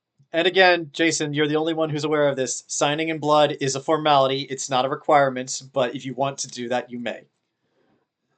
Drago would just be like, okay, fine, dip the tip of his thumb and just. There we go. And the Hadozee would respect you for that because signing it in blood means you trust as a sign of trust. Like I trust you to honor your end of the deal, and I will honor mine. Thank you. Can I roll investigation? Is there anything Ellie can provide? Yeah, Temme, you didn't really answer that question. Oh. Looks around. And all your heads, the smartest person in the room. Actually said, like I said, you will get used to it. Are ye anything like a cook or any sort of engineer or surgeon or anything in that way? Exterminator. I was the head scientist on the top secret project, Best Boy, which was all about creating superhuman soldiers for the Tyran Empire. Which, by the way, actually, I don't think you've told her yet that she's been dumped from that project. Oh yeah, he hasn't told her yet. He goes. Ajisai looks at Actuary like. He goes. She technically she's a doctor. You want to get down to the nitty gritty? All right, so then, and you'll notice he kind of does something specifically right there, and it updates to surgeon with a question mark. Basically, there's the summation. Okay. Actually, it's a title. It's a title. Bioengineer. It changes to bioengineer.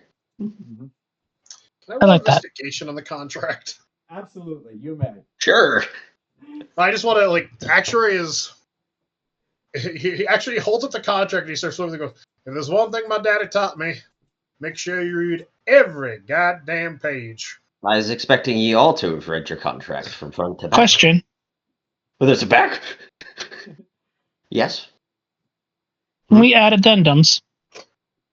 You can ask for addendums. What sort of addendums do you be thinking?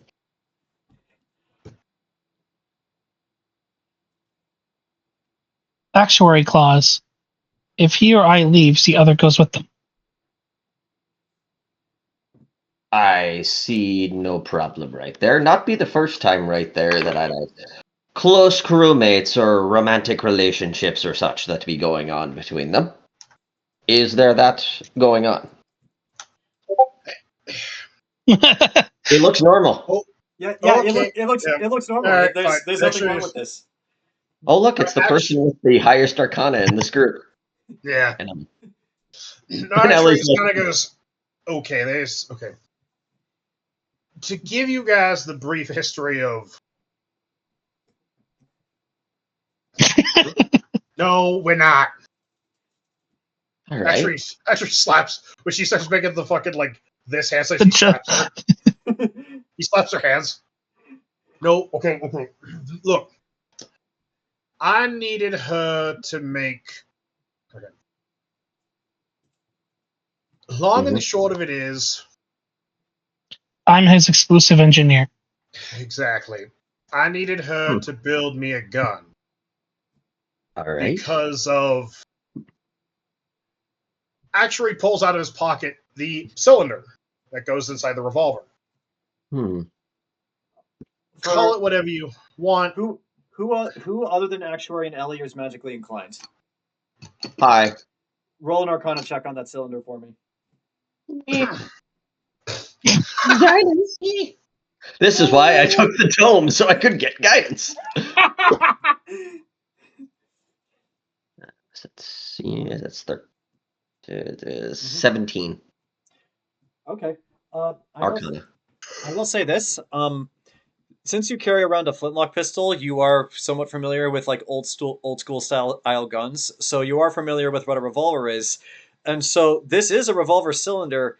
However, while ammunition can be loaded into it, you actually see on the inside of the cylinder where the ammunition goes, and along the outside, arcane symbols, as if this has been imbued with magic. However, you can't tell exactly what kind of magic this is or what it does. However, what you can tell is that when it is slotted into that gun he uses, somehow it fires magic. You need to see it work before you could probably understand it better. It's like we both have unusual firearms right there. Yeah, and I needed Ellie to construct something that would work with this.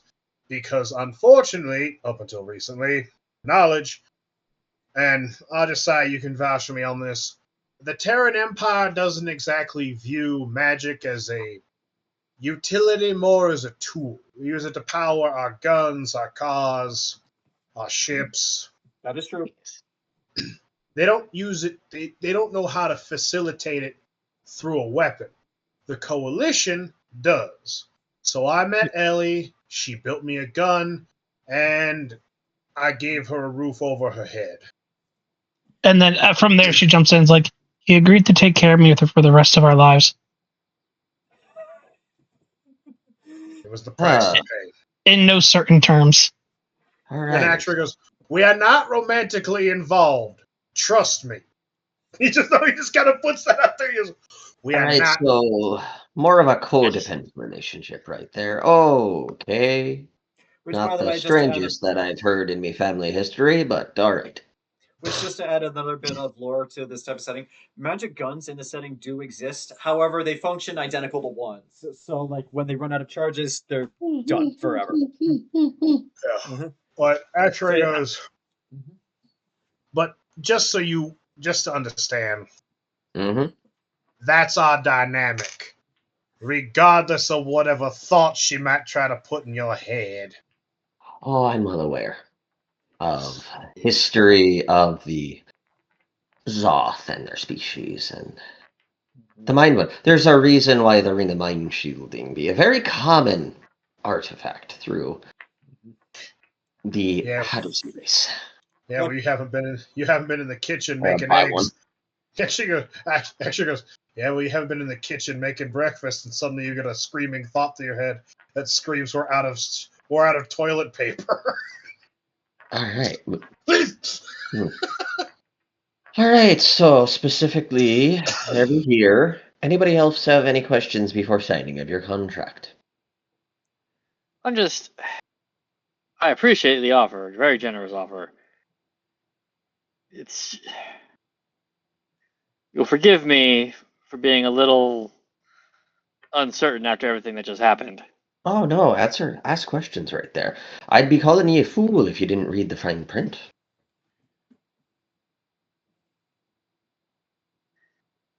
I guess I should probably do it since Ellie's been meticulously reading it. I'll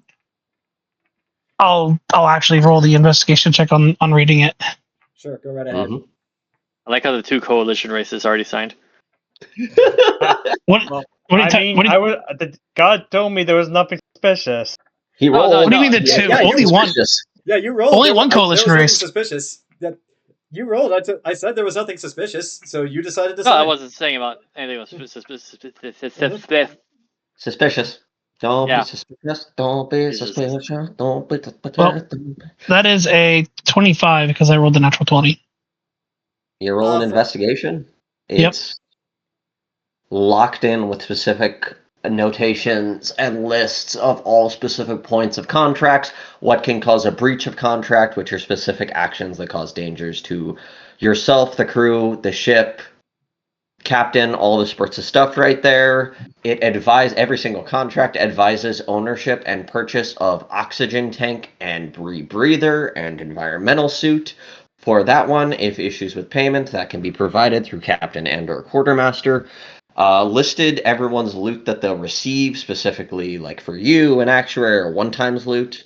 Lists further on, this is due into the fact of the captain receiving 2 times loot and quartermaster due to responsibilities of ships, such as captain buying fuel and various maintenance on the ship. Quartermaster focusing more on the people aspect of the ship versus the captain who focuses on the ship aspect stuff. You could probably also notice near the end of the contract there is some sort of scrawled text, but unless you know deep speech. Yeah, do you know deep speech? No, it wouldn't be a language that I would know. Unless No, you know then- deep speech, you can't understand it, and maybe you assume it's Hadozee. Question. I Yes. speak English. The rest of this contract is written in the Tyran common language. What is this piece right here? Oh, that'd be my own flair right there, specifically. It's specifically involved with making the contract binding in the specific way right there. Considering that we are in space and all we have is our own words, define binding. Binding into the fact that I don't be owning your soul. As the last prophet said, a soul cannot be collateral. Binding into the fact you sign this contract, I expect you to follow the contract. If you go in breach of this contract, you will be brought off this ship. Depending on the breach, it'll either be at a spaceport or into space itself. Me predecessor jettisoned an entire crew, barring his quartermaster, due to a specific mutiny that occurred. Right about that. Actually, no, it was the 12th that did that. Or the 11th, it was one of those. Whatever. I forget which one it is. We can say it was the 12th. Yeah. Oh, you said you do not click the soul. Is there a third party that does? I have no ownership of souls nor any individual that I be working with. You don't. I don't. Is there a third party? You read through that contract very thoroughly. There is no mention of a third party in this contract anywhere. It's Except for the part where I cannot read, I'm clarifying. okay. There be no That's mention of a speak. specific third party in right here. Okay. There is no mention of a specific third party with relation to our souls. Yep. Are you Actually, rolling? you're safe to sign. Oh. Okay. Ellie wouldn't roll insight. She would trust that you're being a Hadozee, you know. Mike, as after this conversation ends, you hear in the back of your head, "We like her." Yeah. Above the table, that little bit is about the void. Yeah. Oh. His patron. And a sub-binding to be within its service during the time that you be under the captain. And if you die, part of you goes to the void. No, not 100% of you. More like That's why I said part. Part. I mean, So, does the contract One to prove, one to say any defend. of that? Because if no, that doesn't sound binding. Yeah, it says there. Right, this is the last line. Totally. All right. in the language none of us know. In the deep speech that you don't know that could be assumed as Hadozee. But yeah, like it has been determined it is safe to sign. So Ellie, do you sign it? Ellie signs it, but not in blood. Okay. So the two coalition species have signed. Actuary, do you sign yours? It's getting warm. Well, actually, invested the contract. He is still reading it. All right. Jayson. Yeah. That's a long You time. I'm already Mhm. I'm already under a contract. That probably What? conflicts with this. What contract did you be under? Military. Are you sure? Yeah, Would you not? I mean, I'm still Would you not be? alive. Would you not be presumed MIA at this point, or even KIA by some people? Yeah, probably. I wouldn't like my parents to keep thinking that, though. The problem is you be in a bad situation. You directly mutinied against your proverbial Lord of Admirals, in a sense, right there.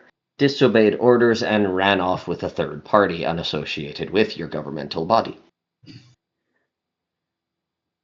Well, those were illegal orders. They were, but does anyone know that? Mm-hmm. Does anyone know they be illegal? It'd be best to keeping a low profile at that point. I would like to send word to my parents at Havros Bay, just so they're not worried sick. All right, we can probably send word specifically through any sort of secure communications at the point, or through a third-party courier. There are ways to do that, especially in the pirate space. This isn't what I expected when I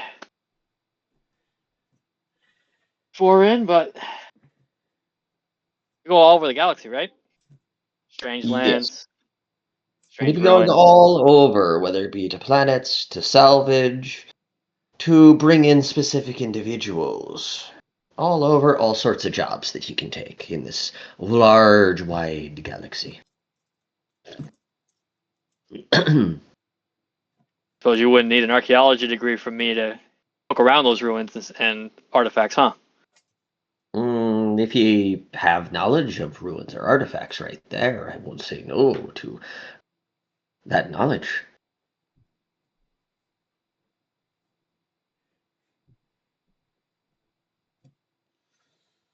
Yeah. Quick above table question. Are the crew members of the Jerkauls of throughout history, are they also fairly well known, like here and there? Not like, every single person, but like Yeah, there's quite crew a members few as that are crew like members that made names jumped for out themselves. there, or famous crew members from their crews that like went on to do great things, or went on to be like famous families, or ones that maybe like were famous and then they lost everything type of thing after they left.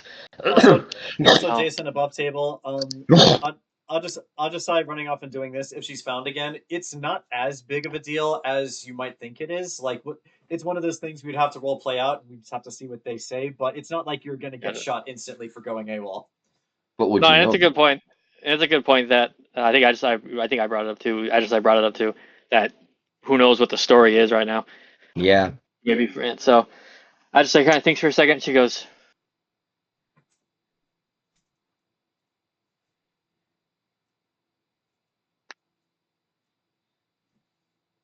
"You know what? Oh, Sorry." Her face is Gone. weird. I didn't know that. I didn't know that did that. She goes. She grabs the quill, signs it, gets the dagger. Fortune and glory. And then there there was you go.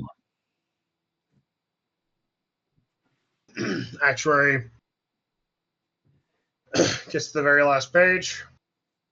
And these proverbial titles can always be specifically changed if you wish to be taking on more responsibilities as listed right there.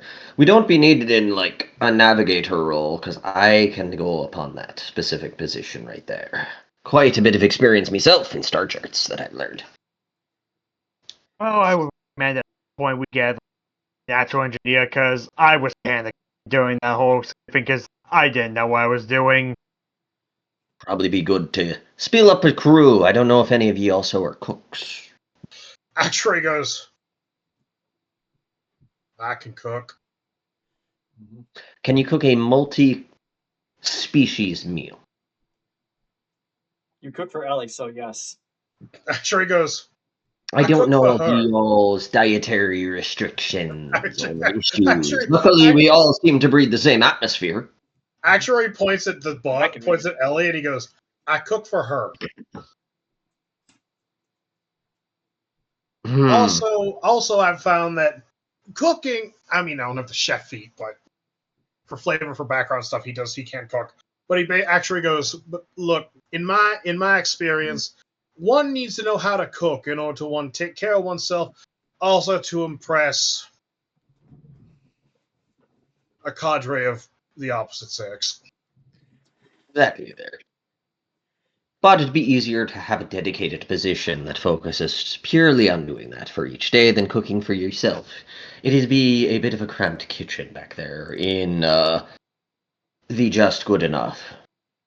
I mean, I can, for a while now, hell, I can shoot and I can cook. Not like I'm going to be in there making filet mignon and making filet mignon while I'm trying to kill somebody. Yeah. So do you sign? Actuary, he watches Actuary pops a single claw, cuts open the palm of his hand, Can a dips the claw in the blood, and then signs it his full name. All right. Thank you. All right there. As the last contract signs, the lights dim, and then a voice says, "All contracts have been sealed." No, I'm just kidding. That doesn't happen. I own your souls now. Thank you. I'm just kidding. That doesn't happen. Jerkaul disappears. Good luck, fuckers! I win. I got out of it. But I guess Actuary. And I guess actually now that he's more relaxed, he's got the shirt open. Mm-hmm. There's a little bit of flavor. You can see now that he's got the jacket off. He's just got his shirt like a little bit open. Oh no, he's hinged. No, he's got like a decent athletic physique that someone would have that's been in the field a lot. That being said, you do see the beginnings of a scar that starts about here, and it continues down and disappears into the shirt. Oh boy. All right. Are you ready? But Transformation Central. speaking of dinner, what exactly do you have on the ship? Because I mean, I haven't eaten it's been a while, and I think we might all be good for a hot meal. So what do you got on this flying? It's got a lot of basic stuff, a lot of Hadozee foods themselves too, as well, right there. I would also like to. Various mixture of species foods, mostly Tyran-based ones. Yeah, I would also like to say that out in space, real food is a luxury. So a lot of what he has is just like canned products, things that are like vacuum sealed, like MREs, stuff that you can cook with, but like real food would probably be better, but a lot more expensive. But We don't have a hydroponics bay specifically in this ship. But I guess Actuary will Well, disappear. we have a small scale one for oxygen recycling. I guess Actuary goes, all right, I'll go take a look. Let me see what we're working with. And luckily, there'll also be a we're in the small mess hall. So we're in the mess hall, so you are in the mess hall. Actually just disappears around the corner of the kitchen. All right, let's see. MRE. And I will say, just spicy chili. Yep, and I will say, just looking at the time, as Actuary looks through the kitchen and prepares a hot meal for everyone for the first of hopefully many. Back on the bridge of a ship, the terminal that denotes incoming messages suddenly lights up, and a red light just goes beep, beep, beep. Nuclear launch detected. Yeah, nuclear launch detected. As for what that is, or where this motley crew of misfits. Oh no, wait, that's trademarked to a different campaign. Can't use that term. Where this roguish band of privateers will go next. We will determine that next time on the Beyond the Heavens. No subtitle just yet. And done.